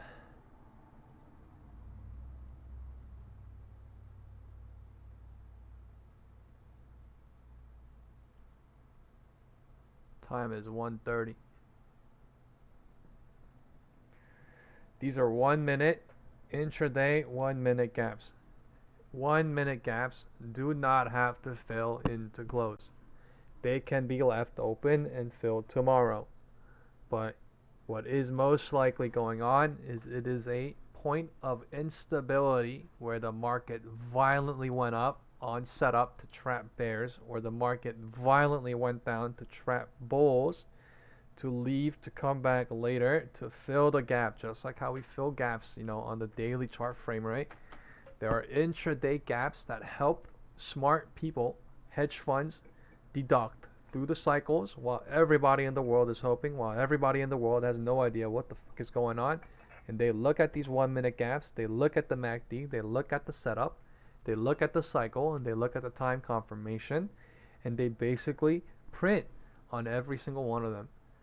But we have no idea because we don't know. But until you know, right? You know what I mean? Looking at this candle, somebody could have easily shorted looking at that, right? I was gonna, but I didn't, right? Because I'm just talking and I'm distracted right now too, and I'm doing other stuff too. But stuff, you know what I mean? That's all I'm saying. There are intraday gaps that basically fill. This could not fill. This could not fill. I think one of them is gonna fill before the end of the day. But yeah, I'm just saying. They are very, very important. Right, you can see the 1 minute gaps on SPX, you can see the 1 minute gap on QQQ, you can see the 1 minute gap on SPY, and we see it on SPY right here.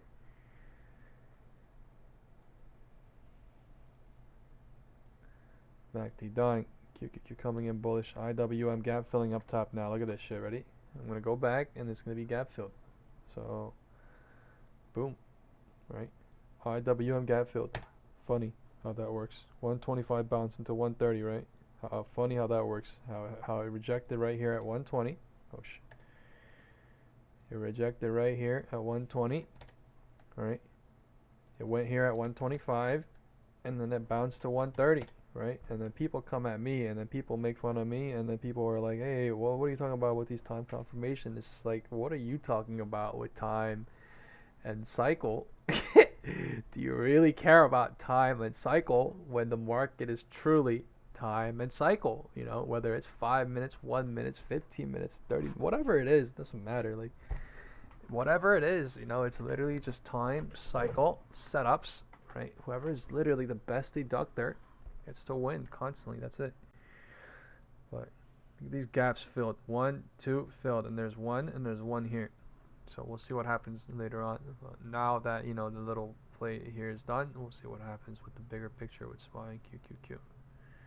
And after with that too, we're hitting the algo range too, right? So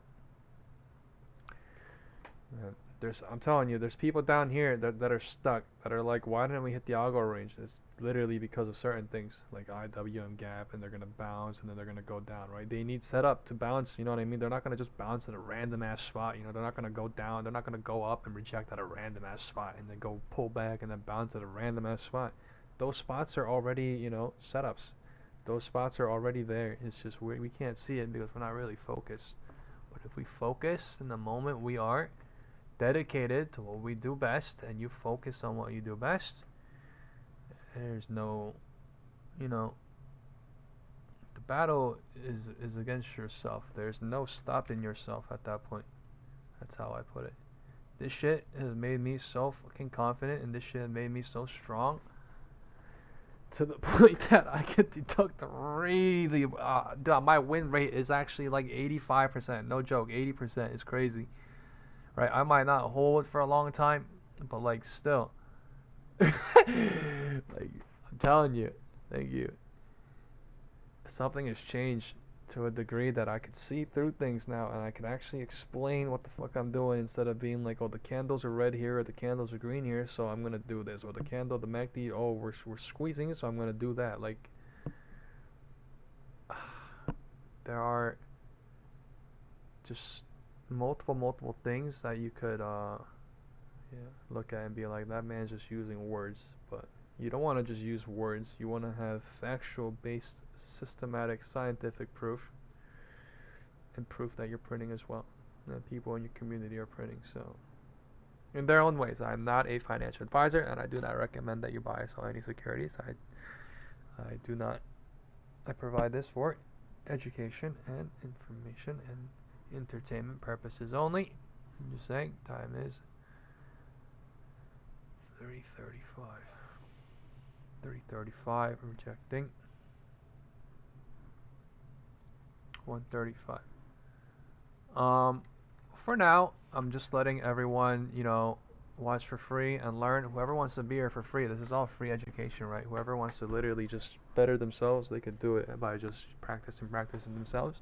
But later on, I'm gonna basically I will be creating like a, I guess like a pro trading alert community or service, whatever, where whoever wants to pay a little bit, I'm not going to charge that much, can be in the group with me, and I'll share every single one of my trade that I do on Robinhood on there too. But for now, I just have a free community where people can come in to talk and chill and also deduct live. But yeah, everything is free as of now. I do not charge for anything, and I don't do any one-on-ones as of right now. Unless someone is really interested, then I can do a whole one-on-one with you for a whole day, and we can come to some sort of reasonable, you know, accommodations. But yeah, in the future, when my community is a little bit bigger, I will be doing Discord live. I will be having a alert service for people, whoever wants to, but it's not going to be that much. And then yeah, we go from there. But hey, hope everyone's having a good day so far. That's all that matters. We had a what? Today is Wednesday. Good Wednesday, good Tuesday, good Friday, and yeah, there's only basically 3 more days in the week. So 2 more days in the week actually. Thursday and Friday. Gotta finish off strong. 120 rejection into 135. MACD coming in, stupidly bearish, but this is literally barely any cycles or barely any setups except this setup, QQQ setup. And now that they already touched the setup, I don't know. And you know what I mean? Just because I say that, right? Like, people can do whatever they want, right? We all live our own lives, and they could just literally be in the free group. They can be in the YouTube, whatever. I'm gonna be doing the same shit anyway, right? I'm just saying, like, I might be a little bit delayed in the free chat or whatever, saying that I'm in this or that, or I might not even say it at that point, but or I might say a little bit here and there, but I'm literally saying everything verbally, and people can read and people can hear, right? So all day, every day, I'm literally out here verbally deducting through things before it even happens, and like people are like, oh, this guy is not, you know, horseshitting, right? And I'm literally deducting through things, right? And that's literally because I verbally say, you know, things instead of just making stuff up, if that makes sense. And like people respect that, and like, you know, to a degree, like this shit is not something I made up. To a degree, this is something that already exists, and this is something that smart hedge funds or smart people are already doing. So, you know, if you want to be a smart deductor, if you want to change your life and become, you know, smart money or institution, whatever you want to call it, then you just decide to do that. That's literally all it takes, right? Some people want to have, you know, alert services to get guided or whatever. That's fine too. It's just, you know what I mean? Everyone has different needs, which I understand, but at the end of the day, right? At the end of the day, life is good. And I'm about to go get some nice ribs today, I'm telling you. I'm about to get some nice ribs, bro. I am so hungry. I'm about to eat good. Time is 1:40 and they're actually going lower into 1:40. I don't know where they're going, right? I don't know where they're going. I don't know where the setup target is, right? Oh, actually, the SPY 1 minute cap is down there, so they actually might do. That is a crazy dude.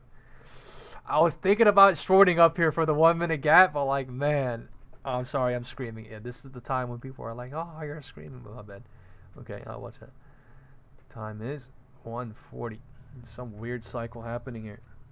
Weird cycle happening on IWM, so watch out. Big red candle, big green candle coming, so even if it looks like we're going to go gap fill, it doesn't have to.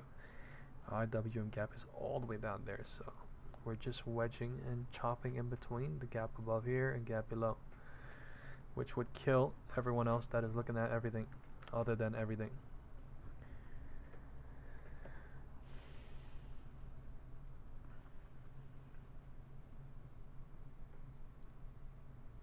Look, the word deduction is something that I came up with on my own. Like, I have a different outlook on life. Like, I look at a lot of different types of videos every single day, and I try to, like, you know, take each day one by one, but every single day, right, I do actually try to remind myself of what I'm doing, not even trading, and not even this, but like in other ways, and I think that is completely helping me trade. Like, spiritually, emotionally, I'm becoming a better person of the way, because of the way I'm, you know, doing things, and the way I'm, basically, I'm just only trying to live in reality, right? That's all I care about. I preach about reality, I care about reality, and I literally just stay away from everything that's like fake in my eyes.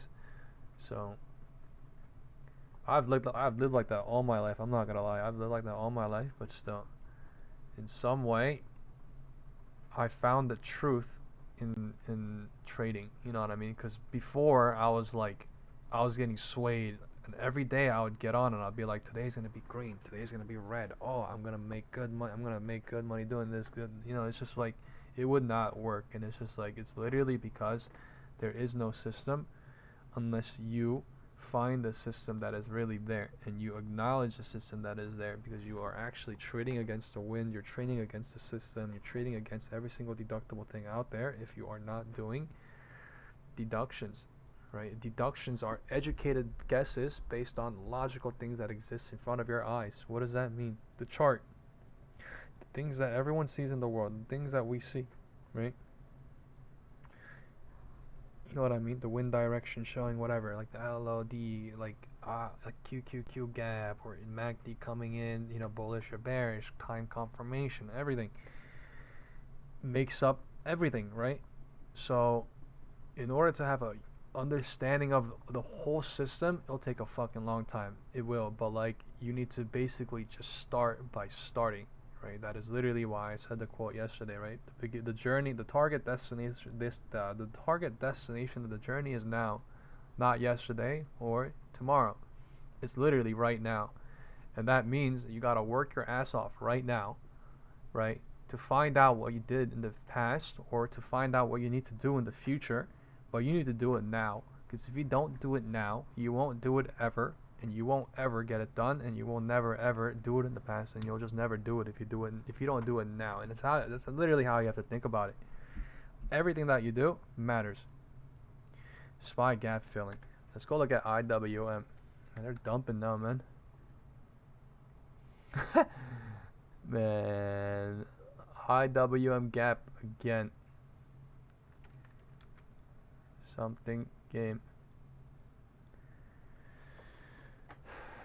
Previous LOD turned into resistance or support. Triple bottom now.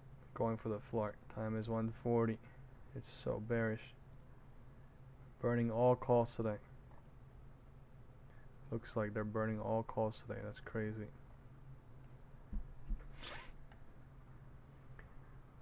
Leaving the IWM gap as hope and just burning all calls. Looks like with time, theta, and everything, all the cycles just pointing south.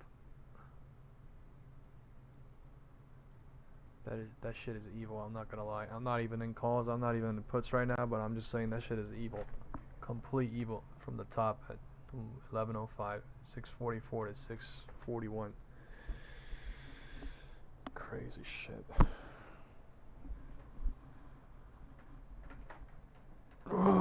IWM gap filled. You guys see this? Do you guys believe what I'm saying about these gap fills now? 1 minute intraday gaps, right? You know, you understand why I'm saying these algos love stuff like that, right? You understand why I'm saying algos love 1 minute gaps? Because they fucking fill them, right? They might leave some of them and close the day, but like literally they fill most of them. They're not filled, right? Every single gap that we made has been filled, basically. Filled, gap here filled, right?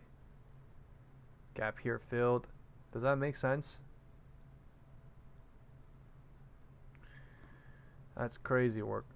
I have no idea what's gonna happen here, but we'll leave this up like this and we'll go back to QQQ. 568 again. This week we are way higher than we were yesterday. It's just we can't fly. That's the thing. We're just hovering here, waiting for tomorrow or something. Dropping low as hell. QQQ.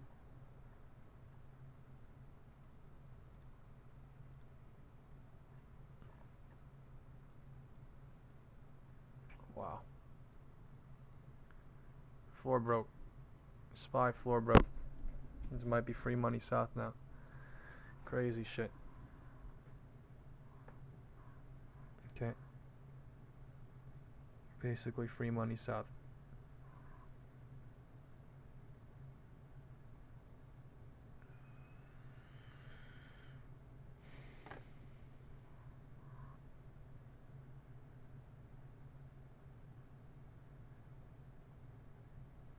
What a crazy put run.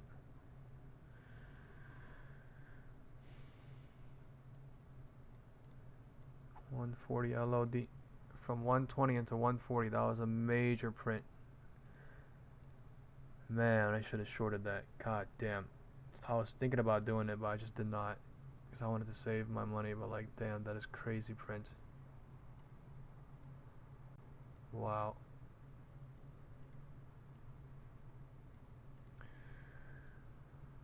Wow.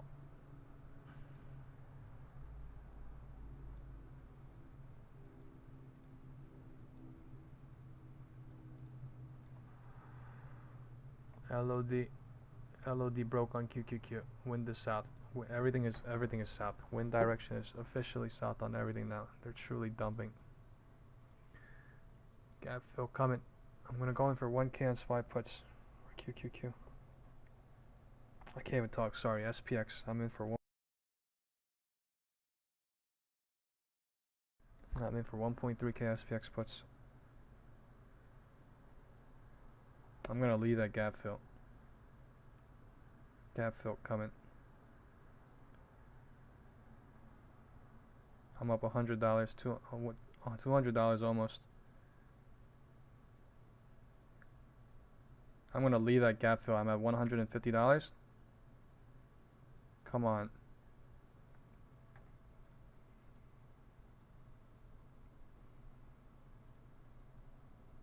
Time is 1:46. Holy shit, that was crazy.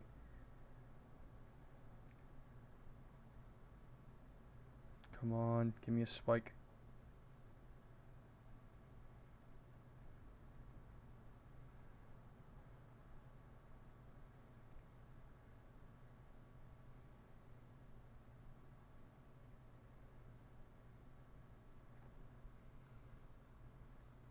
Man, that was a crazy spike. LOD did not touch, or not LOD, sorry. Gap fill did not touch.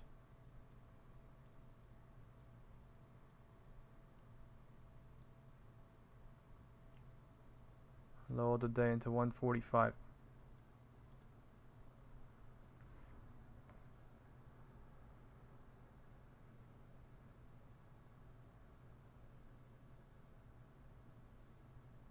Bear trap off a gap fill possible as well. 145 bounce trying.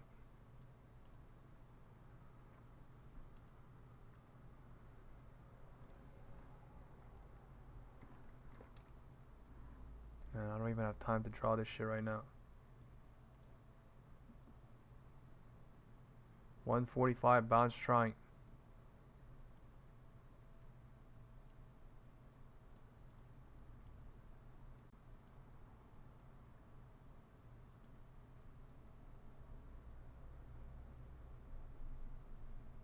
Is bear burning off of 145 for now.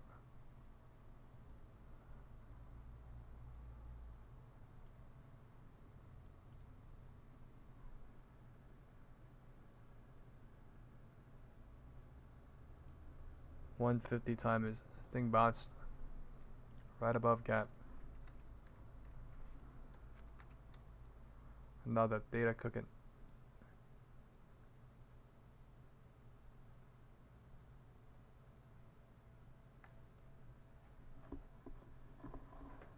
Data cooking.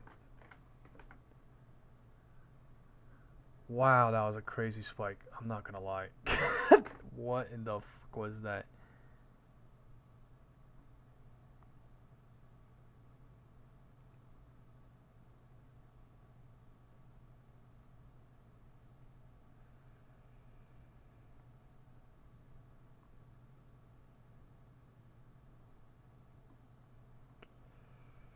Please let me back out.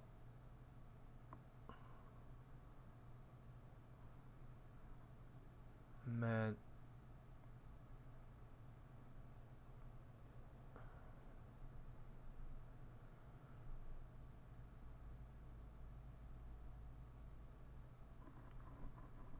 Just trying to do work.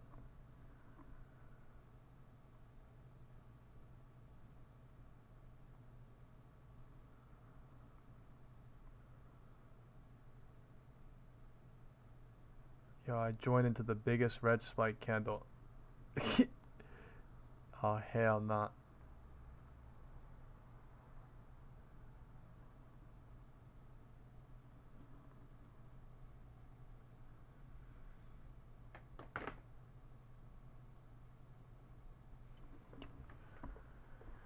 Man, 145 bouncing into 150. MACD completely dying bearish now.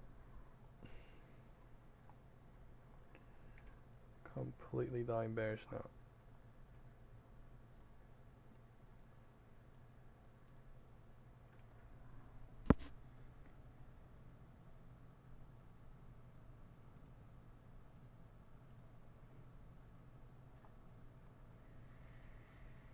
Crazy hold off the floor.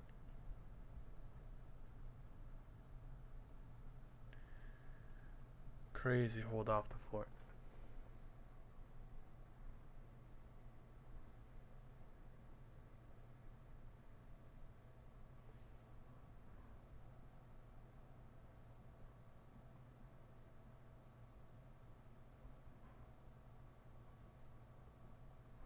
Going to get out.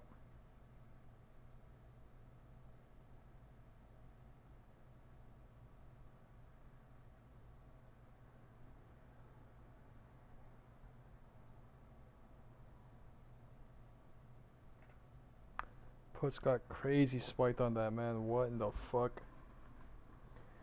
Wow.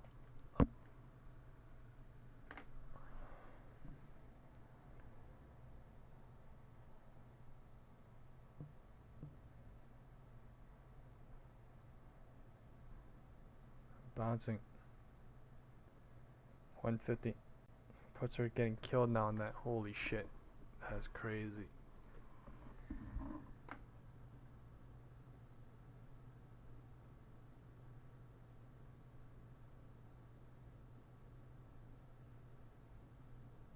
Damn, they're getting me on the gap. Oh my lordy.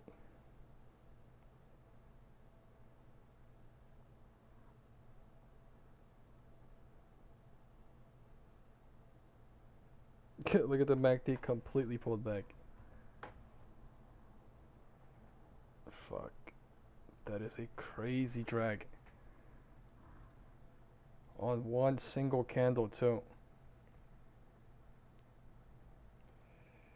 Crazy drag in one single candle. 145 into 150.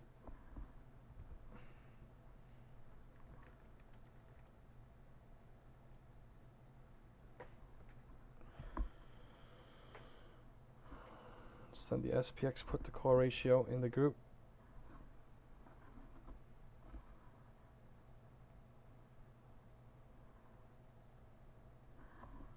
I think we have the Fed live.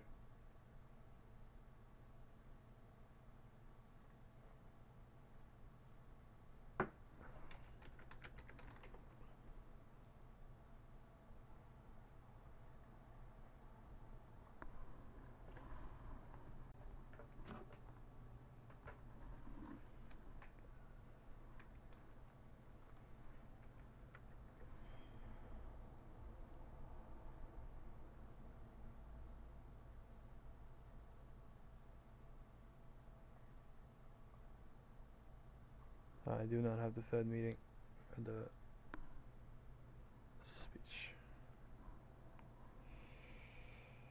God damn. There's so many puts down there. I'm about to leave right now. Cut it at basically 50% or something. Crazy spike down.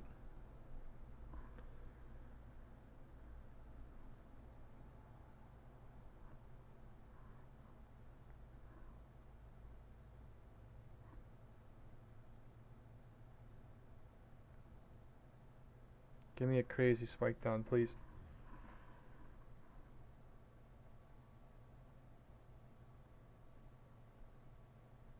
There's no way.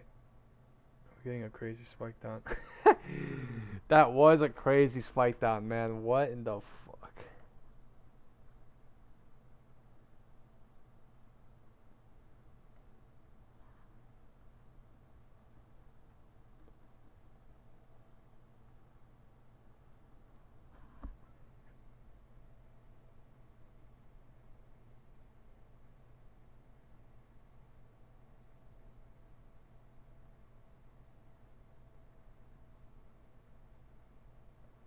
Does anyone have the live stream for the Fed thing?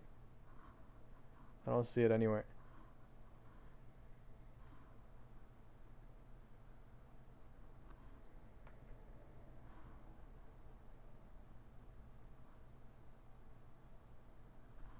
Man, I'm fucking scared. Please. Time is 1:55.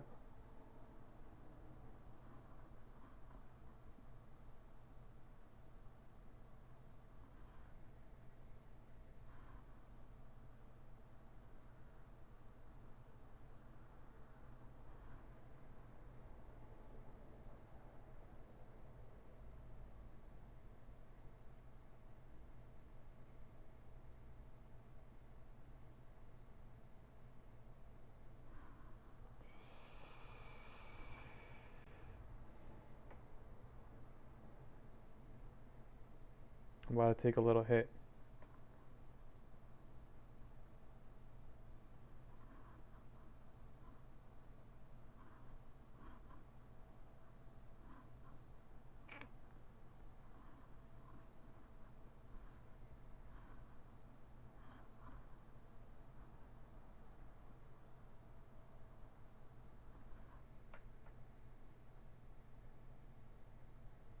Time is 1:55. 150 rejected into 155. Come on. Let me the fuck out. I'm gonna leave in this candle. Okay? In 40 seconds. This shit is spiking crazy again.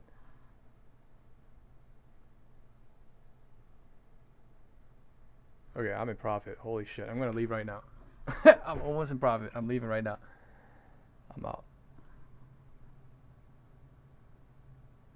6,430 put. I'm leaving. I don't care. The risk crazy. I full chase so. There's a fuck ton of puts down here. This is basically a gift to leave almost. Time is 1:55. that is basically a gift to leave. Look at the SPX put to call ratio right now. I'm about to send it if I have not. It's a fucking crazy amount of puts.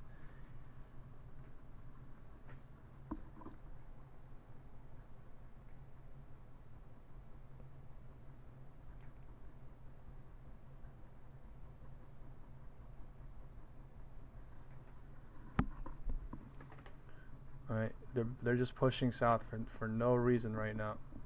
There's a ton of puts down there.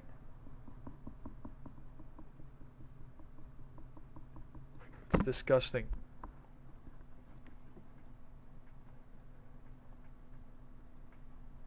It's like 95% puts at 6,420, 6,415, 6,425. Oh my.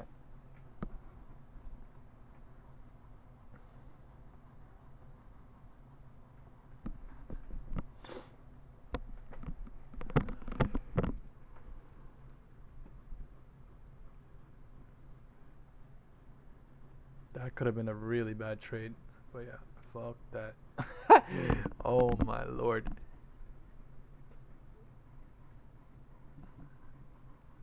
Who said I ain't going to ribs today, bro? I'm still gonna go eat ribs. No, they might trap bears right here. You're right. Ah, that's crazy. Yo, $14 put literally went to $800 and then went back to like 13 point something K. That's disgusting.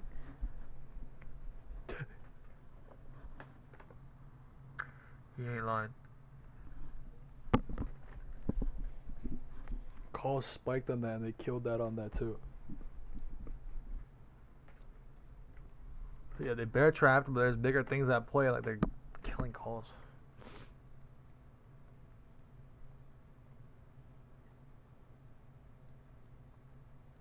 There's so many puts down here, so but I don't know.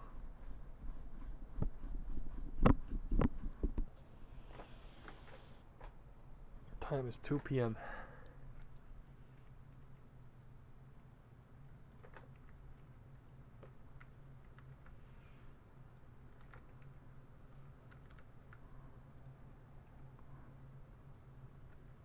Time is 2. Who was just speaking again? Fed.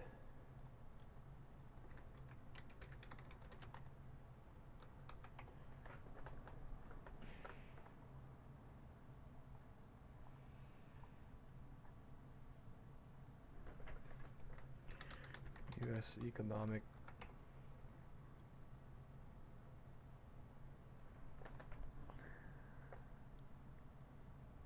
Fed Beach.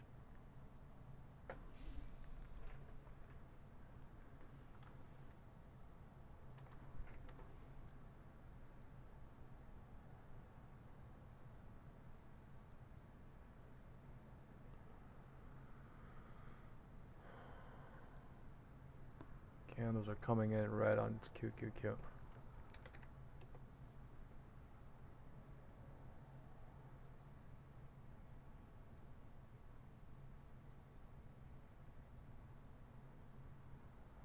What is that red on QQQ? SPY going for the gap fill now, looks like.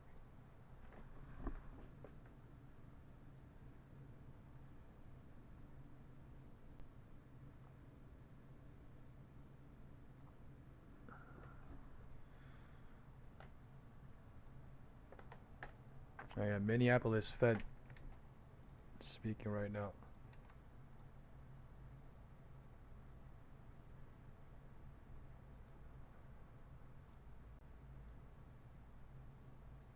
Here we go. It's been live for a little bit. That there were people out there who wanted to work, and that if the economy was allowed to grow and allowed to run a little bit hot, businesses would work harder to go find workers and bring them into those jobs. I'll give you one more. I mean, I could go on this. 2 p.m. bounce. I won't. I'll give you one more anecdote. During COVID, the economy started to reopen. I went to a gas station near my house, and there was a help wanted sign. 2 p.m. bounce on LOD as well. I said, "What's that it is like a trying to hire crazy somebody?" trade, He's man. like, "I've never seen it like this. It's impossible for me to find workers. I've been a gas station owner for 30 years. Can't find anybody." And I asked him, I said, "What is it normally like?" He said, "Well, normally I put a help wanted sign up, and that day I have a lineup." This is the Minnesota governor, Fed governor. So my takeaway from that is, why was that normal? A gas station in the normal economy says help wanted, and there's a line of people. That cannot possibly be a healthy economy if that's normal. So anyway, I'm giving you a long rambling answer because there's a lot underneath your question. One of the things I've learned is if the economy is allowed to grow and businesses have to compete to find workers, they work harder to reach the workers they normally wouldn't even try. And then that gives those folks a shot. And then they come in and they're able to contribute, they're able to provide for themselves, they're able to develop skills, and then it ends up being a virtuous cycle instead of a vicious cycle. But what I called it a higher pressure economy that we achieved in like 2018, 2019, we started to see real gains for people on lower income communities that had before not been able to participate. Hi, thanks for being here. Akua Ellis, Principal Strategist for Able Endeavors. I, like many folks, have been aware of the data that has been circulating around the fate of black women in the workforce. In particular, over the last few months, over 300,000 leaving the workforce. I will tell you from personal experience and from the conversations that I'm having that there are many that see the fate of your colleague, Lisa Cook, as illustrative of what's happening more broadly. So just want to name that, particularly as you go into this conversation, the next meeting. What I'm curious to know is what research has been done to explain or articulate the impact of this trend on the broader economy, and also the impact of income inequality, particularly in matters of quality of life, like crime. In terms of the recent look at this test at 150, about, right? Previous LOD turned into resistance and the support. That's crazy. We're paying attention to. You see this, guys? We do know that in economic downturns, you see this traditionally, black and brown rejection Americans tend to be the first to lose their jobs, and then in recoveries, they tend to be the last ones hired. Please.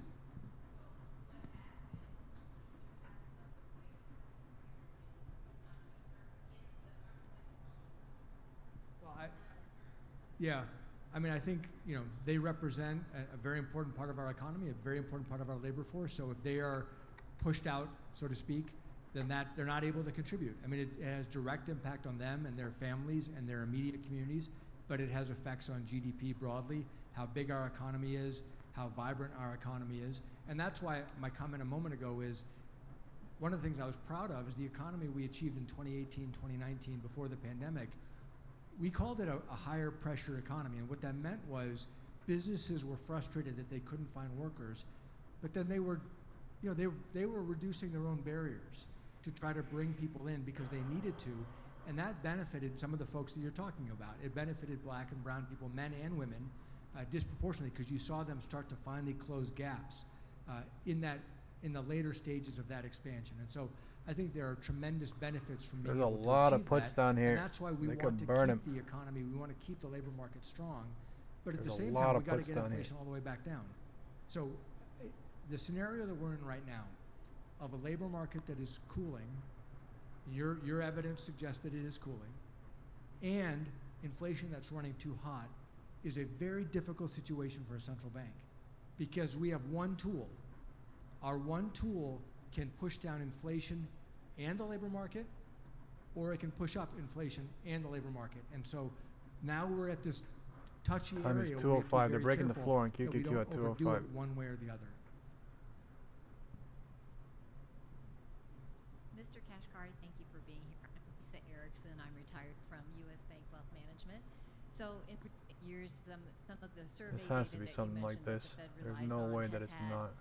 declining participation, which obviously raises questions about, how the accuracy of that. And so I was just curious, your thoughts on how we can address some of that trend, people just not participating and returning the surveys, as well as the impact on the Fed decision making. Yeah, so you're right. Over time, especially COVID, a lot of these surveys are done by landlines. And if people have stopped using landlines or just have cell phones or just use the internet, participation has gone down. There are people much more expert than I am, professional data scientists, economists who do this work, who are trying to pioneer new ways of getting this data to make sure that we have the data. And if you survey people who only answer their cell phone, it's a different survey than if you survey people who only answer their physical landline, if they still have a physical landline. And so there are people who are working on this, take it very seriously, who want to address it. My message is simply, we need to support them so they can do their best work to figure this out. 2 is bouncing at the 205 on SPY. QQQ is bouncing at 205.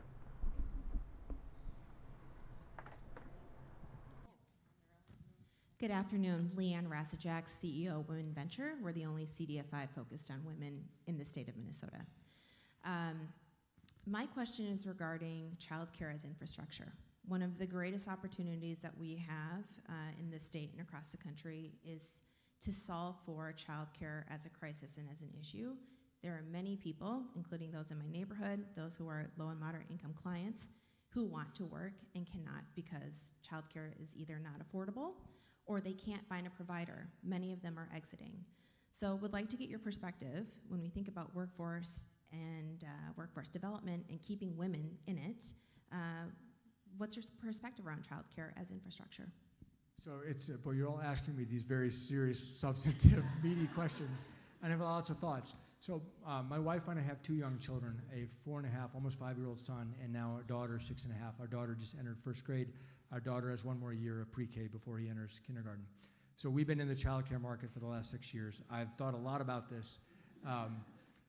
And my first question was, I don't understand, how can it be so expensive, and how can the folks who work there make so little? Like those 2 things, there's 2 problems going on here. And if we're gonna elevate their wages, then it's gonna be even more expensive. So what's the solution? Then I finally came up with an analogy, which is this. It's a lot like agriculture. All around the world, countries subsidize agriculture. Why? Because they want high prices for farmers and low prices for consumers.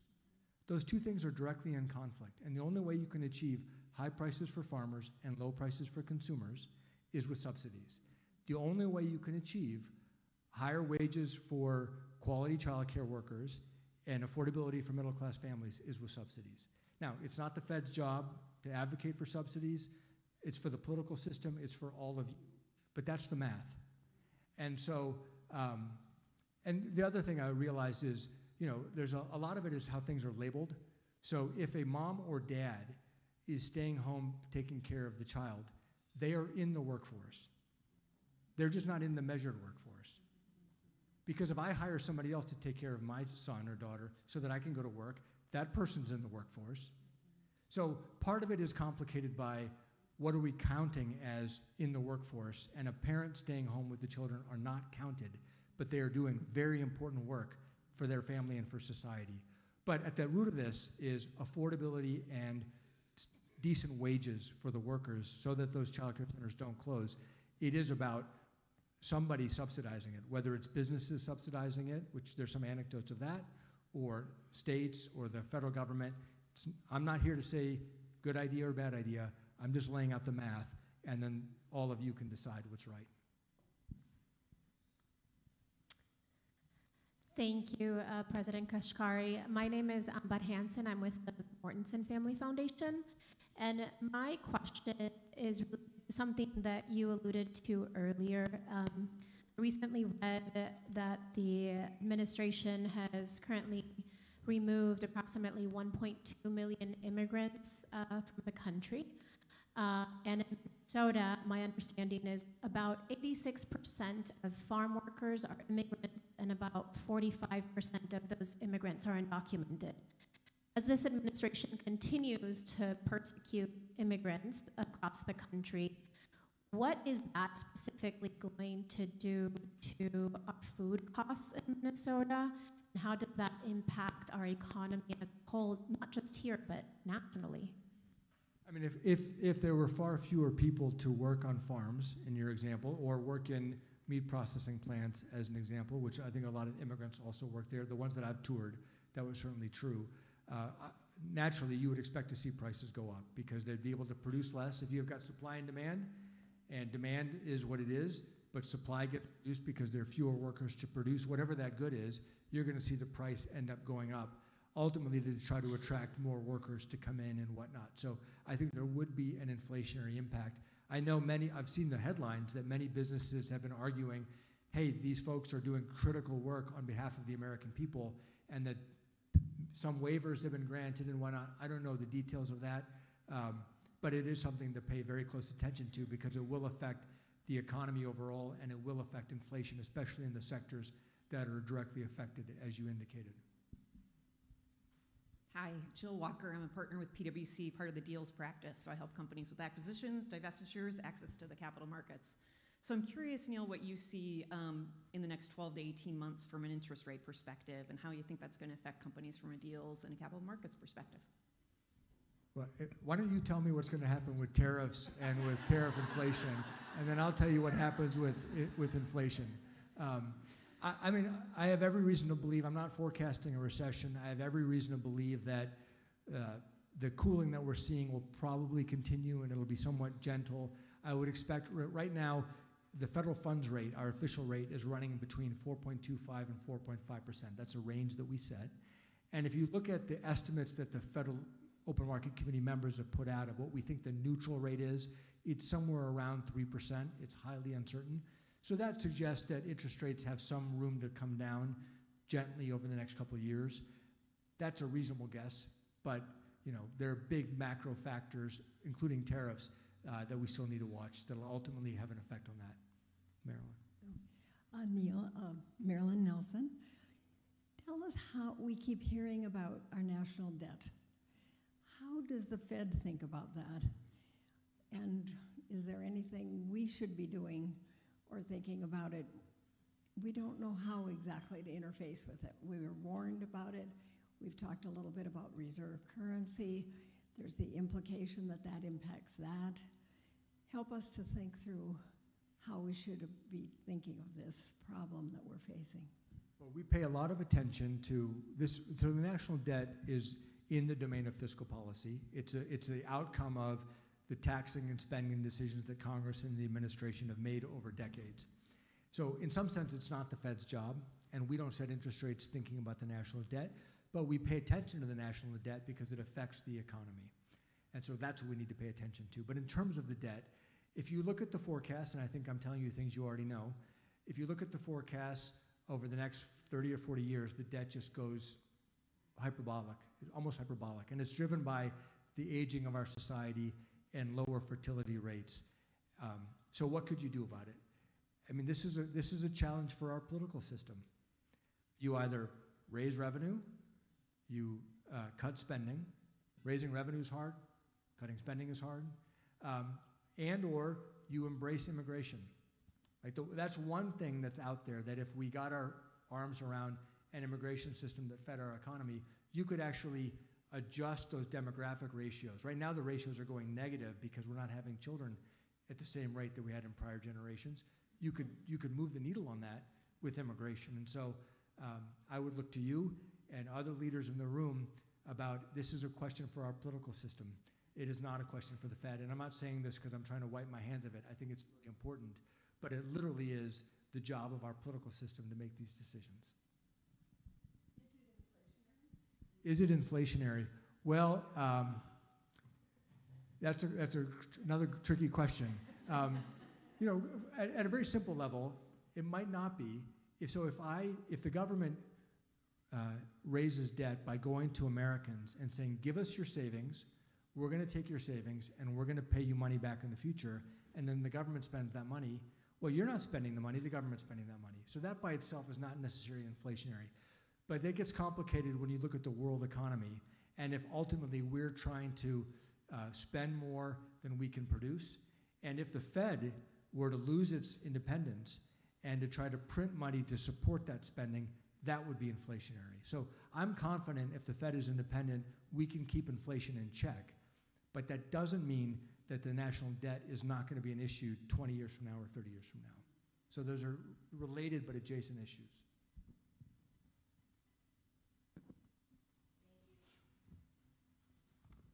Thank you, President Kashkari. Great conversation. I'm Allison Barman with Genesis Works. One of the things I've been concerned about and trying to get my arms around is the reduction in scientific funding, whether that's to the CDC, the NIH, the foundation. What are the economic impacts of that over the short term and the long term, and is it you know, how big of an impact is that?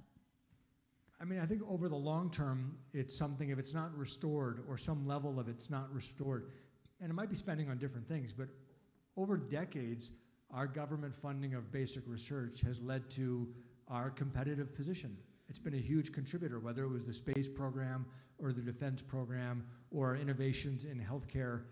They've been huge sources of competitive strength for America, for ourselves and relative to the whole world. And so I hope, you know, long term that we are committed to science. It's just critical for our economic competitiveness. And same thing with our university system. I mean, attracting the best and brightest from around the world, investing in them, encouraging them to stay, to be part of our society, to be part of our community, to build companies here. All of that, to me, works together and is kind of the secret sauce of America's competitive edge the last 100 years and hopefully for the next 100 years. So I think it's really important long term. Now, you know, could somebody argue that changes need to be made into what the investments were and how they were being made? You know, certainly one could make that argument. But I think the government funding of basic research, I think that that's absolutely clear. It's clearly important. President Kashkari, thank you for being here again. My name is Neely Taminga. We're name twins. And I serve in two different hats, and that's what I want to talk about, the employment side of the dual mandate. I consult on the economy. I serve on a public company board and bring some economic knowledge there. I also am the director of the School of Business at a local, little, small, faith-based private university that is known for social mobility, North Central University. What we're seeing is that our students who are reasonably prepared are having a very difficult time procuring employment. In fact, I think the national numbers speak to that, onto the 20 to 24 age demographic, kind of about up 200 basis points or so of unemployment over the last 18 months. How much does the Fed actually consider that, not just in the form of workplace readiness, but also maybe as a proxy to employers not wanting to quite yet make that investment in their 40-year kind of workforce, labor force? How much does that factor into the dual mandate? I mean, it's an early signal that we pay attention to, of another sign of a softening labor market, because as you said, you know, I said earlier, you tend to see when economic downturns happen, oftentimes black and brown Americans lose their jobs first, or they get hired last. And you start to see some of these early, you know, new college graduates take longer to find jobs as well. It's another early sign that we're paying attention to and watching carefully. So it matters a lot, and I think the data that you said resonates with what I have seen and anecdotally what I have heard as well. Going once, going twice. Kate, over to you. And I'm going to turn it over to Neil with any parting comments for us. As I look at this group of amazing women and as I hear your thoughtful questions, what a great time to send us off with a positive note maybe, or you know, why not engage us in something that you think, you've referenced a few things, but I'm just going to turn over to you for Any final remarks, Neil? And by the way, thank you so much for being Well, here. thank you for having me. Great discussion. Oh, my mic was off. Guys, I'm so sorry. Was I not talking for like 20 minutes? I was trying to, yeah, I was talking for like 5-10 minutes. I'm sorry. I said there's probably an algo range being created here, but like I don't want to draw right now. But this is horrendous cycling. Okay, 215 rejection trying. Time is 2:20. I gotta stop with the mic thing. Yeah, my bad. I wouldn't trade places Time with is any other country 2:20. in the world by a mile, not even close. And so, our competitive position, we have I some literally be challenges. We talking need to to get our myself ducks in a sometimes row. for We like need to fix some 5-10 things minutes, fine. and then I realize the mic is Those are off. things that are within our control. They're actually these This are things is we a can lot solve. of candles And coming again, in. we just would not trade places with any other country in the world. And I said, my parents were immigrants from India. It's crazy. 60 years ago. They've since passed. My wife is an immigrant from the Philippines. No been real here good for setup. 15, 20 years. This is crazy work. There's a reason immigrants want to come here. Data burning and so everything too. While we look in the mirror and we look at each Yeah, other, thanks and for we get saying that. Yeah, my frustrated mic was that muted. things I are was not talking to perfect, or maybe myself they're for far from basically perfect. 5 minutes, Let's talking not about lose little sight of cycles here. this is still an amazing country, and I wouldn't trade places with any other country in the world. And the proof of that is not just Neil's opinion. The proof of that is, where do people want to move? And they still want to move here. And so let's focus on the positive. Let's fix the negative, but let's not lose sight of it. There's a lot of positive too. Thank you, Neil.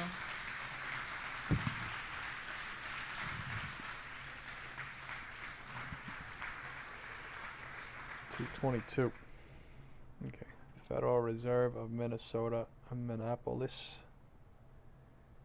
Over.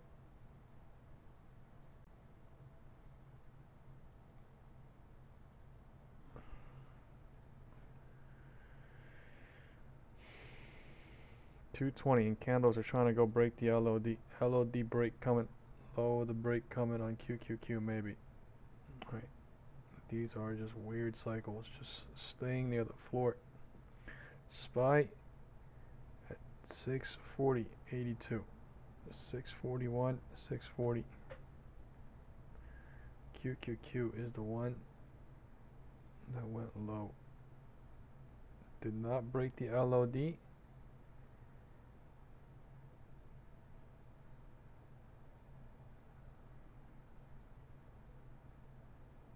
Bar coding 225. So the one single candle represents 225 basically.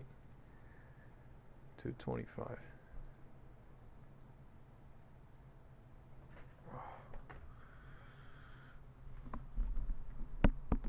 Did anyone see that news on CNBC at 10:55? I only saw it at the end of the day. Right. I really thought the JOLTS data was like not bad because we pumped on that. We pumped into 10. Alright. How does that work? We went lower into 10. We went lower into 10:15, then we pumped after that to kill all puts, and then went lower. 225 time is just cycling up and down here. Up and down here like nothing. The wind direction is north or neutral since 205. The cycles and time confirmation is really trash. They want to go lower and break the floor. I keep wanting to say, but like they're not. So they're not breaking the floor. They're not, going higher than 215.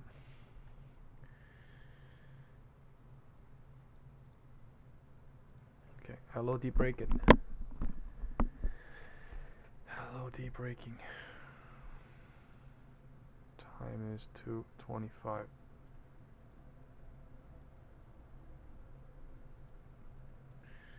QQQ.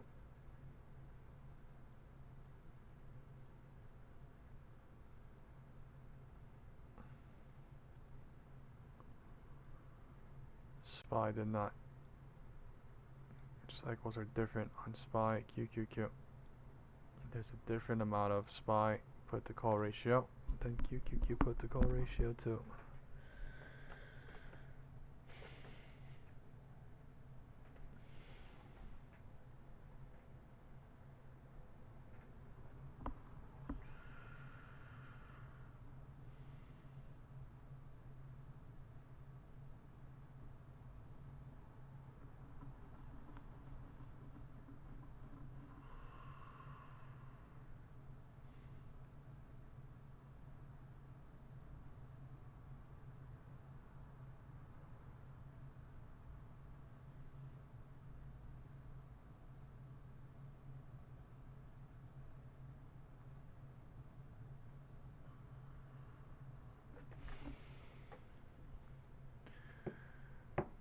p.m. LOD holding at 6:40:55.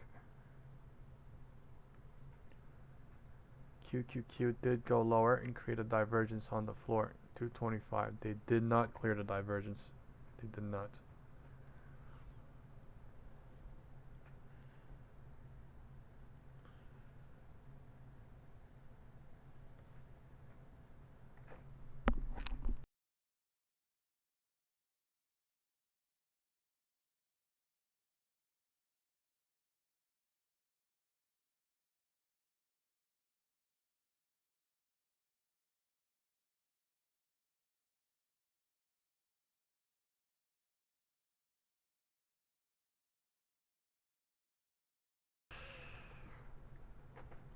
$225 holding 2 p.m. MACD is coming in bullish on SPY, yet we went lower on QQQ with the MACD coming in bullish. So some sort of evil game happening on QQQ. SPY been bouncing since 2. Squeeze candle is finally coming now. 225 bounced into 230. This is squeeze candle is finally here on SPY and QQQ together. SPY and QQQ together. Candle says.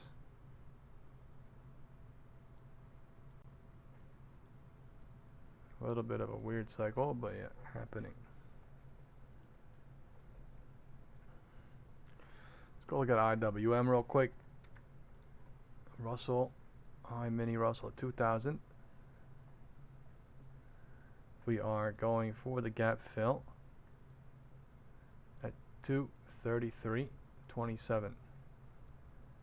The next gap fill is up here at 234.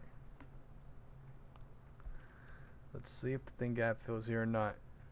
Okay, in my opinion, it's most likely a gap fill after a pullback or 2, even if it doesn't pull back. But QQQ, we want to go back to, but staying on IWM for 2-3 minutes, and we will.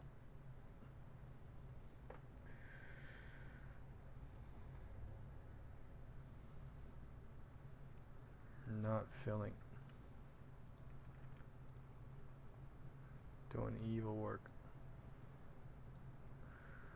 230 rejecting at 228. 230 rejecting at 227 at the most perfect time to go higher. This is the pullback to go higher to fill the IWM gap or not, but they're making it super hard to stay in calls.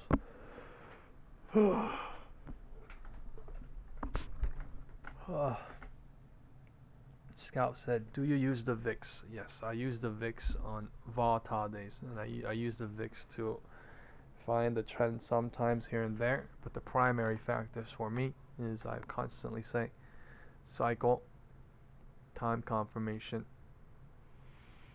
and the momentum. That's it. And then everything else comes secondary.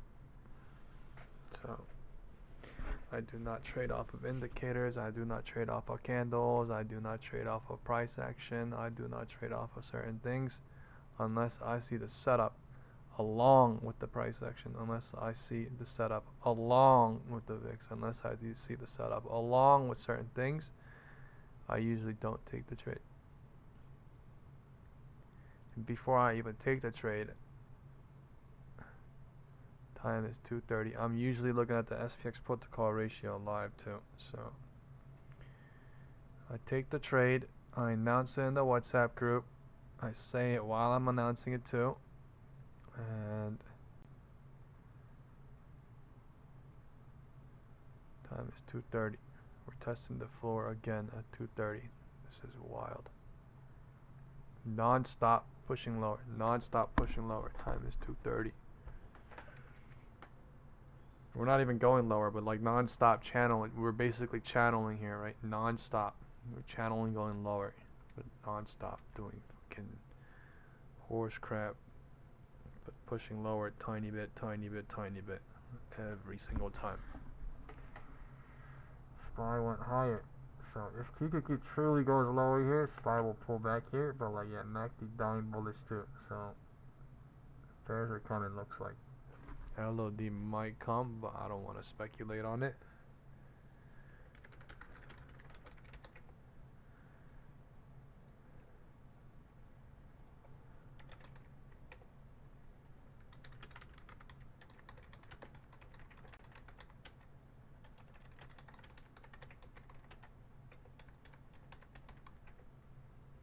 Okay, in my group chat I said LOD is most probable for divergence clear, and then at some point, only with time confirmation and cycle, it will be a long.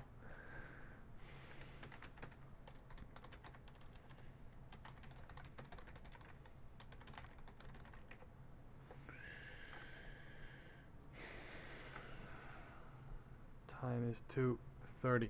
2:30 deciding what to do into 2:35 from the floor. Most likely we're about to break the floor on SPY and QQQ together into 2:35. Right. Most likely. That does not mean we have to do it just because I think it's gonna happen, right? But I mean the setup is there. I'm just not going.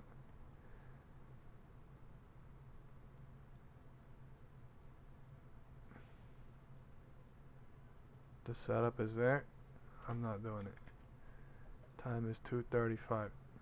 In 15 seconds. 2:35 in 15 seconds. Either the floor holds and it bounces crazy, or either the floor breaks, we clear the divergence, and then we set a LOD together at 2:35 and then we bounce. Or we go a little bit lower and then bounce and go crazy into lotto time too. Nobody knows. We're about to find out.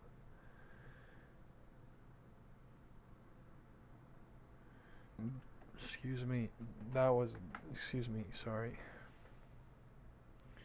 2:35, LOD floor hope trap trying. This is LOD floor hope basically. LOD floor hope bounce for now. Time is 2:35 for 4 more minutes into 2:37.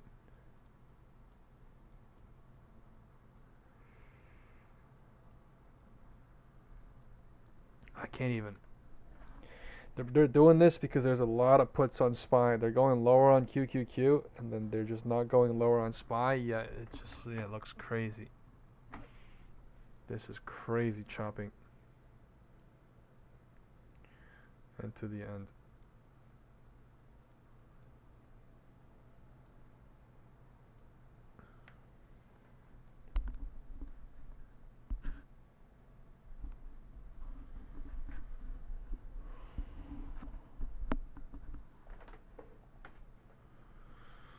Time is 2:35. Nobody knows what's about to happen right now. 2:35 is bouncing at 2:30 is bouncing at 2:32.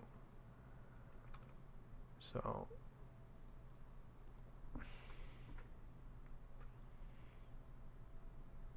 each single candle represents everything right now. It means everything right now. So it's most paramount to pay attention right now is basically what's going on. Like it's always.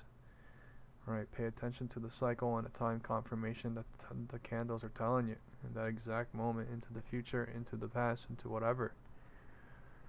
Right, 2:30 bouncing, time is 2:35, and 2:35 deciding what to do from right here into 2:40. Right, small cycle arrow drawing into 2:40. 2:40 will either be up here or down here. Right, it will either be down here or up here. We're about to find out. I am not in anything, long or short. I'm just chilling.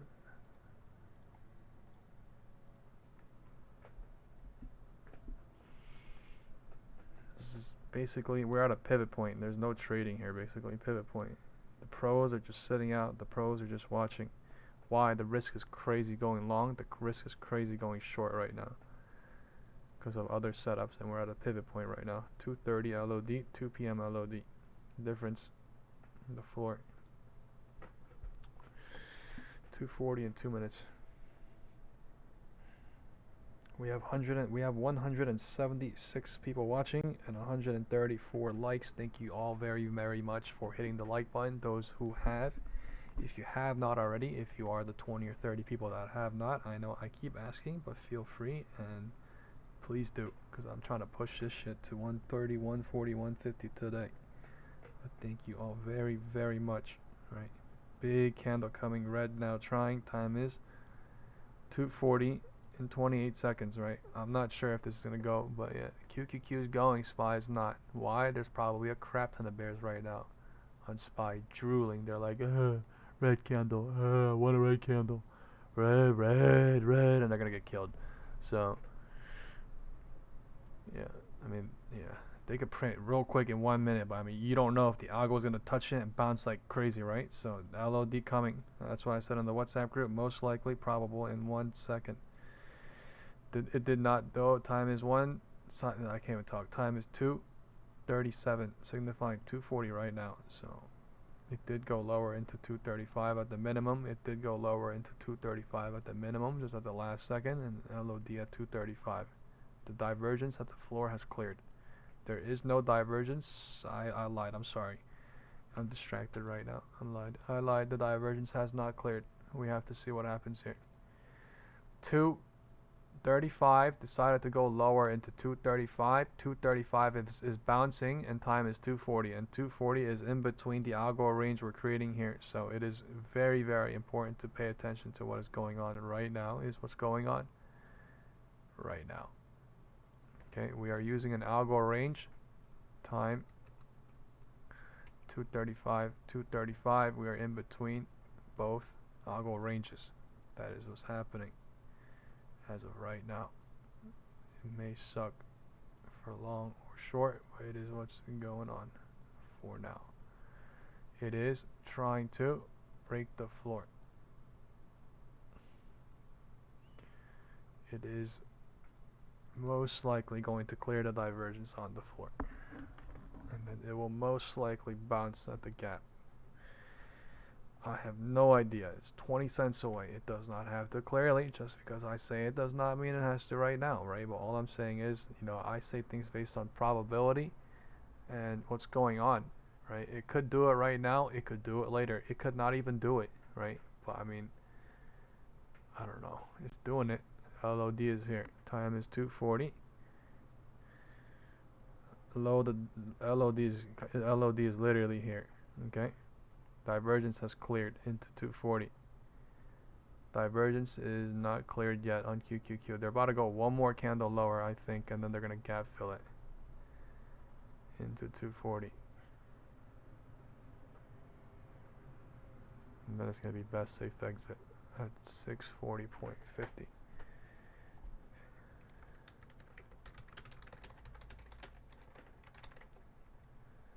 Most probable, right? Shit's gonna be so fast.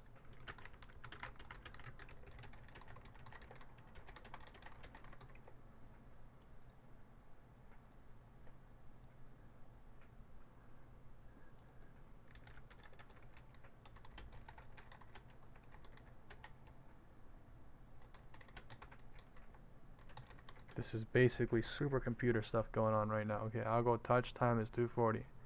Gap filled. Okay. Gap filled. Low of the day. Divergence. Everything cleared. There is no divergence on the floor now. The low of the day is at 2:40. SPY and QQQ both went together into the floor, like I said it would. And now there might be a bounce here. We got to pay attention. When everybody is euphoric, when everybody is fearful, when everyone doesn't know what the fuck is going on, we absolutely understand what's going on. So let's focus right now. We are at 640.50. Right, what the fuck did I say? Best safe exit, right? Perfect bounce. 640.50 bouncing for now for 30 seconds. Let's see if that is best safe exit or not. The MACD was being used to go lower into the new LOD to clear the divergence. And now, green candle coming. Time is 2:40 into 3. There's a lot of bears here. If you go look at the SPX put to call ratio, there's a lot of bears here. If they do bounce it into 330, then they would trap all bears into 330. So Alright, I'm not gonna say it until it happens, right? But I mean, that's the setup, right? It does not have to happen exactly like that, but I mean, the setup, right? So let's see what happens. Time is 2:41, right? This is still algo range. We did not leave the algo range. We are algo ranging within the algo range. We are playing around, right? We're just playing around. This is an algo range on QQQ as well. 235. 235 at the floor. It is literally it for now.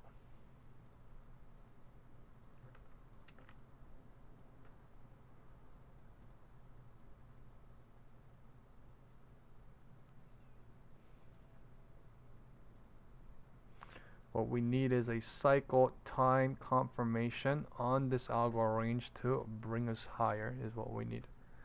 That would give us a safety away from the QQQ gap below as well, and that would give us a confirmation for at least some sort of a lotto run type power hour run type of deal into 3:30.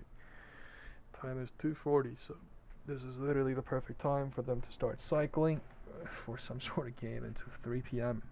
Right. Alright, look at what I called out on the WhatsApp group though. At 2:39, I said 640.5 best safe exit most likely. It's gonna be so fast though that it's not even worth it if you're not in, to be honest, hypothetically speaking right now. And then I was like, this is supercomputer stuff. And look what happened, right? They literally went down in 1 single minute and then boomed up.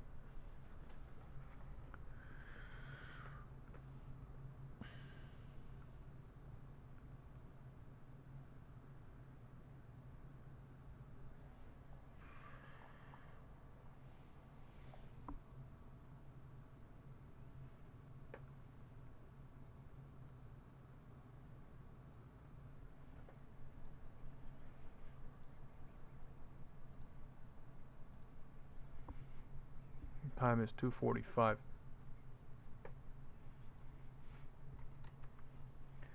Time is 2:45.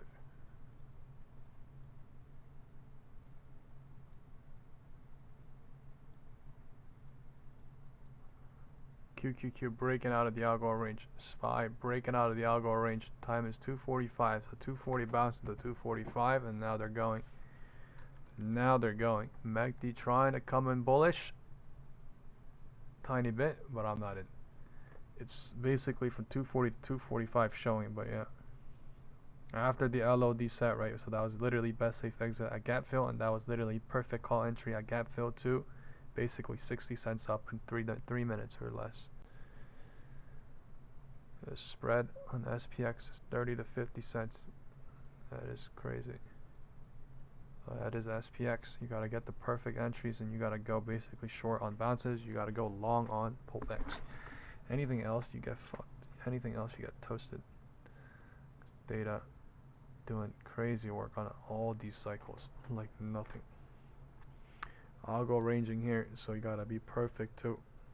Perfect entries. Or it's for the supercomputers, or it's for the hedge funds, or it is for whoever that is doing this to do it. To trade this candle like that is crazy work, man. To wait and confirm to go, yeah, sure, that would have been good, but still. Crazy work. Super fast. Alright, even I deducted that and I didn't go. Risk there. What if I can't leave in 1 single minute, right? And I get fucking washed out in 1-2 minutes and there's no profit. Unless I went here, right? And on a what? On a bounce at the tippy top. On a limit order. So screw that. Or unless I went long at the tippy bottom on a call and then I knew it was gonna bounce in 5 minutes. Well, like, I don't know. You know, I literally made a deduction at 240 that it might bounce, right? And I was like, let's see. But they bounced it in 5 minutes, so like I wait for a time confirmation to go higher or lower. Always. You know. I always wait for a time confirmation to go higher or lower. Which cycle is telling me that I'm not making a mistake. Every single time I go against my rules, and every single time I break that rule and I trade against the cycle and time confirmation, and I just do it off of, you know, SPX put to call ratio or whatever it is, or we're extended super high, super low, right? I get crushed because they make you hope on things like that too. So gotta be absolutely be careful with, you know, what you're thinking, how they're making you think, what is showing, why you're thinking like that, you know, what they're making us think into, and blah blah blah blah blah blah. What is coming up, blah blah blah. Constant mental games. Time is 2:50 and 33 seconds, and we are breaking out of the algo range, and now we're not even retesting it, we're just going higher. Let's go look at IWM and see if there's any 1 minute gaps that exist. IWM 1 minute gap right here existing as well. Okay, so this is most likely going to fill, but there's also another gap here and another gap up here. So we'll see what happens with that. Time is 2:50 in 3 seconds. So the moment I said something, they're pulling back at 2:45, at 2:46, last single minute of the 2:45 candle into 2:50. Okay, and we're at the top of the algo range. So many games happening. And I said, oh, they're not even pulling back, right? And they literally pulled back at the last single minute of the 2:45 into 2:50. 2:46 into 2:50 showing. Top of the algo range hitting 640.05. 641.05, I mean.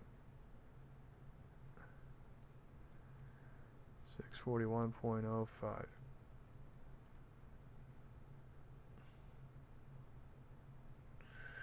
This is no confirmation to short. This is literally just 245 into 245 or 245 into 250. 250 by to decide what to do into 255 and 3 p.m.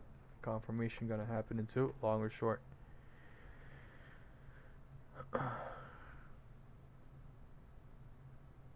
Nice. Did you guys get 66% run on this in a 5-minute run?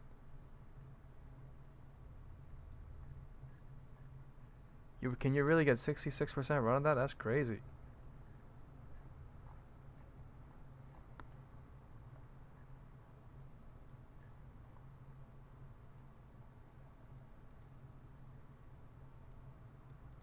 The time is 2:50.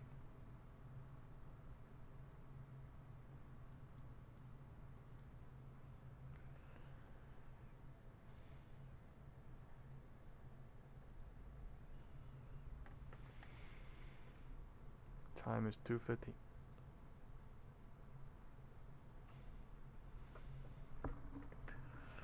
This is why I said there's no pullback. What's going on? And then yeah, I guess this is literally the pullback happening.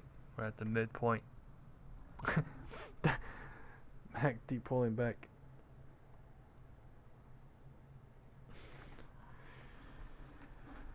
Ay ay ay. Algo range being perfectly played. Ugh.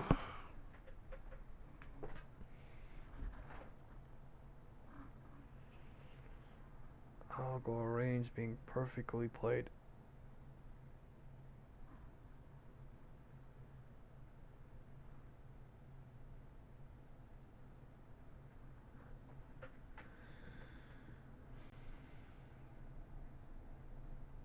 Oh, I get you. Yeah, nah, it's all good. Honestly, like, you have no idea if the market's gonna shred calls or puts that day, right? So literally, you know, if you guys left in some decent amount of profit or some decent amount of loss, it's okay because it's basically surviving to striking back harder another day. But sometimes we do have to call it. You know, sometimes we do have to call it, or that thing goes to 0, which is just like sad as, but it's absolutely true. You know, especially on SPY puts and calls. I hate SPY, especially from 12 to 2 to 4, right? SPX, you could maybe live, right? But like SPY is literally fucking terrible. And honestly, it is way better to call it at some point than to just not, especially around this time. We're going into 3 p.m., so you know, it's most logical to take it at something. Someone is short and they're stuck or something, and then they see a small, you know, green, a red candle or whatever, that's an exit 2. If somebody's stuck in a call somewhere here and they see a small green candle and they're in profit, that's an exit 2 because time is 3 p.m. power hour, and you know things are going to be uncertain into 3, and then 3 is going to be one directional or not, right? Power hour. So time is 2:50. Slight pullback or a big pullback in terms of this little cycle, but algo ranging big time. Right, they bounce off the 240 off the LOD into 245, and 245 pulled back at 246 and 250. 250 is deciding whether to bounce or not into 255. Most likely it's going to bounce, and then we're going to figure it out at 255. But we'll see.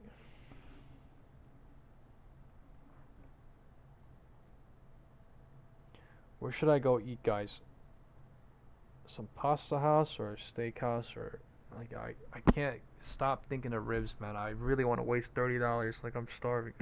I haven't ate crap. I ate a bowl of cereal earlier, and not a good idea because my stomach has been, yeah. I think I gotta eat healthy too. Eat some damn salad, but I can't stop thinking about food. I'm sorry at the moment. Time is 2:50. I'm being cautious right now too with my positioning because okay, 255, right? They actually bounced at 250 into 255, and they're figuring out at 255. Guys, I'm telling you, like, I'm not perfect with the shit I say, but like, I do say some things that happen a lot. That's crazy shit, is it not? Because I see certain things. Like, I'm not trying to sit here and be like, oh, I'm speculating, I'm getting everything right, oh my gosh, I'm a guru. I'm really not, but like, I'm actually getting a lot of shit right, more than not, which is crazy.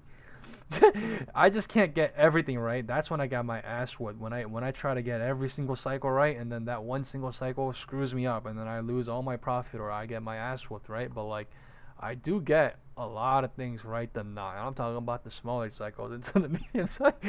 Like, man, 255 is deciding what to do. Well, like, you know, this is not even 255. This is 250. So this is truly mini gaming, tight ranging, small cycling at its finest. But the only way I know this is because I've seen this before.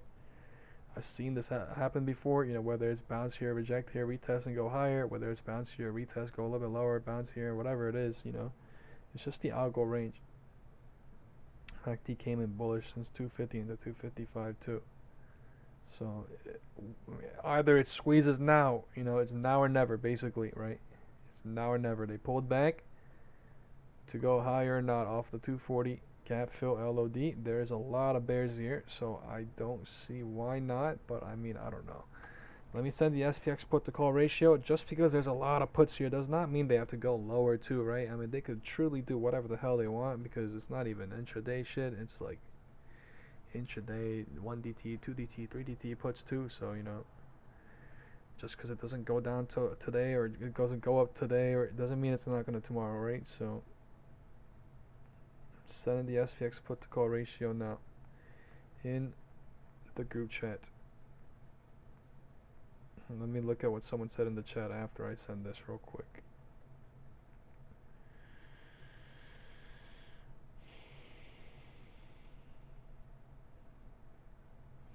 This is the first week of September after Labor Day weekend.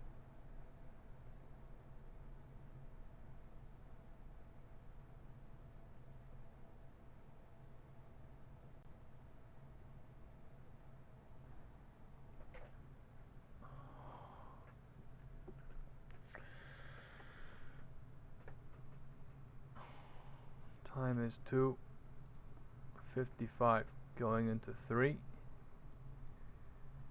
255 is contained within the 250 candle, the 5-minute candle somehow. Leah says, Chili's sampler, that sounds good. Steakhouse.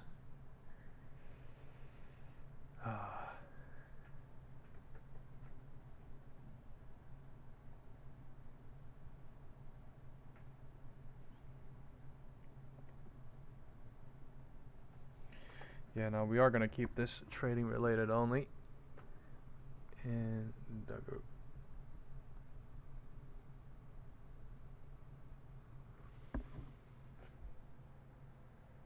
No joking, I will not anymore, but I will also remove that because there's members in our group that do not know about the people that we are speaking about, and I do not want them to, because this is different community than that. So let's stay focused, okay?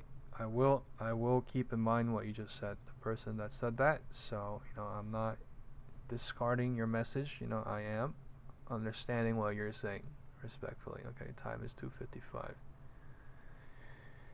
QQQ is bouncing above the top of the 235 algo range. SPY is contained within the top of the 235 algo range at 255. The MACD looking a little different, a little different.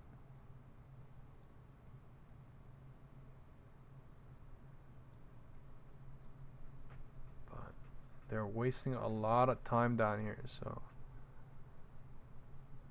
either it runs up a little bit into 330, or either we're going to be back down here by 330 and they're going to close it out, and then at 330 into 4 most likely something going to go happen. But I'm really sorry to say, but this is truly the market like doing it after 240, right? They're just forming this after the fact, so yeah, I really couldn't say what's going to happen right now. They're just doing whatever they want to, basically showing.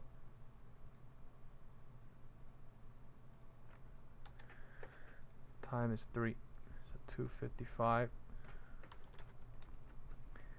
and now it's 3, and now it's 3.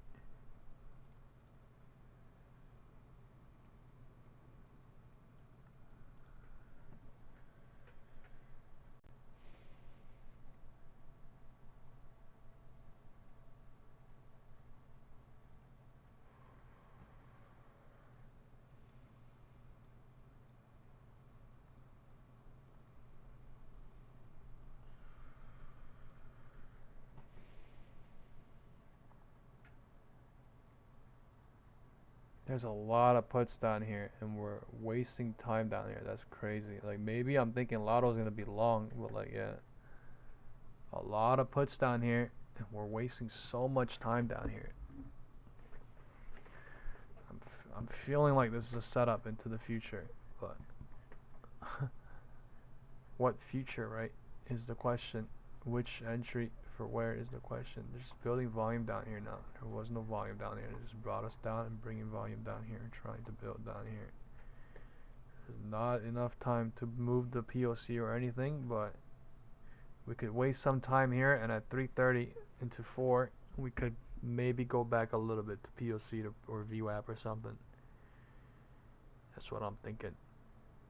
640.78 QQQ is at 567.26.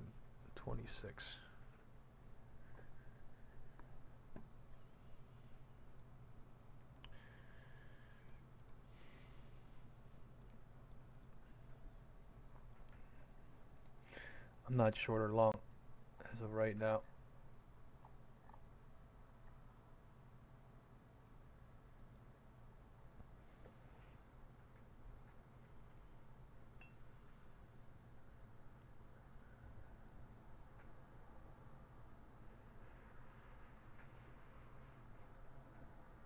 Let's go look at SPX, how SPX is looking for the week.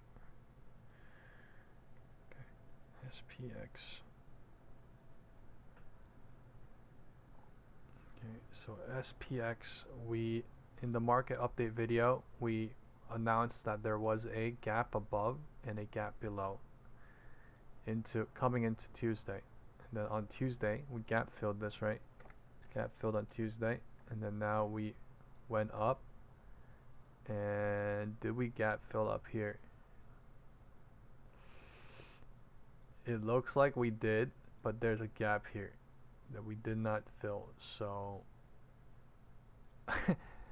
I don't know how that works, but either we gap filled this or we did not. Either there's a gap below that exists and a gap above, or there's just only a gap below. Okay, time is 3 p.m. and the candles are coming in big, stacking lower. Q, Q, Q. And they actually might go lower into 330. But, damn. What is that candle coming in weird like that on the algo range? This is confirmation, rejection from 245, 255 into 3. 245, 255 into 3. Right, bottom of the algo range, time is 3. QQQ did not go to the bottom of the algo range, but some sort of wedge building on QQQ, some sort of weird ass cycle happening on SPY now. Very, very lightning fast, right? Super lightning fast. Big money, institutions in control. Big money players in control. Time is 3. 3 to 4 p.m. is when smart money, big volume comes in. Not retail trading, right? Not little guy trading. It's big boy time. Big bears, big bulls, right? Big bears, big bulls, basically.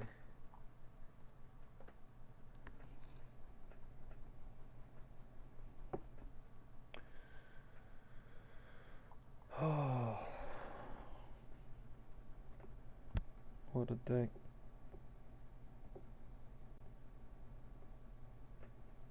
Exhausting. Exhausting day.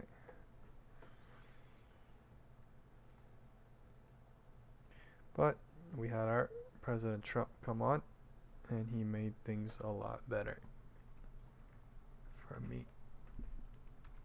I was just listening to him, and I was just, enjoying the vibes, enjoying the catalyst. Okay, they did not break the floor, and now they're bouncing at 3. Okay, so this might actually be the long to go now. Right, big red candle, and now big green candles are stacking into 305. Big green candles are stacking into 305. There it is. Crazy work happening.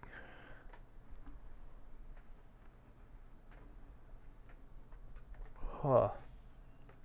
Sam said because by that time Delta is exhausted, so they move money in and out quick. Yeah.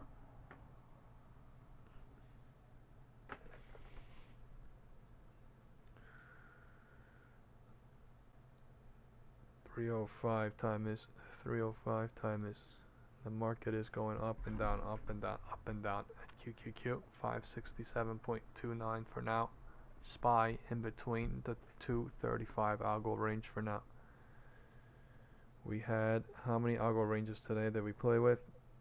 In the morning we had 1, right? In the noon we had 2, second one. In the afternoon we had we were playing with the morning ones, all of them all together, right? And then now in the afternoon we're playing with one as well. 5-minute algo range. This is supercomputer land. Supercomputer stuff. The only people that are making money is supercomputers that are 1 second faster than you, that could deduct better than you, that are in and out faster than you, and you're just getting crushed in this cycle because this is literally just algo ranging up and down.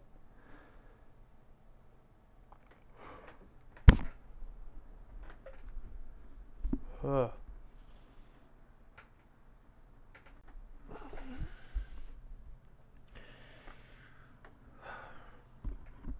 If you watch the stream live, you can just figure out how to figure out the algo range. 'Cause I do that live every day, basically. And that's how I did it in the morning. That's how I did it at 2:35 too. So, you just mark basically the top and bottom of the candles, right? 235 rejection, 235 bounce into 240, and then 240 rejected and 240, right? That is literally a weird cycle. That is, you have to have the eye to tell that.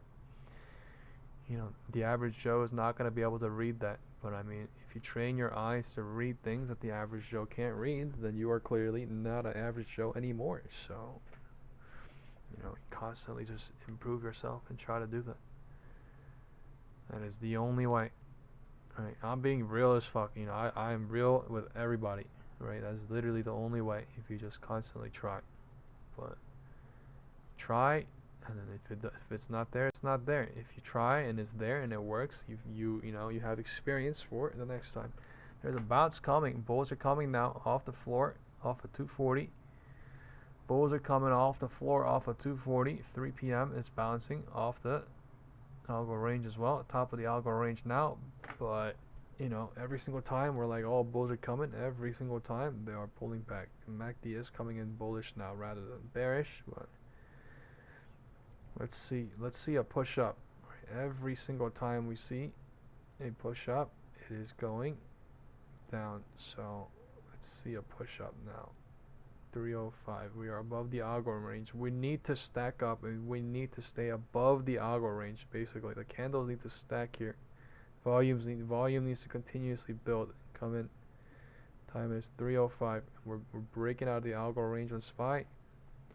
QQQ. Trying. We're at 567 from 566. We are at 641 from 640s.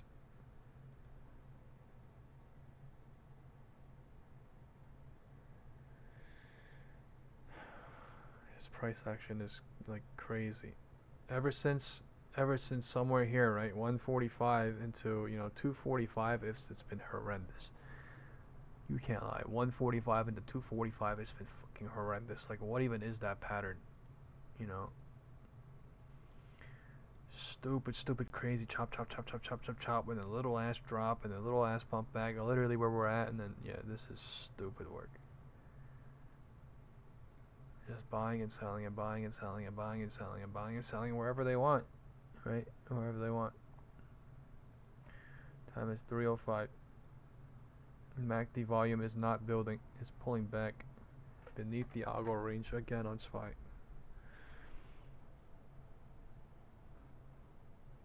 It's so hard to go long right now. It's so hard to go short.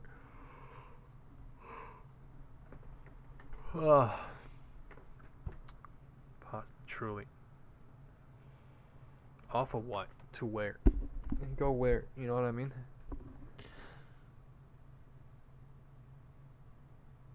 Time is 3:10. Going into 3:30. Fucking crazy.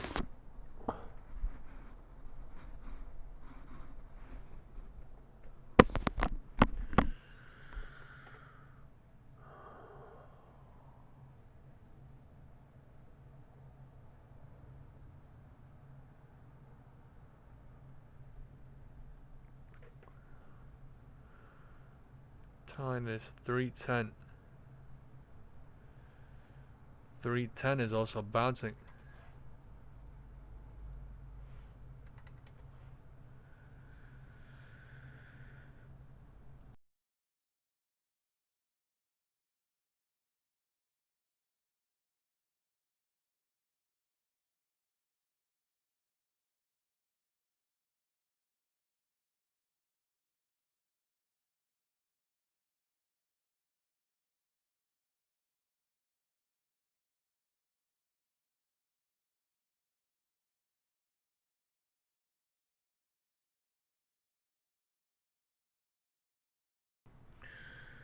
Alright. This is just wild. Not a lot of setups. Just roller coaster up, roller coaster down.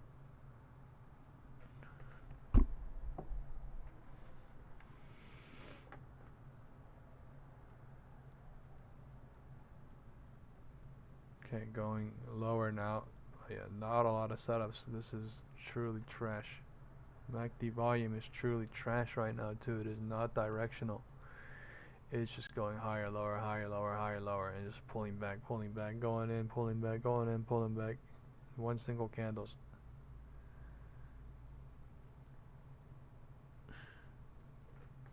Just silly.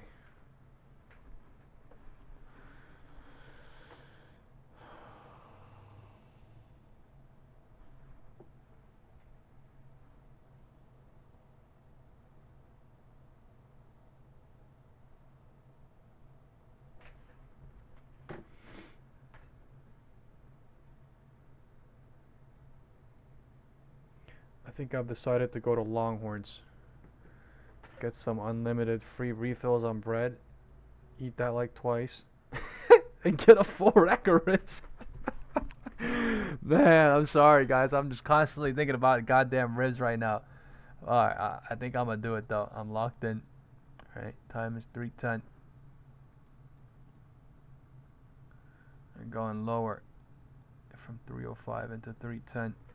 I don't know about LOD, man. I don't even want to imagine LOD, but I guess they bounced it and then they could have made bears leave. So I don't even want to think about LOD, to be honest. I'm not even interested in shorting right now, and I'm not going to. So I'm gonna just say what I'm thinking and what I'm thinking about doing. But yeah, lotto time is coming in 20 minutes into 4 p.m.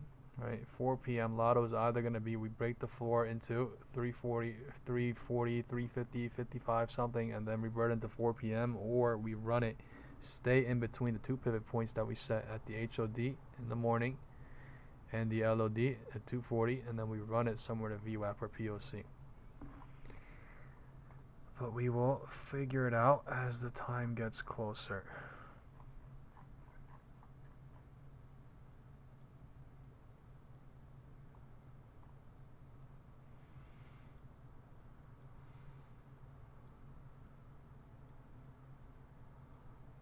Time gets closer.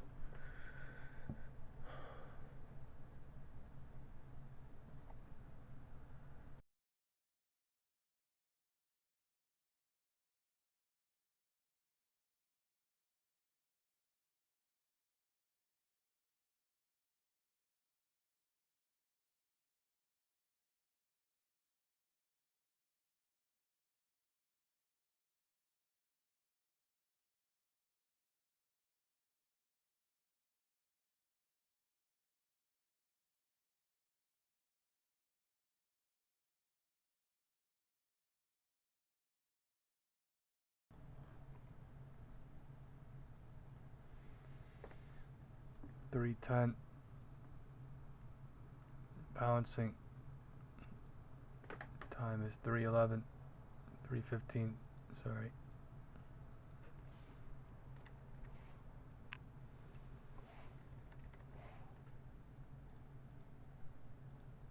Chop fest into close too. Chop fest into close. And this is literally what we did in the open. Right, if somebody remembers, we chop fest and then went lower, chop fest and went lower, and then went higher. Now we might be chop fest, and then go higher or something, but chop festing. But this is severe chop fest. Chop fest, lower, chop fest, and then what? Higher, what? And it's a lot of puts down here expiring, and a lot of calls all the way up there, but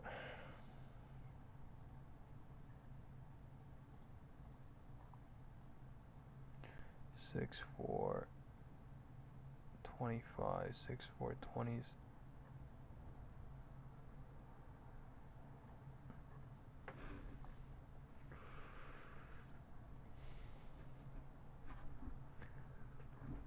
How is there so many I mean there's a lot of puts too, but like how is there so many calls at 6-4 20s and 6-4 30s and 6-4 40s? Oh, that's the morning. 6-4 30s is about 60-40. I don't know how. 6-4 20s about 20-80. I don't know how.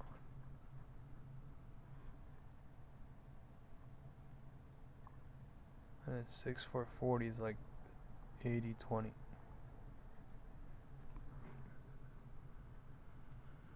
45 minutes into 4 p.m.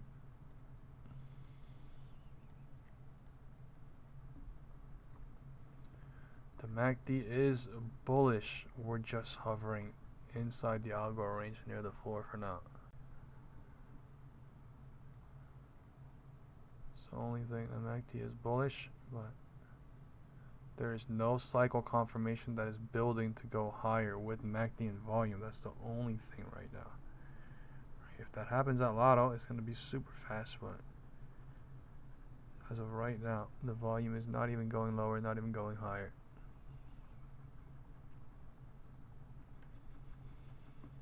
This is perfectly staying in the middle of volume.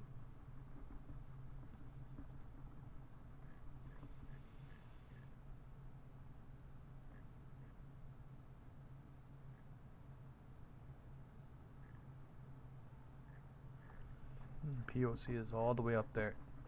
It's $3 up there, $2 up there. So I mean, if we pump it at close, we could easily run up $2 on QQQ, right? And SPY, let's see how far.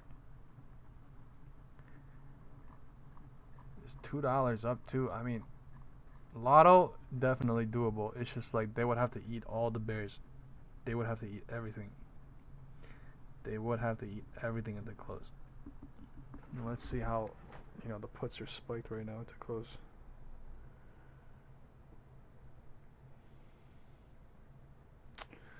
Well, the puts are pretty good spiked, I ain't gonna lie, for a good killing.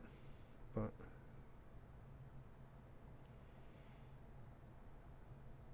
alright, the puts are pretty good spiked for a good spanking. It's just taking really long.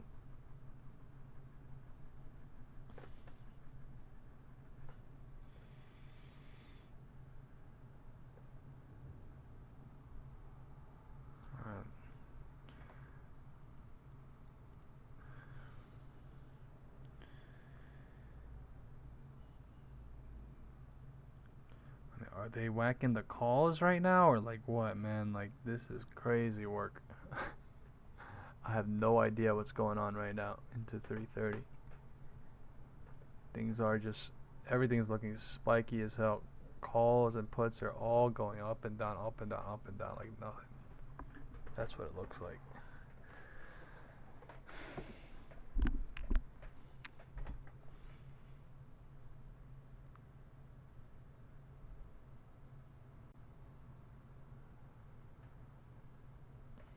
Time is 3:20.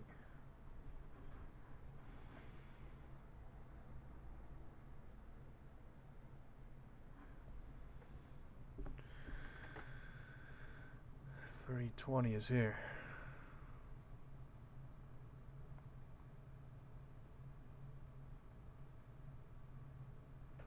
Okay, let's see something for Lotto. Come on. 3:15, or is this 3:20? They might be building liquidity for something, but yeah, they are just truly waiting until 3:30. Looks like here. QQQ, grabbing liquidity or something at the bottom or at the top of the, underneath the top of the algo range from 235, and his pop coming 3:20. MACD popping as well in SPY. Everything literally just a pop drop, pop drop, pop drop, man. Pop drop, pop drop.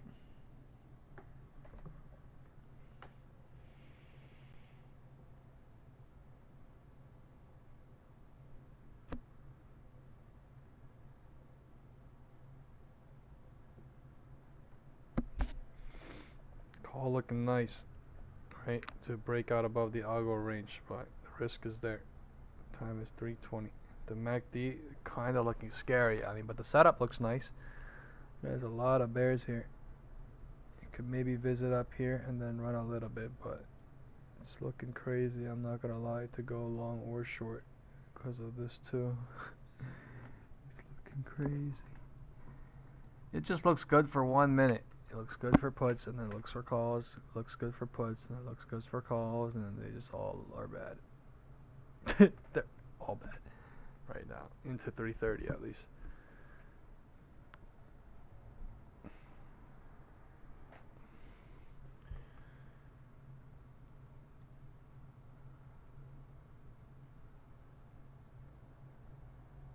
Time is 3:25 and 16 seconds.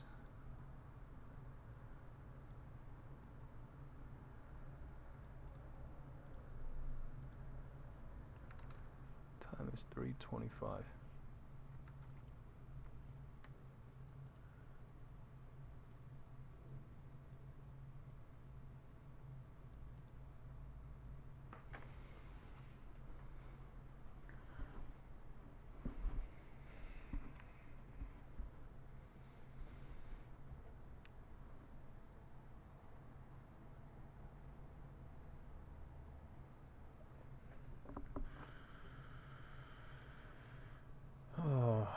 SPX put to call ratio again or no? Is it too much? I know I've been sending it every 30 minutes now, but like, man, it's funny.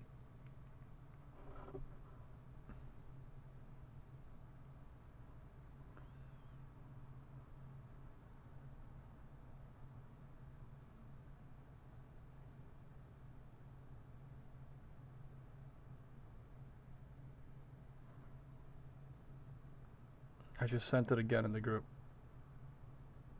Right? It's a little changed. A little changed.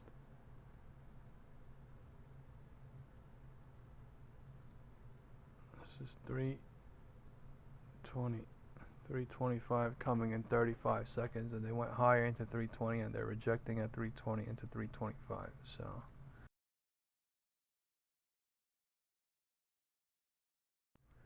just chop it a little bit.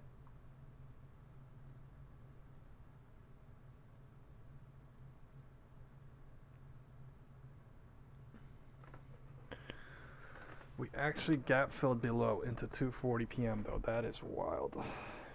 That is something. I was thinking we were gonna gap fill up there too. I'm not gonna lie, guys. We were super bullish midday, right? I am not gonna lie. I really thought we were gonna gap fill up too, but look at how close we got. You know, 644.8 is literally from last week or something. Right? It's from somewhere up here.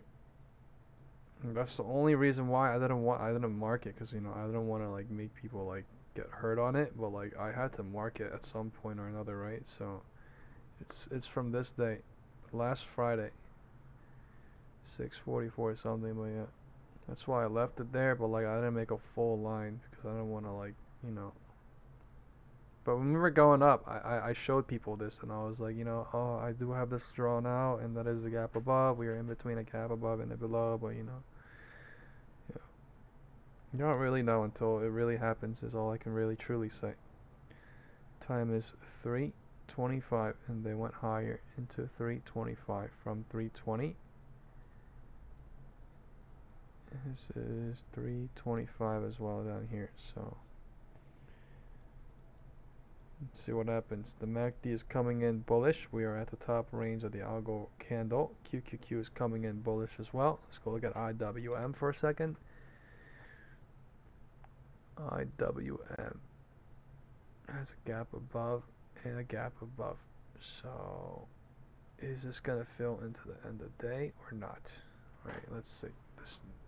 It may not. Honestly, if you ask me, I'm gonna say it's 50-50. I don't really know, because of the whole thing shit here. It could really say 60-50 depending on who you ask, but you know, yeah, 60-40. Sorry, I don't want to speculate on anything right now. That thing could close without it filling. It could fill into lotto.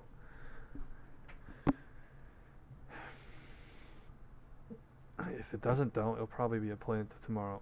Not gonna lie. Or the day after that or something. I don't know. Today is Wednesday, September 3rd. And my internet is kind of lagging. Can you guys hear me well? My internet is slowing down. I have 2 out of 5 bars.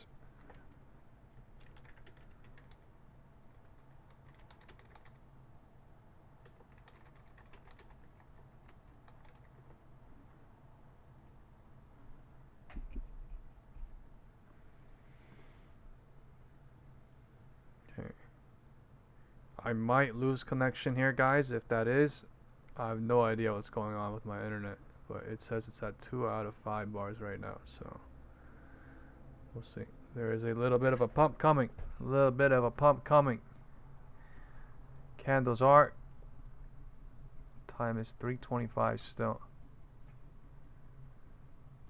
Alright, let's go look at IWM. I think this is the biggest setup right now. IWM, whether it runs up and gap fills or not.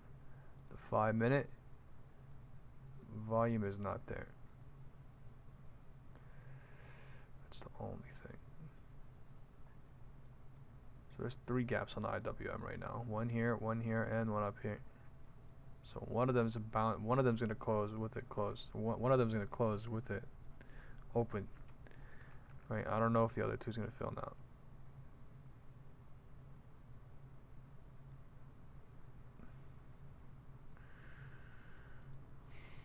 Just relentless. Just let the thing run, right? Like it's just relentless pulling back, relentless. Let the thing run. Right? New money calls are doing fine from the bottom. It's just they're not going higher than 245. They're not going higher than 641.6 yet. They're like waiting a little bit. There's a decent amount of puts to burn here though. That's the thing. They're already burning, so thank you. Okay, my internet is fine now. It's now at 6 or 5 out of 5 bars. But it literally said 2 out of 5 bars for some reason.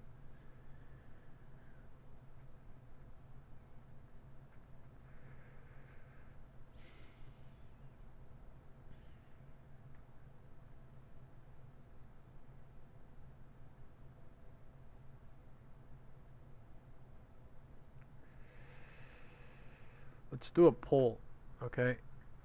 Who thinks tomorrow is gonna be like we're gonna go higher into tomorrow? Who thinks we're gonna go lower into tomorrow?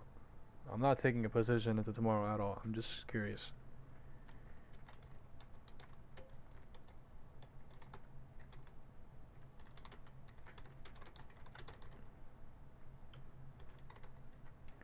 Right, the question is who thinks tomorrow will be green, like up from here, or who thinks tomorrow would be red, down from here? Right, that's the question. Who thinks tomorrow will be from here, green or red? Right, in parentheses, up or down? Everybody just vote. Everybody just vote what you think. I voted green, right? We have 4 people that voted green or up, and then no one voted red or down for tomorrow. Yours says, I think you cannot play tomorrow based on what happens today. I 100% agree. I'm not playing into tomorrow 0 DT at all. I'm just doing the poll because I'm curious, you know what I mean? Like, yeah, I'm curious, you're curious, you know, like, because you're saying, you know, the setup is not dangerous into tomorrow. Like, I'm thinking that too. So, you know, I'm also thinking the setup is also kind of good too because of the call and puts. They both look trash into tomorrow. I'm not gonna lie. So, you know, we'll see what happens into tomorrow. But yeah, we're probably gonna close somewhere here, looking like 641, 642, and then we're gonna figure it out into tomorrow. But at market open, we will see how our poll did. Let's basically just say we did the poll at like 3:30, 4 p.m. ish. So, you know, we'll see what happens. The setup is, you know, looking kind of sus for long and short. I'm not gonna lie. 0 DT puts look bad. 0 DT calls look bad as well. They both look drained into tomorrow. John says, what's happening tomorrow? Nothing's happening tomorrow. Tomorrow is just Thursday. You know, I was just asking this question based on the setup we had. You know, based on the setup we had this week. You have to imagine this week is kind of volatile, right? I literally said this week's going to be volatile, right? So you have to imagine this week's volatile, and look what happened, right? On Friday we dropped on Thursday into Friday. We dropped on Friday into Tuesday. On Tuesday we rallied back up into today, Wednesday. And now, you know, the question, we did the poll here. Are we going to go up here into tomorrow, or are we going to go down into tomorrow, right? So we will mark where we did the poll. This is community poll. Community poll, and then we will go back to QQQ. It seems like there is a push coming up, trying, or 1 minute candle, trying. It's a fair question to ask because, you know, we were down yesterday and we rallied up into the morning today and we dropped back today. So, you know, this is either the setup to go long, this is either people are so bearish it's going to go lower. But I think it's low-key the setup to go long because puts got killed too, but I mean, I'm not gonna lie, calls got killed too into tomorrow. That's the reason why I did the poll, because I'm curious. It's not like I'm gonna long or short into tomorrow, but I'm curious. Right? Everybody must be curious too. So time is 3:30. Just everybody just honestly vote what you think. Just type in what you think, and you know, it's fine. We'll go from there. Well, I do certain pulls at specific times though. I do not do it earlier or before so that people don't get biased or whatever, you know.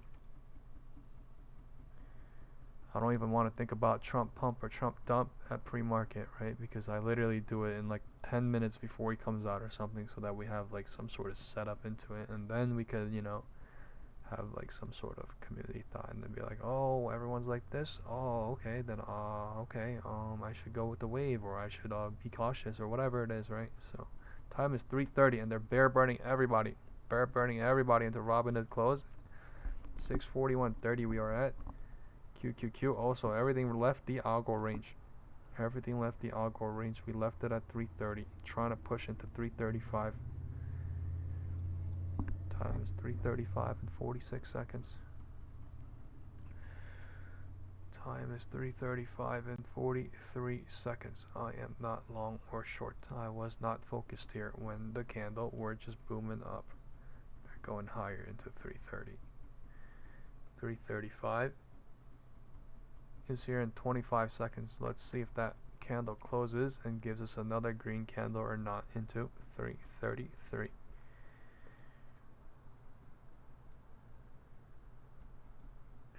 El Freno de Meno says tomorrow will go low. Why do you think that?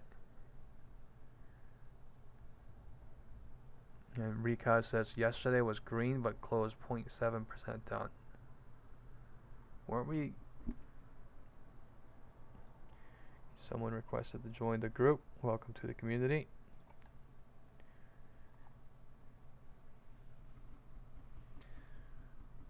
This is 320 rejection. Sorry, 330 rejection and a 330 bounce. So let's see what happens. Either this candle squeezes up or it's going to get contained in the 330. Either the candle squeezes up higher than 333 or 332, or it's going to be contained in the 330. MACD is coming in. Someone look at the big volume. Like, tell me if there's massive volume coming in on the 5-minute, right? Or like 15-minute or something. Is there massive volume coming in right now? I can't really tell. It just looks like the volume pulling back though. Pulling back good. 15-minute. Volume pulling back big time into close. 5-minute. Volume is bullish on the 5-minute. It's just a 15-minute. It just looks like it's pulling back. So if this is truly gonna go a tiny pullback and boom, boom, boom, boom, boom, right? MACD gonna come crazy into 340, 345, but this is a nice bull run though. Burning the puts, right? The setup was there to burn puts from the floor. Now they're doing it finally into 335. Finally.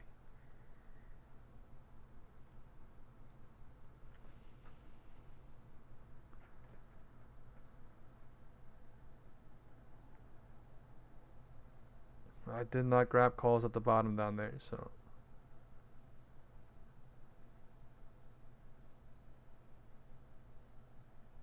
Yeah, somewhere down there was $670 and now it's basically double. 335. Wild. Okay, crazy push coming now. 335. All bulls getting killed now into this move, right? 1/3, 2/3, 3/3. Now the bulls are coming in saying, this is my territory. 1/3, 2/3, 3/3. Crazy run. Okay, this thing can go higher, but we did go higher into 335. We went higher into 330 at the minimum. We burned puts into close. We burned puts into close, looking like from 2 to 240 into 330. We burned them into Robinhood close time. That's what the chart's showing. We are testing the previous LOD turned into resistance and or support. That's what's going on right now. You gotta focus right here.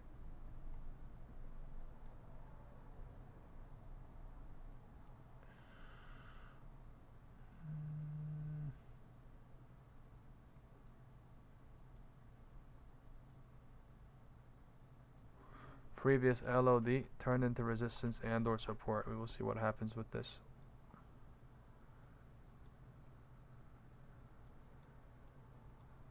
That was one hell of a run though. Let's not lie. Look at QQQ and SPY. They both did it.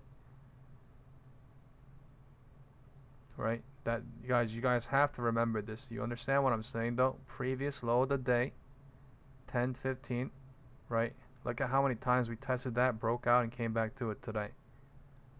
This is what I'm talking about, right? This is what I'm talking about with pivot points being used like that.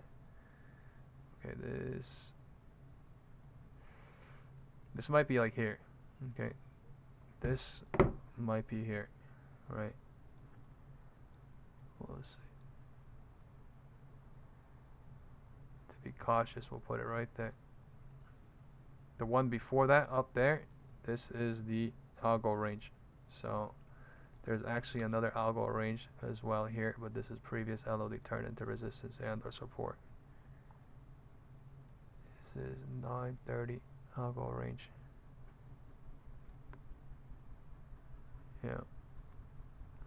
This is previous resistance turned into resistance or support. Man, so the setup was there. Right, they were oversold. We gap filled, and we were just so goddamn bearish, hovering for no reason, getting all bears involved, thinking on more, and then we pulled back up. 1/3, 2/3, 3/3. Time is 340. Time is 340. Okay, QQQ, gapping up on the 1 minute candle, trying to go. Let's look at IWM. I think IWM gap filled two things. Okay, IWM did not gap fill yet. Right, it did not gap fill yet. Gap fill is more likely than not gonna lie in one or two of them. This thing is more likely gonna go a little bit higher and then reject or decide what to do because of the IWM gap. Let's see. Time is 240. Just because I say it does not mean it has to, but yeah, there's no confirmation to short either. Still. Time is 240. Time is 240.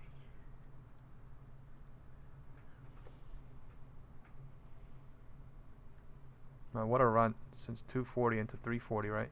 So 1 hour as well.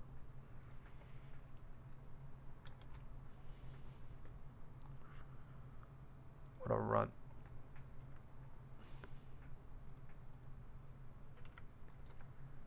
Right, 240 LOD into 340 exactly. 240 LOD into 340 at the minimum. Now we are deciding what to do. IWM has 3 gaps above still.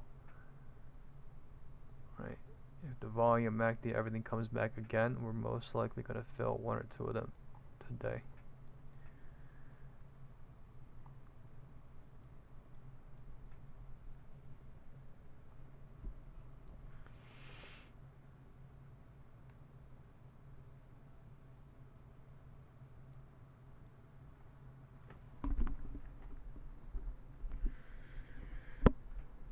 Risk is there, right? They could get people on this too and then pull back again, or they could really do it and then I don't know. Risk is there. There's no confirmation to short though, that's all I can say for sure.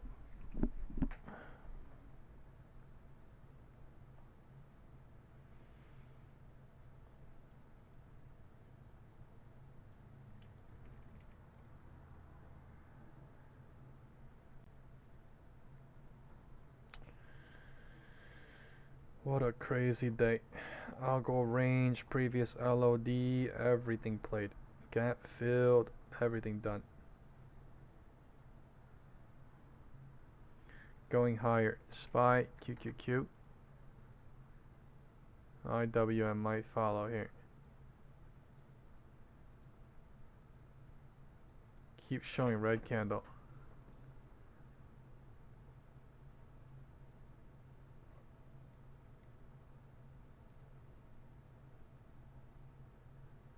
There is 345, 350, 355, 3 checkpoints left. There is 3 checkpoints left.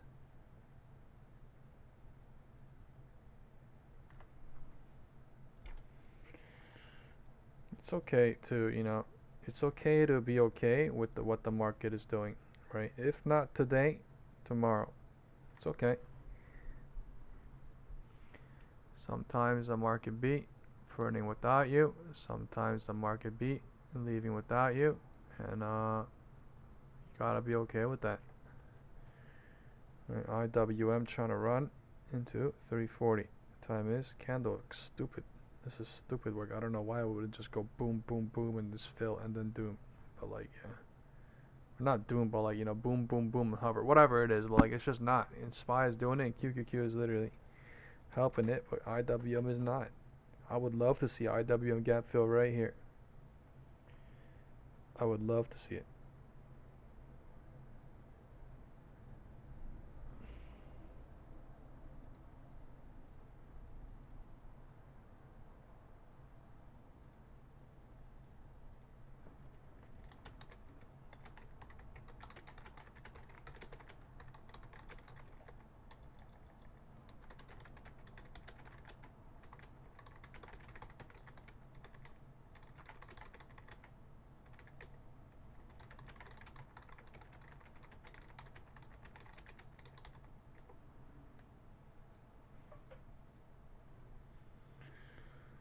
Time is 3:40.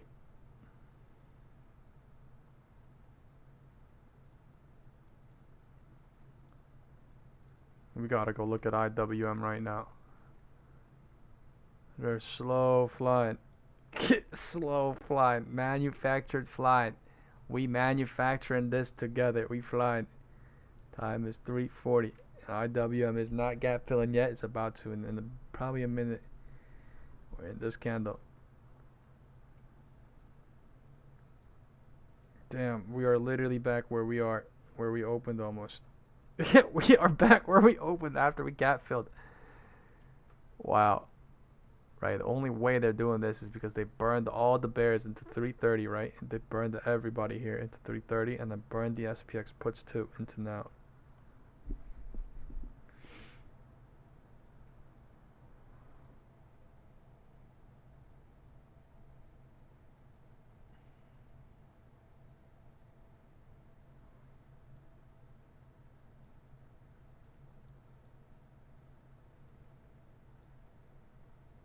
You have to understand, the reason why there might not be a big red candle is because we literally overextended, sold like crazy to go gap fill.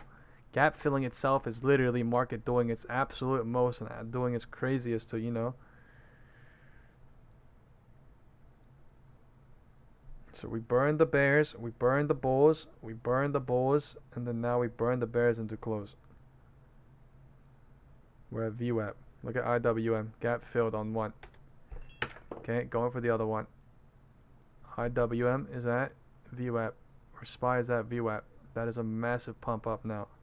That is a massive pump up, right? $2.20 almost. Right, calls went from $600 at the bottom, and it's at 1.9K right now. That is absolutely crazy. I wanted to get one call down there, but that's why I did the fucking poll, man. That's why I did the poll, bro. I was eyeing that shit from the bottom, that 240 LOD, guys. I was like, bro, like, the calls are crazy shredded, right? And then, I mean, yeah, the calls are crazy shredded, and then the puts are literally spiked like no reason, about to get killed, and like, bro, one call contract went up literally like $1,300. That's disgusting. From $600. That's how these people do it, bro. They just put in 600K and they're out with like 1.9. Man, market index strategy. All right, welcome to democracy. You can do whatever the hell you want, guys. Welcome to democracy. That's the best part about it. You can do whatever the hell you want. It's your choice. This is your life.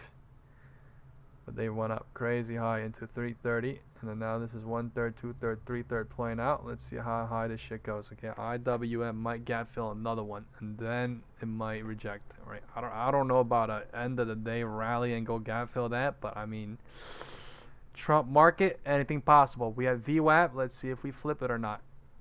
Let's see if man, look at that entire cycle though, right? And look at that entire, I could draw this whole entire cycle as one big ass 1/3, 2/3, and 3/3, and all this 3/3 being used into this move now too. So let's see. Time is 3:45. 340 went higher into 345. 345 deciding what to do into 350, 355 and beyond. MACD volume came, everything came in. Volume, MACD, everything came in and started building, because that was the setup. 350 is here. Man, that actually would have been a 2K day, going down, going up. But like, I'm okay. I'm okay with a 1K day, you know what I mean? Like, we had a massive move yesterday and the day before that, so I'm chilling. Time is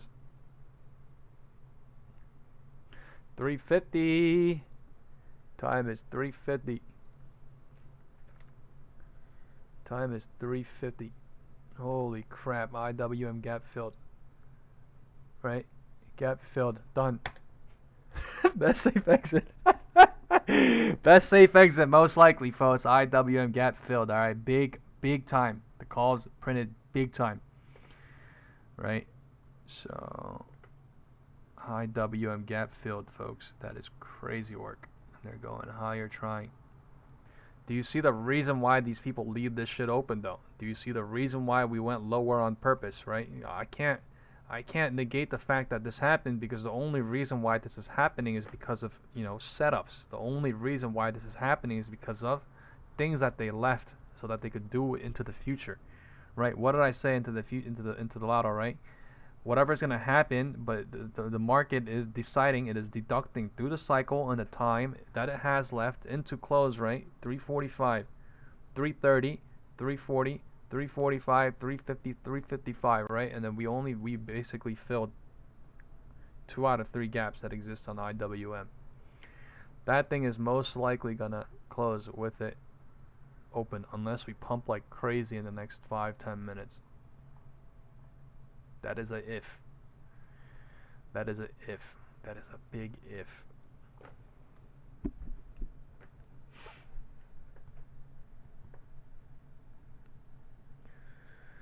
Yeah, be happy with what you guys made, bro. It's easy. Easy, it's fine. You know, whatever you are up, if you are up, be happy with what you made, right? You made it because you deducted it right. You made it because the setup was right. You made it not because you were hoping and all because the market all blah blah blah. You literally were there. You live deducted it and you got the true direction right. You got the real move right. Looking at the setup, looking at the cycle, right?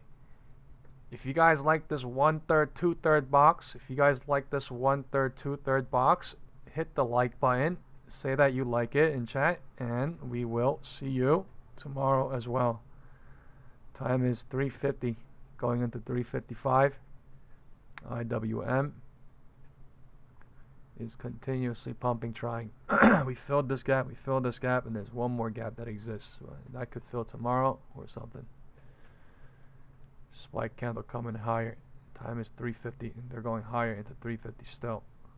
Right, every single candle is going building higher and higher and higher and higher and higher and higher and higher. Every single candle, and IWM gapped up here now.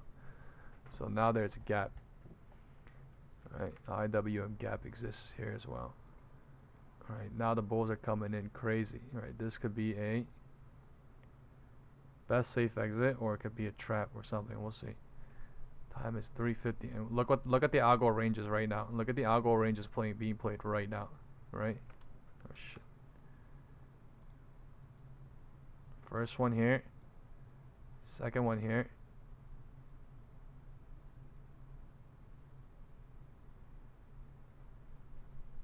Look where the gap is, the algo range. So if we pull back here, that is also possible. 642, 42. Right. Do not be surprised if you see some sort of pullback here at some point or another to go touch the algo range. There is a IWM gap below, as well as above. As well as above.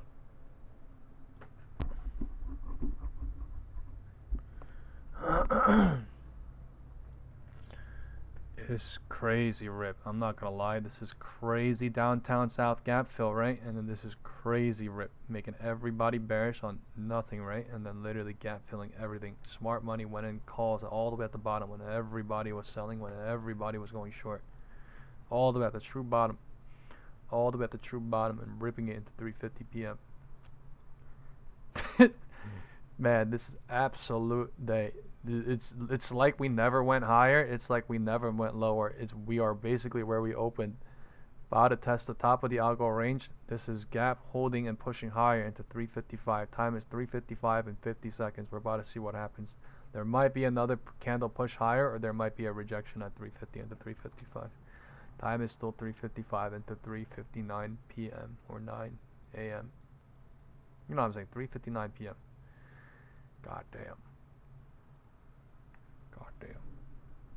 That is a crazy push. Man, calls are getting crazy juiced up right now.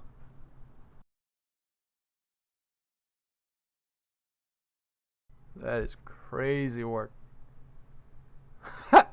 Man, bro.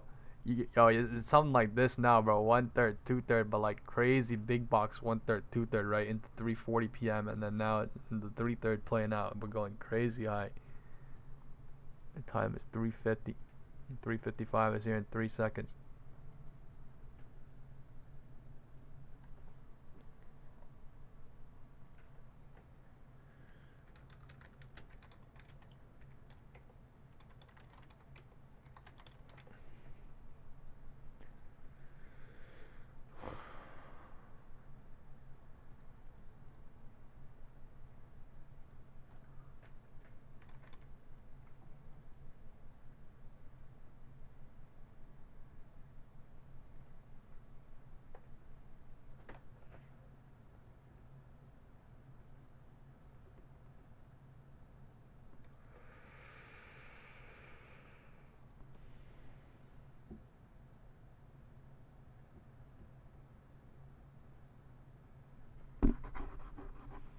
$355. $355 on SPY.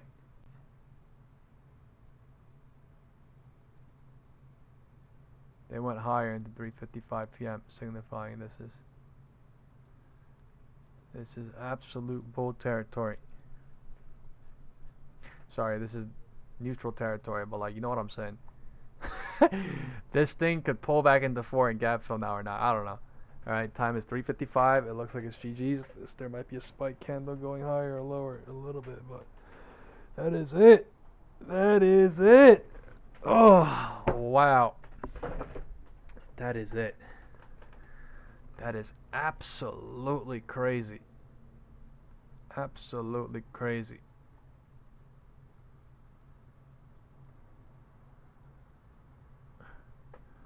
Our warriors in chat that held through that and that got out through that, congratulations.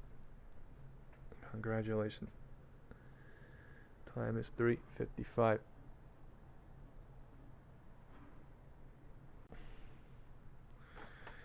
Going higher into 3:55.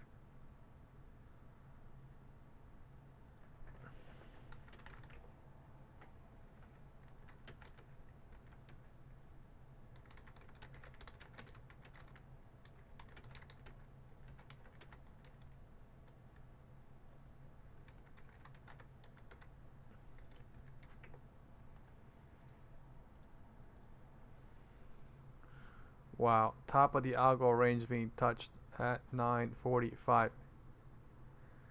IWM gap. This thing could fill. Look at how close we are right now. IWM gap is right here. Yo, we could fill it in 2 minutes, I'm not gonna lie. Damn. Time is 3:55 into 3:59 still. Pulling back, trying. Did not gap fill the IWM gap here. It did not. 3:55. Let's see. Algos are gaming.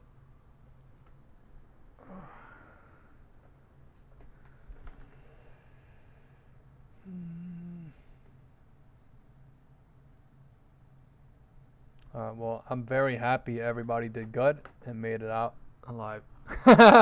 So, wow.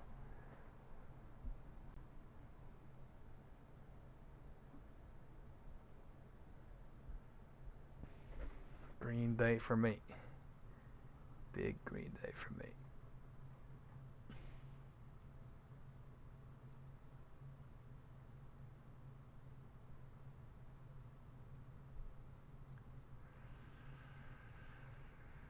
The market bell is closing in 3 minutes. We are higher than where we opened. Market is closing. Green. Trying. Bell ringing in 3 minutes. Ding, ding, ding, ding, ding. Saved by the bell. Market is green today. It was actually never even red, but yeah, it is truly green today. Right, it is truly green today.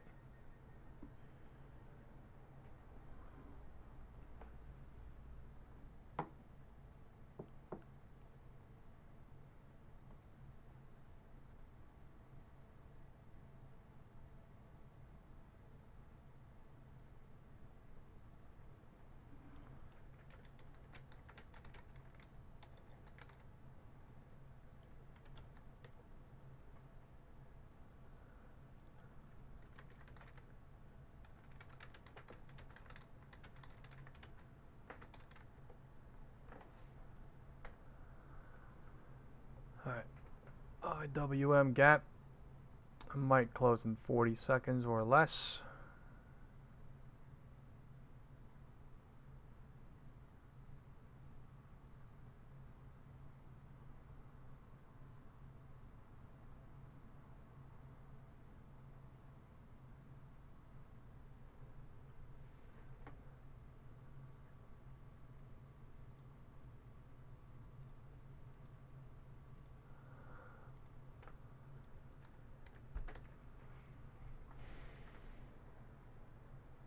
What a day.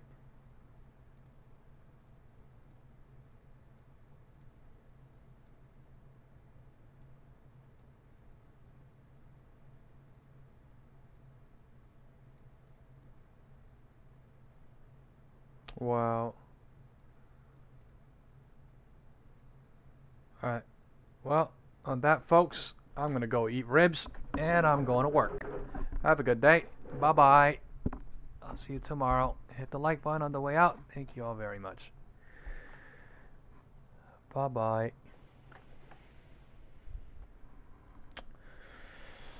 Market is closed.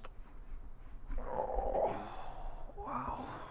Man, that is a fucking absolute run into 4 p.m. now, right? Oh my god. Wow. The bullets came back strong into close. Let's not lie about that, folks. Holy fucking candles, man. Sorry for my language. Look at the MACD and volume coming in crazy into the end of the day. Look at the MACD and volume coming in crazy. This is why I did the pull at the bottom, right? I said, is this a long into tomorrow or not, right? Because the setup was there. Holy shit. Holy shit. Wow. Alright, bye-bye. I have a full-time job, man. I'm just working multiple.